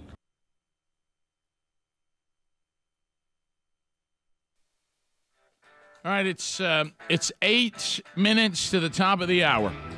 Rick and Bubba's show and the phone troll music is playing, and you're rolling. There we go. All 10 lines are available. We'll go through a bunch of calls quickly. We've had some phone segments today, but haven't done a troll. A troll's going to speed things up a little bit because the old buzzer, when it sounds, your time on the program is over, and we go to the next caller. Remember, Herd Immunity, the brand new Rick and Bubba CD, is available on all streaming platforms today. If you didn't get it ready to go yesterday, so you already have it, go grab it if you so desire. All right, so let's start with let's start 30 seconds with Earl out of Leroy. Earl, you got 30 seconds, buddy. Go right ahead. Hey, good morning, gentlemen. Hey, buddy. Hey, Rick, Bubba, y'all saw where the hunger strike kids are about 40 of them on hunger strike to get this voting bill passed. Have you seen that? I haven't. So, somebody's doing a hunger strike? Yeah, fifth day they're doing this. I could stop at the Dollar General, buy a $12 grill, a pack of Odez charcoal, and a pack of Connecticut sausage and bust that hunger strike up in about 20 minutes. I agree with you. I had Connecticut sausage on the grill last night. You know, just laying it up there on the top rack, and I went ahead and butterflied it, laid them out, and then cut, so I could have the flat pieces. And I just kept a little barbecue sauce and a little brush on them while they laid up there, and they got that crispy with that. Good. Good gracious, Rick. Just a quick note on what we were talking about. I thought this was interesting. Why do I care if you're hungry? Dave emailed and said when it comes to paper versus plastic, he said it doesn't matter to him. He's bisexual. That's a good one. That's funny. That's fantastic. That's good, Dave. Now here's what I want. I want the tin can back. I want the glass bottle back, and I want the paper sacks back. I didn't like leaving any of that. The bottles are so much better. Glass, so much better. It's not even close. Oh, yeah. And the paper sack owns the plastic sack. I mean, and I ain't bringing a sack in here all nasty and ratty that I keep having to wash and bring back. We ain't doing that. Rick, you're not helping the environment there. You're using fresh water to wash it. You know, when you check out of the grocery lines, a lot of times if you donate to crippled children or something, I don't know. They'll give you one of those bags. Like I said, why are you giving? I did something nice. Why are you making me take this bag? Don't punish me. They do. They act like you. Now, who do you donate to? Well, just different fun. Right. Could you just pick? Well, that was a straight up fun. Say Salvation Army. When we were growing up, that was a straight up fun drive. I know, but it's just so. It's just the way you said it. It's just so. Something seemed wrong about it. Yeah, it just feels so clear. Yep. Dan in Enterprise. Dan, 30 seconds. Go ahead. First of all, it's Steve. Second of all, Greg, I called before the 2020 Georgia-Alabama game, and I said, "Go Dogs," and you called me a little puppy. Ain't no puppy no more. Go Dogs. And the second thing is, when you're ready to arm wrestle, you let me know. I'll come up there and smoke you.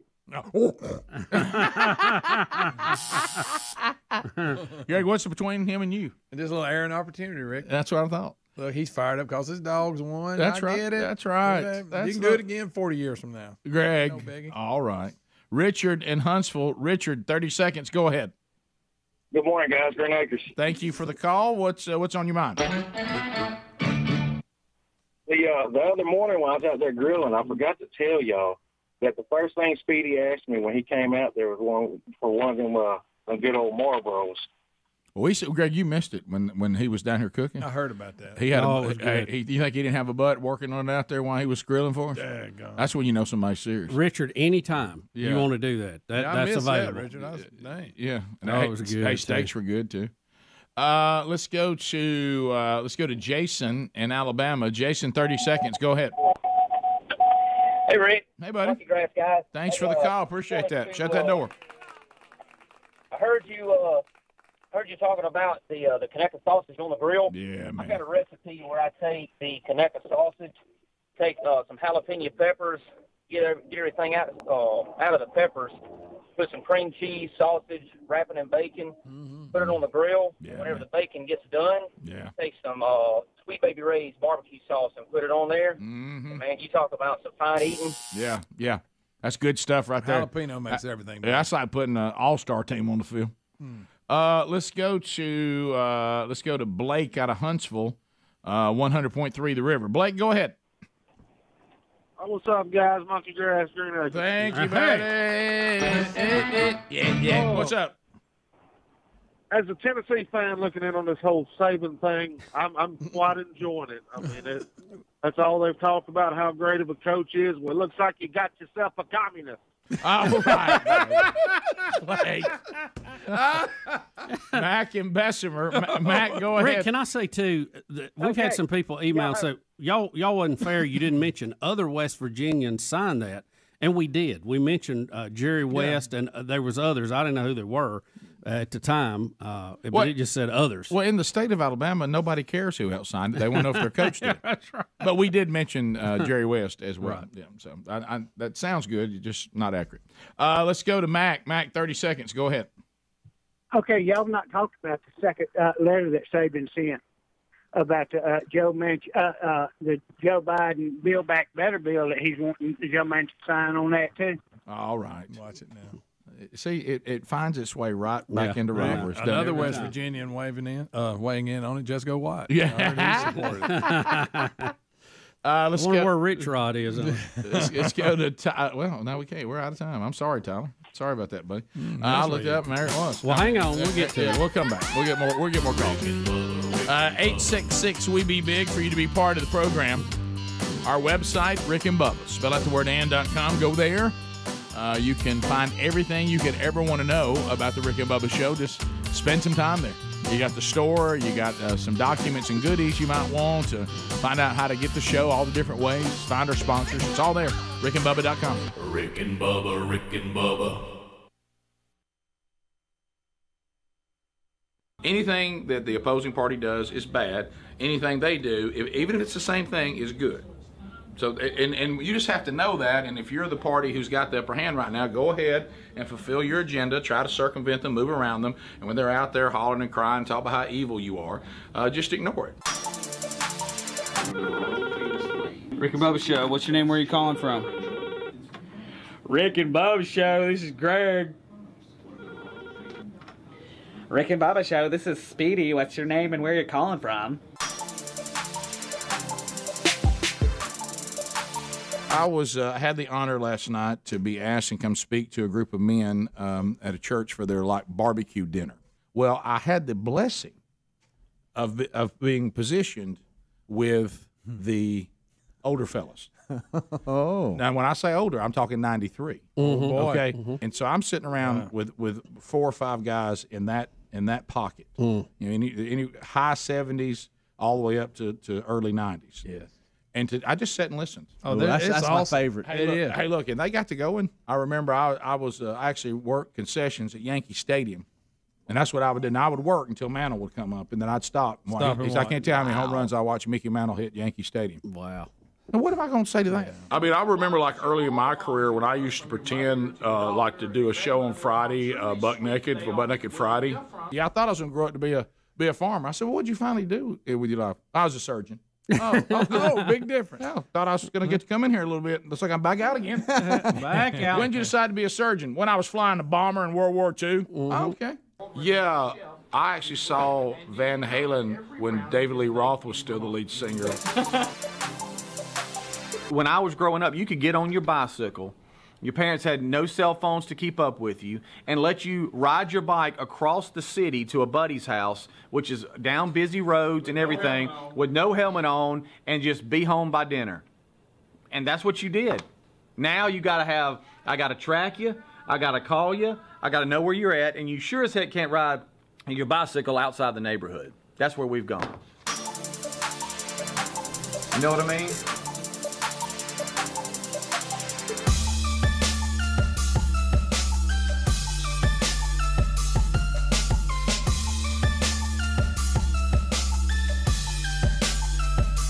Oh, this is horrible. I can remember, and this hadn't been that long ago, when I would get up and go to work, no cell phone. Nobody had a cell phone. So when I left, I told my wife, I said, I'll be home when I'm home. If there's an emergency, call the power company. And we all survived. It was fine. Now, and I'm guilty of it, you can't go anywhere without your phone. And what I like better about it then is I didn't have to get called on the way home to stop and get stuff, like bread. Yeah, Aaron and I went on a walk the other day, and we get out into the street with the dogs, and I realized that neither of us have our phone. Oh, y'all panicked. And it was like, should we go back? On the weekends, if me and Lisa are together, I won't have my phone because I'm like, if it's an emergency for the kids, they'll call her anyway. Yeah, they like her better, so they'll call her. Oh, that's fine. Yeah. What's something from your childhood that you miss like that? Huh, you know, what is really sad is, do you remember, I was still in the generation where you still had to roll up windows? Yeah. And, you know, that's just something that, like, kids nowadays have no idea about. They have no idea. You're exactly right. That's a good one, by the way. I see. One of the things I remember as a kid, that this is a good one, that's a big change in society. We would eat out only on special occasions, and Mom would cook 3 meals a day, every day. Today, everybody eats out every day for 3 meals and cooks for special occasions. It was completely the reverse. And Mama had cornbread, a nice pan of cornbread every single day. I love you, Mama.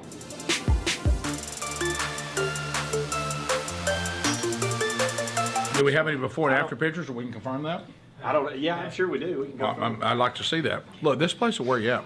There's 2 things that'll gray your hair, and one of them is being the president, and the second one is working here. What is that? Box of cookies right here. Oh, cookies. The last 4 days, I have drank 100 ounces of water a day. Really? And now I feel like I'm dehydrated, and my pee color's not what it needs to be. Oh my! Yeah, yellow kill a fella. I have drank plenty of water. I should not have yellow pee. No. Sometimes, y'all, I've been eating so much kale, my poop is real green. Oh my gosh!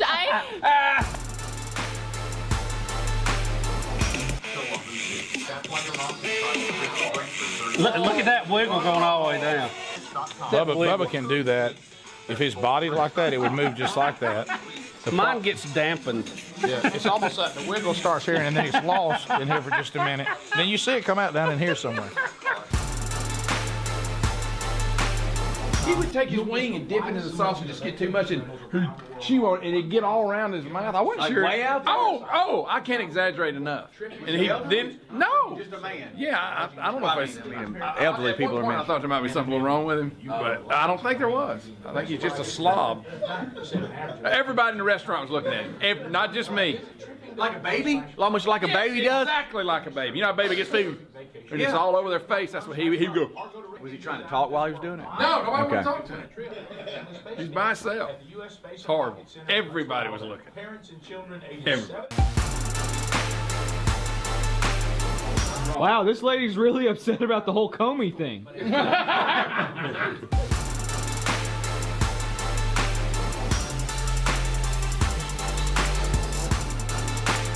right, now do I have this right? Is this too legit to commit right here?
It is 7.5 minutes past the hour.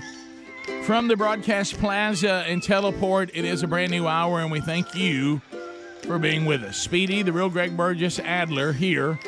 Helmsley should return tomorrow. Your phone calls at 866-WE-BE-BIG. We'll get to some more of those this hour to find out what is on your mind. And welcome back. There's Bill Bubba Bussey. Rick, glad to be here, and thank all of you for joining us. Well, Bubba, it's It's one of the things we didn't mention. Did we know yesterday that Cuz Strickland from Mossy Oak, better known as the COVID kid, did he? When we interviewed him several months ago, they were talking about the Mossy Oak podcast that he hosts. Fistful of Dirt. Fistful of Dirt, and it talks about if you got land and stuff and how you do hunting land, outdoors, hunting, all that stuff. Where Cuz loves to be out in the great outdoors. Oh yeah. So the new podcast has they call it, does it drop? Podcast it's already. I think it dropped yesterday. Yeah, it dropped yesterday. And so he did a recap of our hunting trip with him. Do I have that accurate? And even played segments from the show. He wanted to come over here and actually do. It's an audio podcast, and wanted to do it with us. He was going to bring my deer meat, Rick. You may remember that. Oh, you got plenty of it. And because COVID had. Because he came down with COVID, and then COVID broke out here, he didn't do it. So he still had a podcast to do. So I think he took, and we gave him permission to do this, bits from the show and edit them into them talking about it, and put the podcast together third party, if you would. Yeah, I listened to, because Speedy sent it to us, I listened to maybe the first 20 minutes or so of it.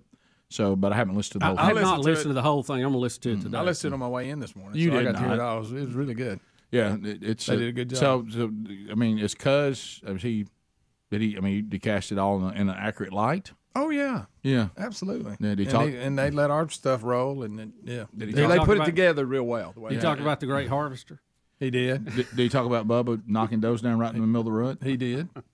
I did what he said do. Right. Well, I listened to the home team and did what they asked to do. Really? So really, if you think about it, you killed 4 deer.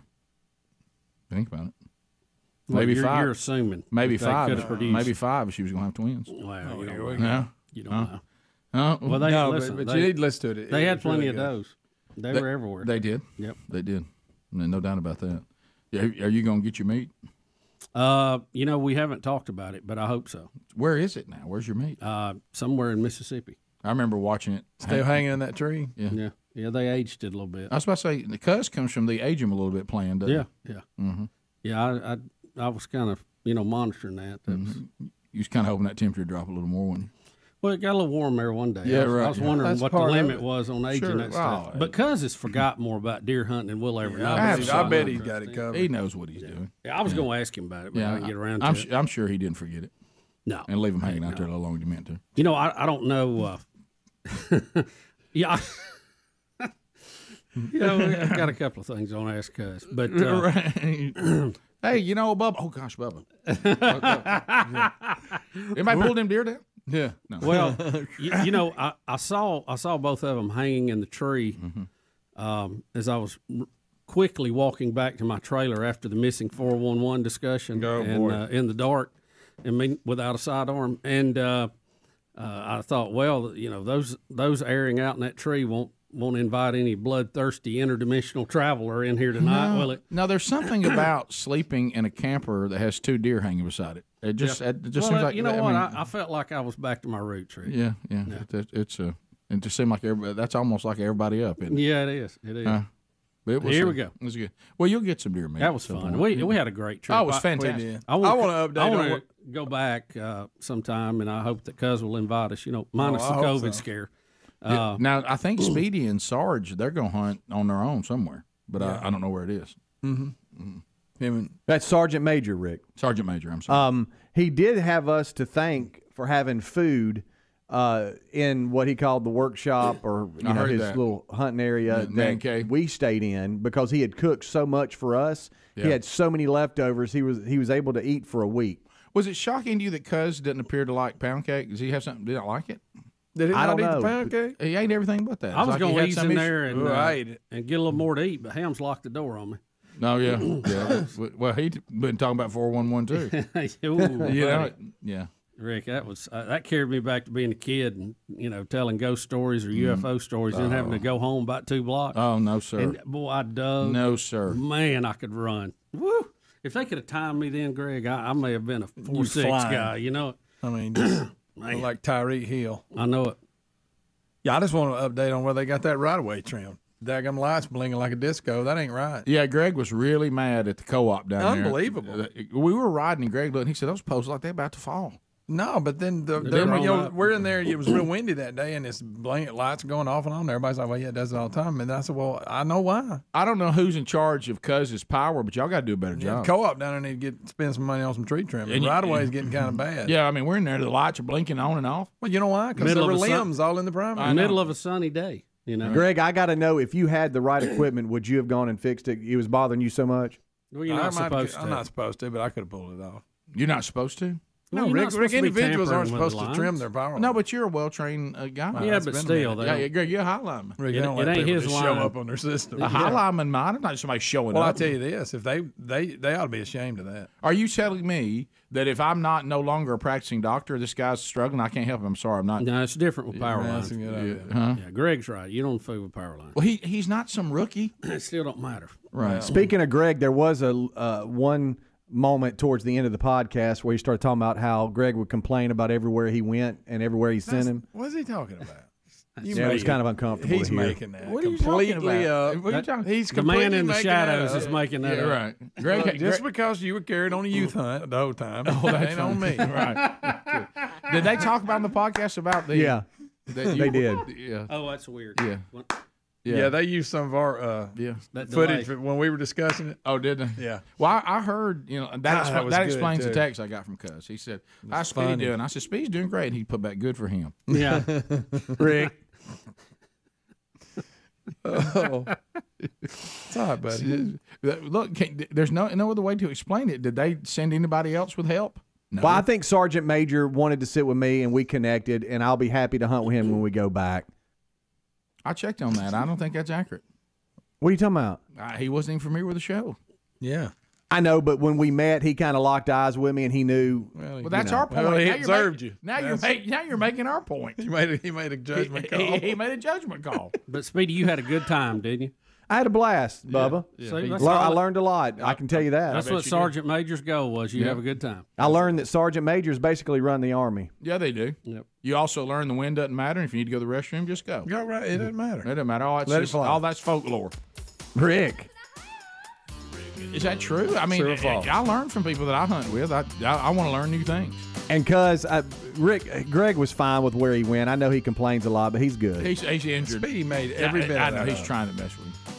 He's actually had the best spots. And he wishes he would have let him shoot that 8-point, but Cuz wouldn't let him, Greg said. Here he goes. Sergeant Major, who you need to get? Then I'll take him. I'll take that young man. Bubba, Rick and Bubba. Remember this guy? Oh, yeah. Well, how long y'all been dating? 4 years today. How much congratulations. I mean, how much longer do you need to finally decide you want to marry this girl? Well, I don't guess any longer. What? Okay, I know you said not to do it in public. Technically, this is not public. But, I agree with the statement. If after what God did for me on the cross, if he never does another thing for me, that will have been enough. But he decided to do something else for me, and he sent me you. So, will you marry me? Yes.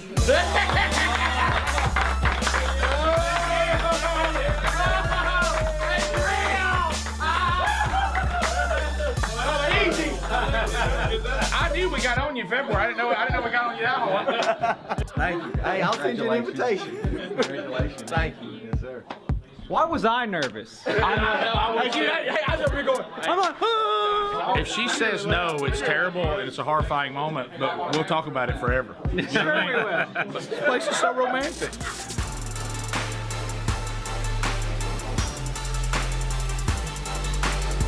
On 104.7 WZZK. Why does Adler have his shirt off?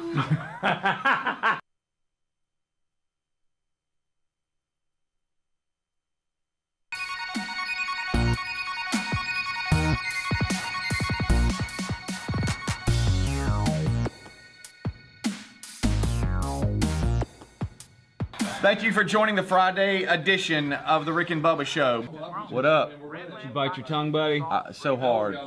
I can hardly talk right now, so if I have a slight lift. Back there underneath and right here, right with the back, he just hits it every time. So every time you talk, it scrape, scrape, scrape. Did you hear it Yeah, it was like, yes. When yes. you hear it. And you can't even finish your food, so I got like a mouthful of food, and I'm like,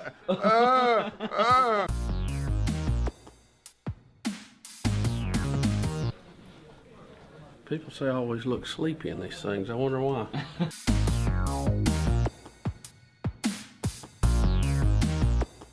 I said, son, I'm a grown man, and you better go find somewhere to go right now. I said, you honestly, you don't make this mistake. Now, you need to back off. And, of course, thankfully it did. Then one of them jumped out there. I'll talk about it over there. See, we would have never. No. Hey, there's no respect for authority. I can't really. Yeah. No. Oh, yeah. A fight was starting as soon as the game ended. So then you get your team, right? You're grabbing your people, throwing them. I'm like, hey, man, just back off. And then they start coming after me. I said, whoa, whoa, whoa. I said, you don't want to mess with a grown man. Are you kidding me? Like that. And then he started. I said, son, if you take another step toward me, I said, I'm gonna put you on the ground. No, I'm not gonna have some punk talk to a grown man like this. I said, you need to really think about this. This is about. I said, it's about to be a horrible scene out here. I was walking the parking lot and I was grumbling about what it is. I said, I can't believe it. I said, they're gonna make me act a fool out here. I said, they're gonna make me lose my mind up in here. And all of a sudden, brother says, Dad, you're quoting a hip hop song. I'm like, is that where that comes from? Y'all gonna make me lose my mind. Up in here.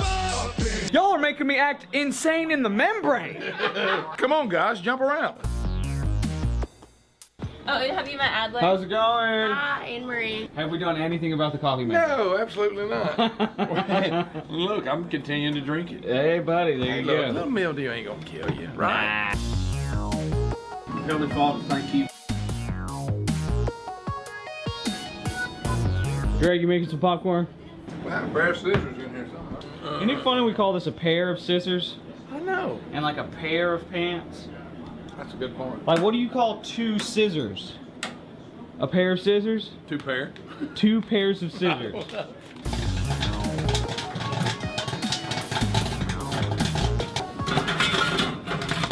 Popcorn's ready.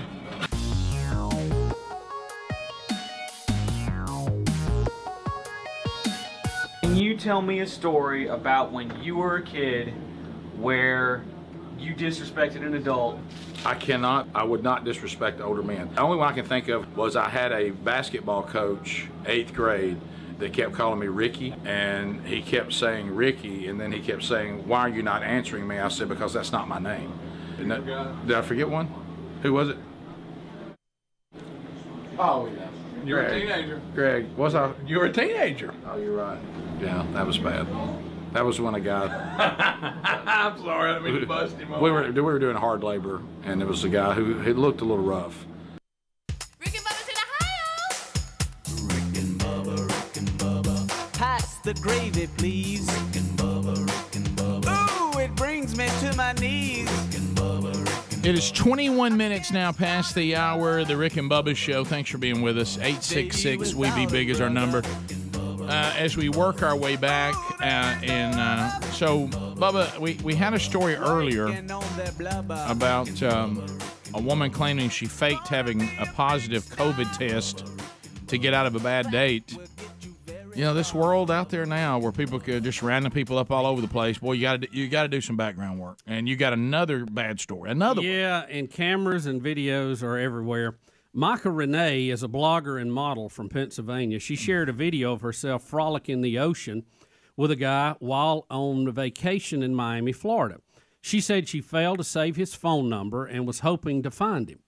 The video she posted a video of them together, and it's been viewed by more than 4.7 million people.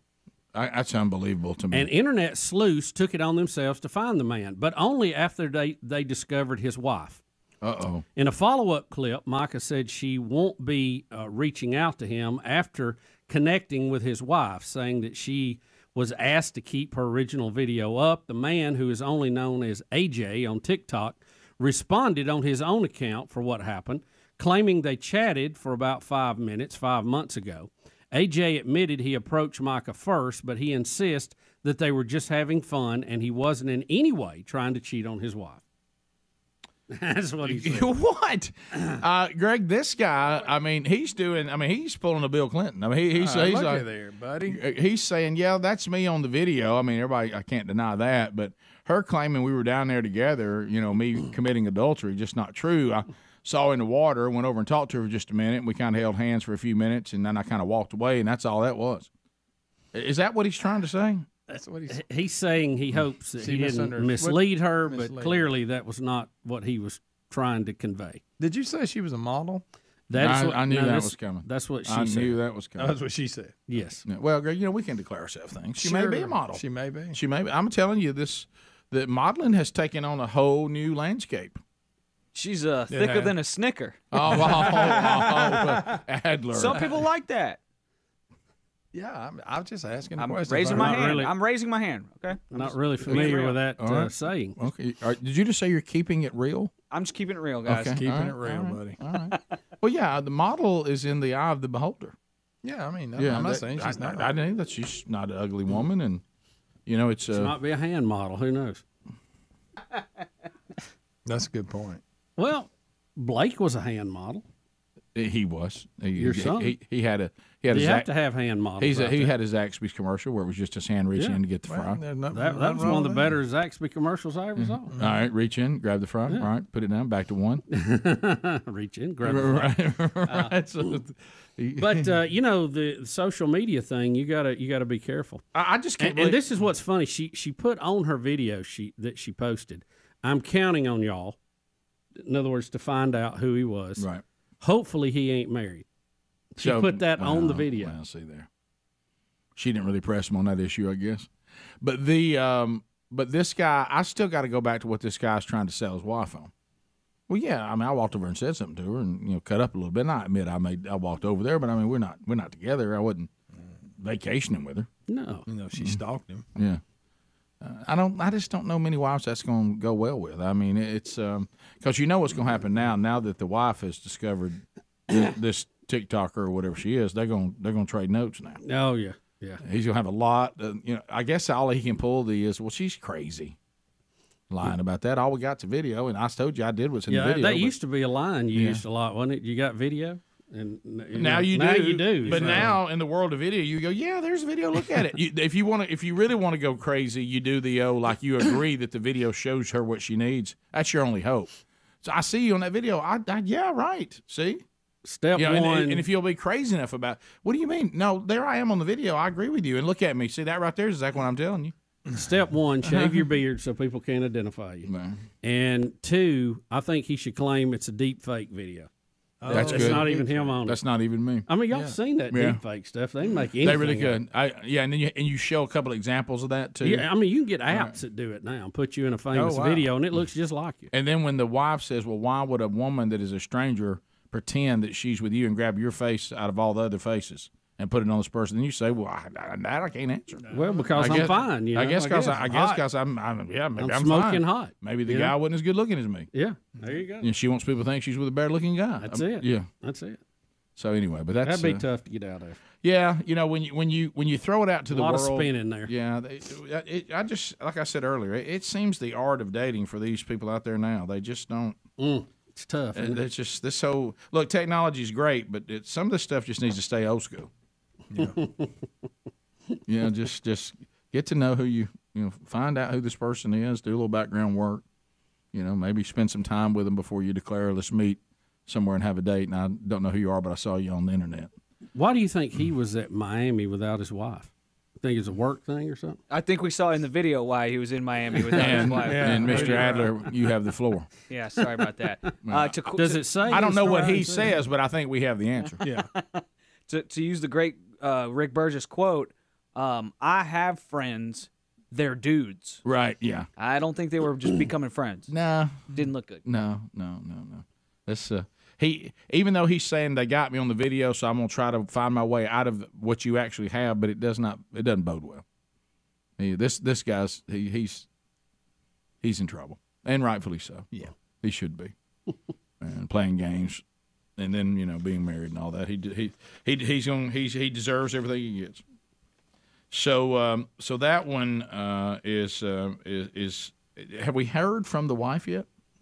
I mean, like where she landed on all this. I think I know where she's going to land, but has she officially come out and says, "Look, I'm not buying this. This guy's in trouble. We're going into marriage counseling." Have we heard from her? I wonder if it's tougher to be a player nowadays with technology and ways to get evidence. You know, back in the day, some people were telling me that it was easier because, I mean, you had to be seen visually. Like, hey, I see you. Right, you know, now take a picture, post it, and the world knows in 10 seconds. Well, yeah. You don't have to yell about it, Speedy. Yeah. I mean, goodness. Yeah, Back down. It's such. I mean, I didn't. I mean, you said somebody said. Yeah, that's just. I mean, that's what I was told. Right. Well, that's you know, who knows? It doesn't matter to us, but I mean, for these people, it's videos are everywhere. Now we can say this: we're all very thankful. We've said this 1,000 times, growing up and being stupid, that we're glad our parents couldn't see. Yeah. You know, these kids today, it's almost like they know this technology exists, but then they're surprised when everybody saw what they did.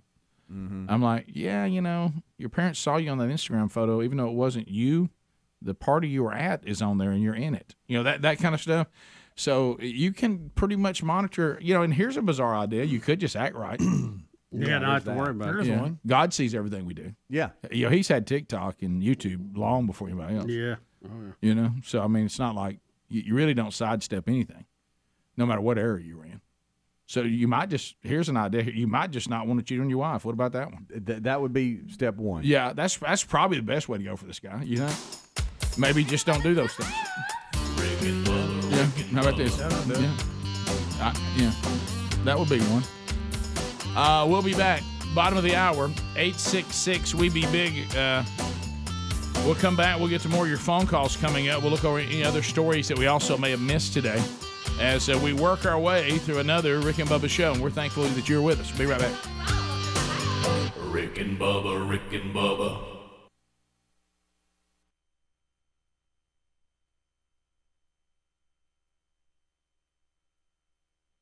And he tired of me complaining about it and said that this kind of work would do me some good, to which I sadly replied, look what it's done for you.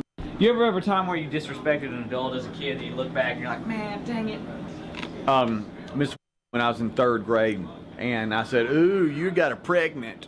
Like that, like I was trying to make fun of her because she had gained some weight. And I got sent to the principal's office and got in really bad trouble and got a spanking from my dad, too, about it. I thought I'd be funny. It was in the lunchroom, too, 3rd grade. You know, red hair, freckles. I just owning the table. Got in bad trouble, really bad trouble. A police officer told me to turn around because we have a parade, and I yelled in my car, kidding me, and he heard me. And then he also knew my dad, was like good friends with my dad. So it all comes around, kids, it all comes around. Kim Jong-un, he's a dandy, ain't he? People ask me what you think about it. Yeah. And I was just go, what do you think about it? And they go, what? I go, what do you think about it? Well, I think he's crazy. Well, back at you. And Henry, I'm sorry you can't go a single appearance without Bubba bringing up Revenge of the Nerds, you know? Hey, hey, it's Revenge of the Nerds 3, man. Are you Japanese? Heck no, boy. I'm Korean. Why do you talk like that? South Korean. Get it right, Adler, it's 3. You know, every once in a while my daughter will make fun of me and I go, okay, hey, stop. Okay? I have to keep up way more than any other generation had to keep up with. There you go, that's a great point. So stop it. Right. I'm not an idiot.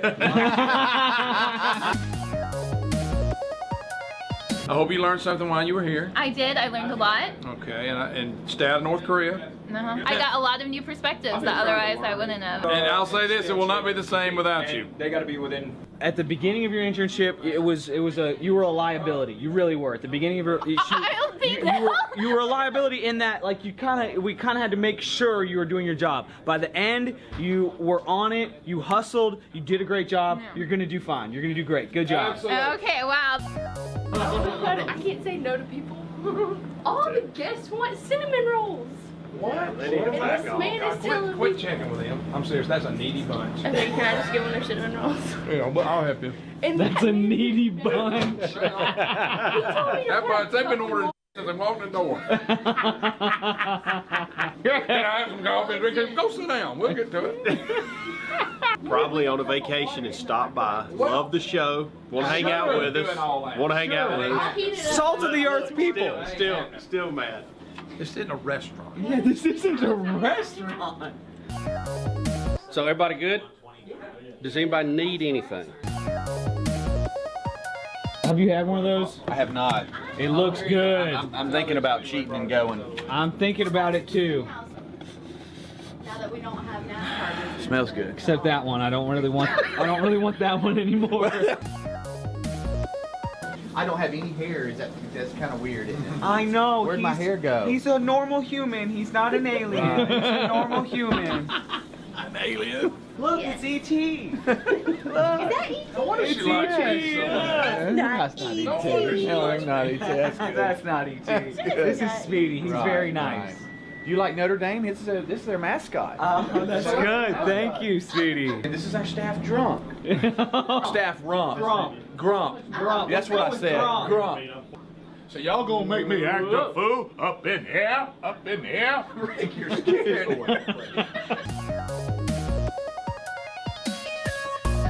What's your ideal hair? What would you want? Like name a person or a style or something. I'll take your hair. You'll take my hair? Sure. All right, let me get a good angle. Okay. What would be your ideal hair? I have it. I want to look like Lenny Kravitz because he is the coolest. This is the Lenny Kravitz look. It's called the Establishment Clause, and it never said you had to be an atheist if you worked in the government. If you can underline that in the Constitution, send it to me. I got $100 for you.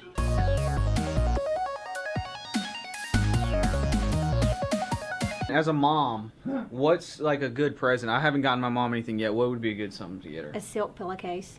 Really? Yeah. How much are those? Hey, does Dirt Cheap sell them? The Dirt Cheap stores? Doubtful. Could. I like those the best. Does your husband get you a Mother's Day gift or the kids and you give him a pass? Just the kids. He doesn't get me anything. Okay, good. What's the best Mother's Day present you've ever gotten? I like the homemade gifts. Those are her thumbprints. Oh, okay. That's See? nice. That's really nice. So do that. I'm gonna.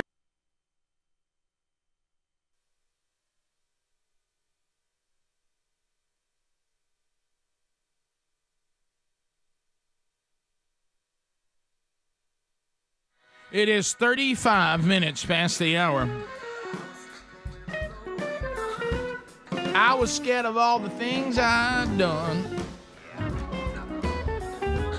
As we return, ReliefFactor.com, teaming up with the Rick and Bubba Show and helping so many of you and me and some of the guys on the show, taking it every day, all natural, 4 botanicals. Helps you with the ongoing aging process or just aches and pains of life and exertion. If you don't believe me, listen to Katie out of Virginia. 2 days after total shoulder replacement surgery, screaming pain. I heard you guys talking about Relief Factor, and I heard you talking about so many times that I went to the website and I ordered it at 2 in the morning because I was hurting. 2 weeks later, my hip and back stopped hurting. As well as my painful shoulder. Now able to walk, standing up straight. My shoulder is gaining strength every day. I've told all my friends and family members to order it. And by the way, I'm 64, and I'm starting to feel like I'm 44 again. Relief Factor. You know, I've talked about this before. I started taking it when I kept saying, I feel like the Tin Man on Wizard of Oz. I feel like I need oil. And when I started taking Relief Factor, I started getting that range of motion back. So get your 3-week supply. It is all natural, $19.95. Take it every day, and hopefully this will be the answer for you. In 3 weeks, you'll know if it works or not, and if it does, you order more. If not, now you opt out. There's also a link at rickandbubba.com under the sponsors button, but I will tell you this. The majority of people that order the 3-week start pack, they order more, meaning they've seen results. All right, so do we want to get into this Microsoft thing? Or do we want to? I mean, is it just going to make our head hurt and anger us? We could take some phone calls, or we could talk about something else. Let me give you a couple of other things right quick. Right, You know, we've had this Novak Djokovic deal going on in Australia. Right. Well, now it looks like it has moved to the surfing world. Surfing legend Kelly Slater has been told by the sports competition committee there in Australia that he will be banned from competing in Australia if he is unvaccinated. As he has warned, rules apply to everyone in the wake of the Novak Djokovic saga. Now, he is a surfing icon, which I'm not up on surfing icons, but he is yet to say if he's vaccinated or not. So they're taking that as he's not, and they're telling him don't try to come to Australia, which is where a lot of the surfing is done, if you don't have the vaccination. Greg, this is not a vaccinate or not vaccinate statement. This is just becoming creepy. I mean, in general. I mean, it's the vaccinate guys. This is just the building this world of the vaccinated versus the non-vaccinated, especially when the vaccination.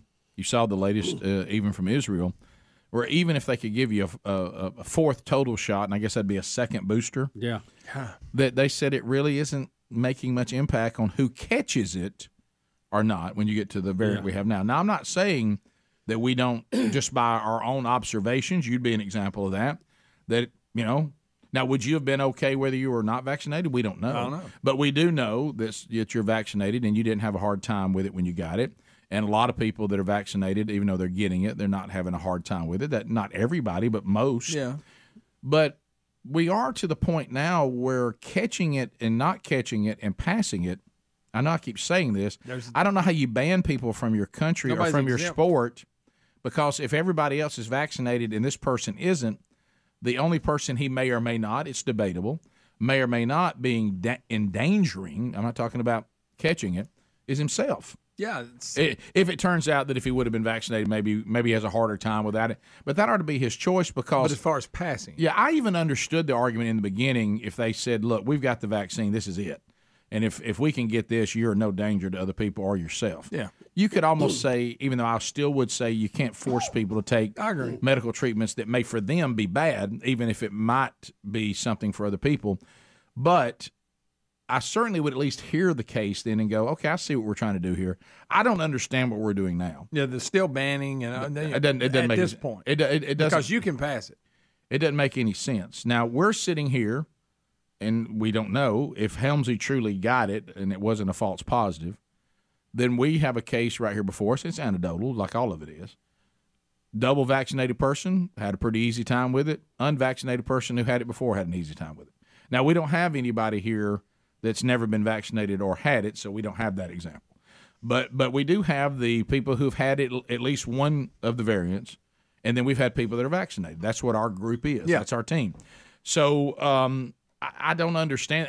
I think that these athletes need to get to the point where they still all straight to have a Coke and a smile. Yeah. I mean, there's going to have to be some pushback, and people who are demanding this are going to start having to pay a price. We're going to have to say, well, look, if this is the way that you are going to behave, then you don't get this tournament. You don't get this competition because we're not going to live in this never-ending.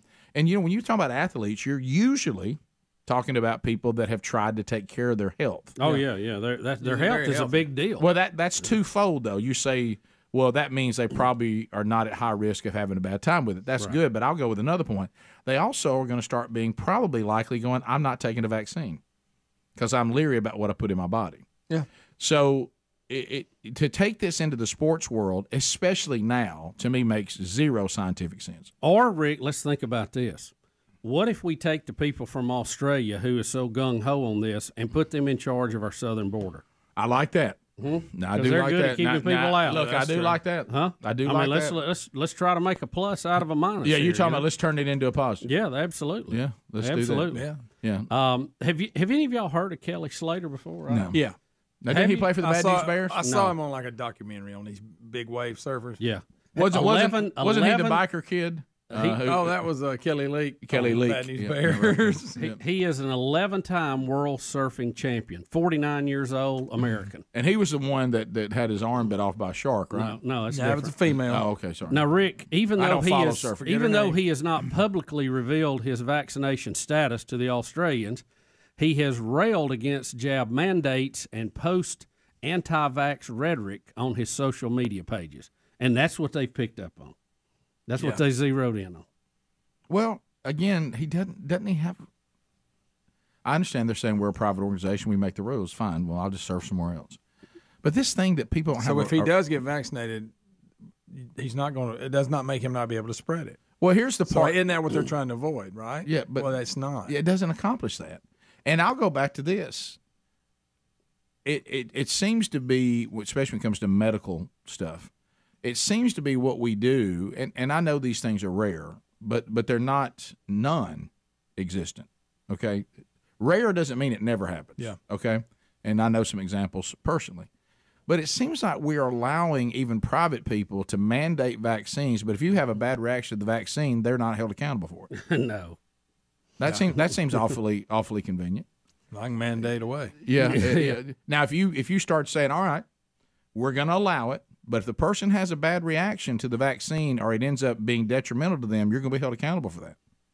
Because what do they say? If you don't vaccinate, somebody gets sick, it's your fault. Of course, it's really not anymore. Well, you can't sue the government anyway under most circumstances. Yeah. The drug companies have a, they've got protection in this. Yeah. And they wanted protection because they knew they were playing with fire when they turned out a vaccine fairly quick. And again, I say that I'm not anti-vax.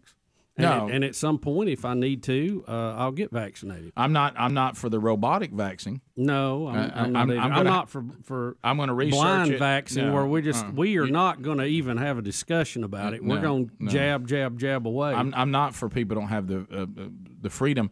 Now, it would change things with private companies if somebody said, "All right, well, you can force them to be vaccinated, but now their family members or them can hold you accountable if something goes south with them on this vaccine and you mandated they get it and they didn't want to, you're going to be held accountable for that." Well, here's the problem, too. If someone gets it and they have bad reaction or they have permanent long-term issues or they give it to somebody else that has that, see, they're also being opened up to be sued. So, a lot of the businesses are in a can't win either way. Right. Sadly. Well, that means maybe it should be, let's all research our medical care. Let's do the best we can with it, and everybody understands the environment in which they choose to work. Right. And then if because I always hear this. Well, I'll tell you what, man. If you don't like it, you can just go work somewhere else. That's 100% true. But couldn't that also be true if my company said, "Look, people vax who want to vax, and ones who don't." Well, I don't like that. Okay, we'll go work somewhere else. Yeah. Couldn't you also do it the other way? Mm-hmm. Yeah, you could. Yeah, and then that way you go, "Look, I'm just not comfortable forcing people to take a vaccine they don't want to take." And you can't. Well, I don't want to work here then. Okay, we'll work somewhere else. You can't get reliable, good numbers on the people who've had adverse effects. I mean, the CDC is supposed to be keeping up with that. You see what their numbers are. You hear things. I mean, we know one personally that had a bad reaction to it. So, but that's just a few people. Look, I said in a meeting again. I'm not sure I was supposed to be in it. I heard as loud as I could hear it that OSHA. Because they were talking about they don't have the OSHA person yet in the Biden administration. Did they ever get one? I don't know. And they were saying if someone has problems involving the virus, you need to report it. If they have health problems involving the vaccine, you don't have to. Yeah. And I'm not saying that there's a lot of that out there, but there is some. Yeah, there's some. Should be and reported. the CDC is supposed to be keeping up with it on their adverse vaccination page. But how many is getting to that? I mean, you don't know what to believe now. We'll go phone trolling to wrap up the hour. Whatever you want to talk about, you can at 866-WE-BE-BIG, and we'll chat with you when the Rick and Bubba Show comes right back. Rick and Bubba, Rick and Bubba.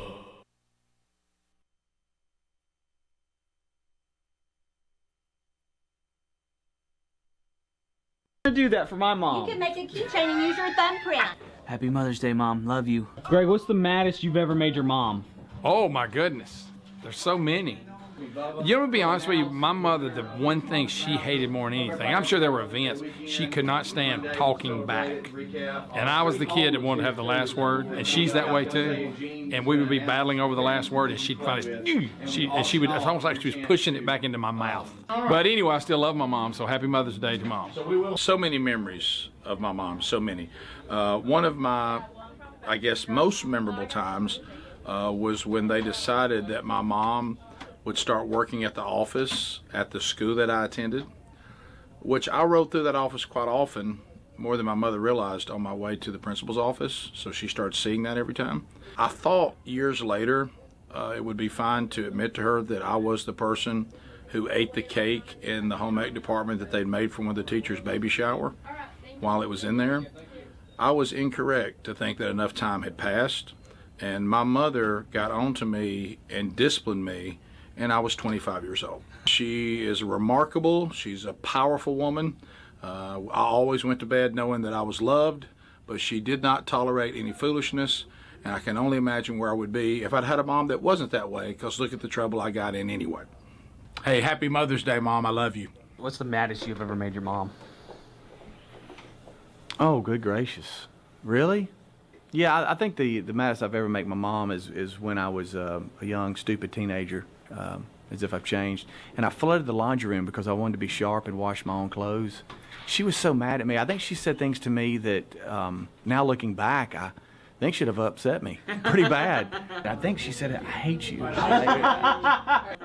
But you know, looking back as a grown man now, she had a lot of patience with me. A lot of patience and a lot of love. So I love you, Mom. Happy Mother's Day. I just want to wish all the moms out there happy Mother's Day. We love you. Says they come up on his head more than once. Really? And you need to look at it. Look, did I not tell you, Dr. Petro? That's not good, is it? Man. That's not good, is it? No, it really isn't. People can come in, you know, and see what's going on. And you know, we have fun in our office too. Matter of fact, this was seen. I cannot fix that. There's a limit how much you can take out, right? Yeah. Absolutely. At some point, the body just can't take it. Some bulls I just hope can't that be poor rode. man doesn't hear that. Is he real? No. Is he real? Is he real?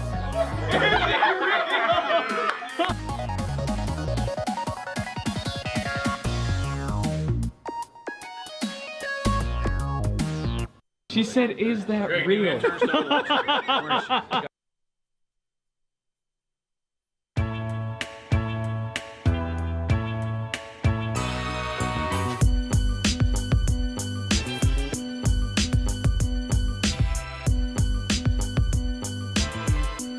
ready to start another week?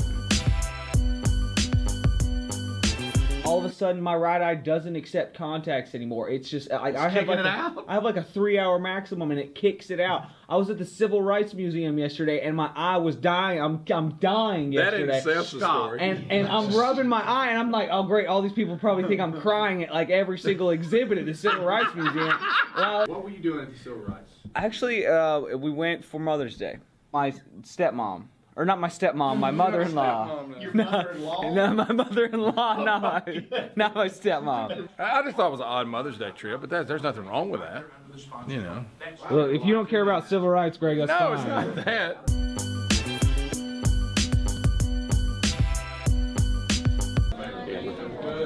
Thanks, sir. Awesome. Everybody loves 15.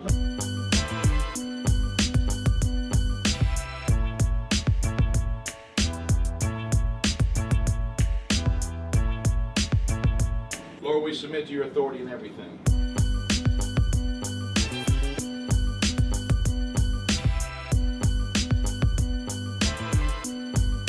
The letters are amazing. The people that submit these letters, you can tell how they feel about their mothers or wives, and depending on who writes the letter. But it's always such a tough thing picking these people because you want them all to win.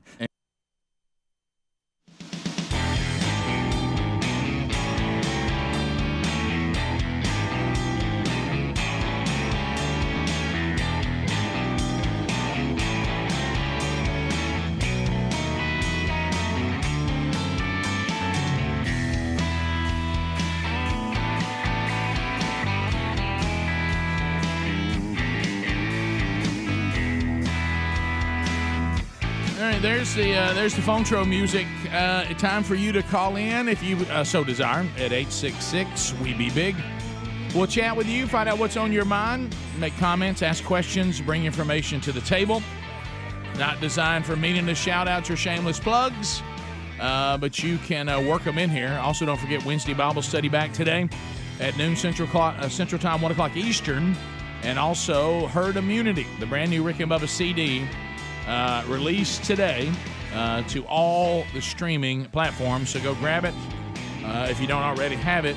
And Bubba, you said a breakthrough as the phone calls are coming in, and if you dial now, you will get in at 866-WE-BE-BIG. Rick, they say that the eyes are the window to the soul.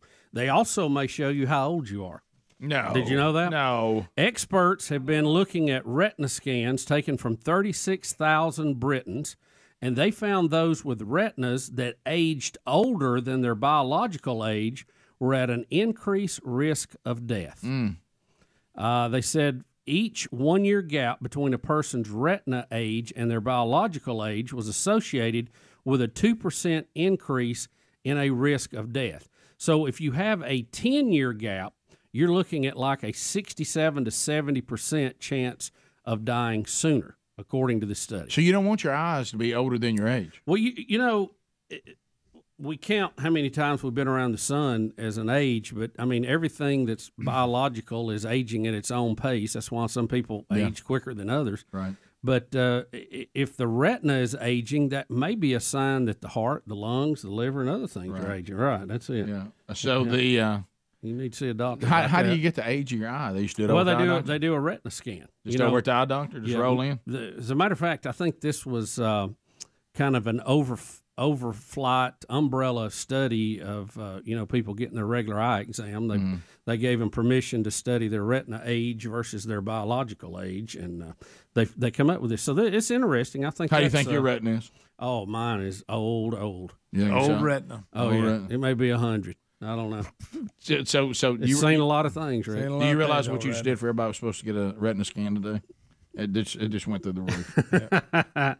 Betty just went to the eye doctor yesterday, and I'm overdue. I need to go. Yeah, I may ask them to age mine while they're in there. Yeah, I don't know how they do that, but yeah. I went to mine last week. They'd have a problem with that right there. I'm doing good. Mine's great. You know, the retina's at the back of the eye, where you actually see. Sure, it. yeah. About detached. Question. Sugar Ray You Leonard. don't want that. Sugar Ray Leonard. Yeah. Question for Greg. 30 seconds, Jimmy. Go ahead. Yeah, I was just wondering how Greg's neck and throats felt after he got choked out by Michael Jackson. Oh no, that was from yesterday. You weren't here. Oh, okay. Yeah, we Greg, and it was right up your alley. Michael Jackson. We saw a video yesterday of a Michael Jackson impersonator getting in a fight with a drunk. At a mall. And the drunk. Oh, that's so And good. the drunk looked like you. Looked like me. He did. No, 100%. The drunk looked like me. Michael Jackson had him in a headlock, and there was a little landing zone back there, and just as you glance, it did look like you. When he gets him in the headlock is when Y'all, Greg. Michael did one of them dance moves. He did. Greg, there you That are. don't look like Greg, me. look, when he gets in the look headlock, right here. Look They're right gonna show here. what Right it there. really looks like. Yeah, I mean, this is Greg. That's you right That there. looks like you, Greg. Greg, I don't think Michael Jackson can beat me up. No, well, it's a Michael Jackson impersonator. But if you're going to be a Michael Jackson impersonator, you better have thick skin. Look, he's got him in a good headlock too. He's got that old face turned. Right there, it looked like you, Greg. He's out. Right there, it looks like you. I don't look like. I hope not. It looked just like when Kyle Maynard had you. Yes, Very he similar. is choking him out, Yeah. and he's, Oh, he's yeah. Michael Jackson. Yeah, again, some kind of weird He chin. went, All right, let's go to. how about you buddies making fun of you of that? Oh, Greg, you think if that was you, what would we do? Oh, I'd never hear the end of it. Let's go to Mickey out of Brantley. Mickey, go ahead. 30 seconds. Yes, I just had a question for Dr. Bubba this morning. Sure. Yeah, go ahead. He's in. I wanted to ask him about the plantar fasciitis. I have something in my foot and ankle for the last 3 or 4 months. And did it hurt in your ankle a lot, or just in the arch of your foot? Well, just the arch of your foot mostly, but you can feel it all over the place. So I'd have it looked at. Call the Chicago Get you a good Bulls. podiatrist and have it looked at. Yeah. Mine hurts for a couple of weeks. It hurt real bad in the arch of my foot, and a therapist goes to my church.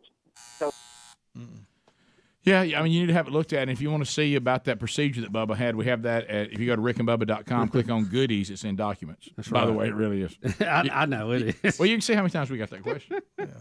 I get more questions about that than probably anything. Yeah, kind of tells you about us, doesn't it? You get plantar fasciitis questions. I get spiral dog questions. Yeah. Let's go to Courtney. Courtney, 30 seconds. Go. You know, the hypocrisy of the left just continues. I just think it's hilarious. They don't want to require an ID to vote, but yet you have to show your vaccination card to eat at one of their restaurants in New York City. Yeah, in New York City, if you're not vaccinated, you can't go anywhere. Well, remember, the people want to vote, no problem. The people who keep saying this have to flash an ID badge to get on the floor of the Senate and the House to make these comments. Yeah, interesting. The Buzz 97.9 Meridian. Brian, go ahead. Look, I don't want to be a conspiracy guy or anything like that. But Well, how good. were the phone calls made on the 9/11 hijack plane? You can't use a cell phone in the air. Well, they were on the phones for the that you pay for on the phone on the plane, right? Yeah, they have the plane. Some of them, I guess, depending on how high they were. Oh, a lot of them. Yeah, well, they might not. They might have been low enough they could get them because they were told by the terrorists to call, and some called on the Wi-Fi phones, and some called on the other. Yeah, so I mean, it may have been that they weren't that high since they were about to try to crash it into something. Or it was an inside job. Or it was an inside job. But that backfired on them because they tried to do what terrorists do. Tell your family members and your loved ones that you're going to die and all this. Well, they did, and then the family members said, "Hey, we're watching on TV right now. By the way, they're going to crash that plane." Yeah, so they fought back. Yeah, it really kind of backfired. Yeah, so they fought back. And they were trying to throw a little more terror on everybody. Yeah, what happened and they was ended up in a pasture upside down. Yeah, they did. Yeah, and these people did lose their life, but the terrorists did not accomplish what they were trying to do. That's right. That's right. Yeah, so your mission accomplished. Yeah, their little phone call idea really was a bad idea. Yeah, they tried to do a little end zone dance before they got there. Right. Didn't they? Yeah. And in your mind, where do you think that one was going? White House or Capitol? I don't know. It could have been either one. Who knows? I don't know if they knew. They probably were just going to get in the area and see what they could see. I lean Capitol for some reason. Seems like a bigger target. Yeah. I agree. But the White House, that would have been big too. Oh yeah. Well, thankfully it didn't happen.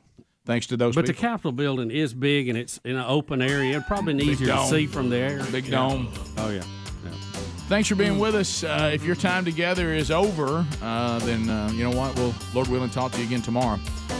Those of you that got in today and we spent some time together, thank you for that. If you got more Rick and Bubba on the schedule today, however you get content, you ever wonder how to get all the Rick and Bubba content on your time? Find out by going to Rick and Bubba, spell out the word and.com. Rick and Bubba, Rick and Bubba.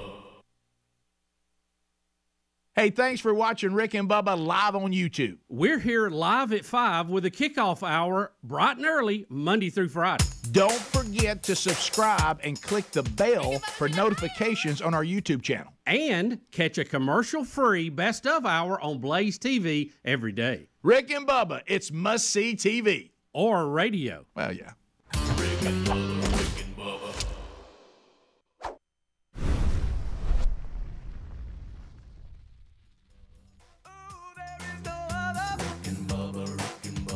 Waking on that blubber. Rick and Bubba, Rick and Bubba. Gonna be a big star. Rick and Bubba, Rick and Bubba. Fat will get you very far. Rick and Bubba, Rick and Bubba. Rick and Bubba.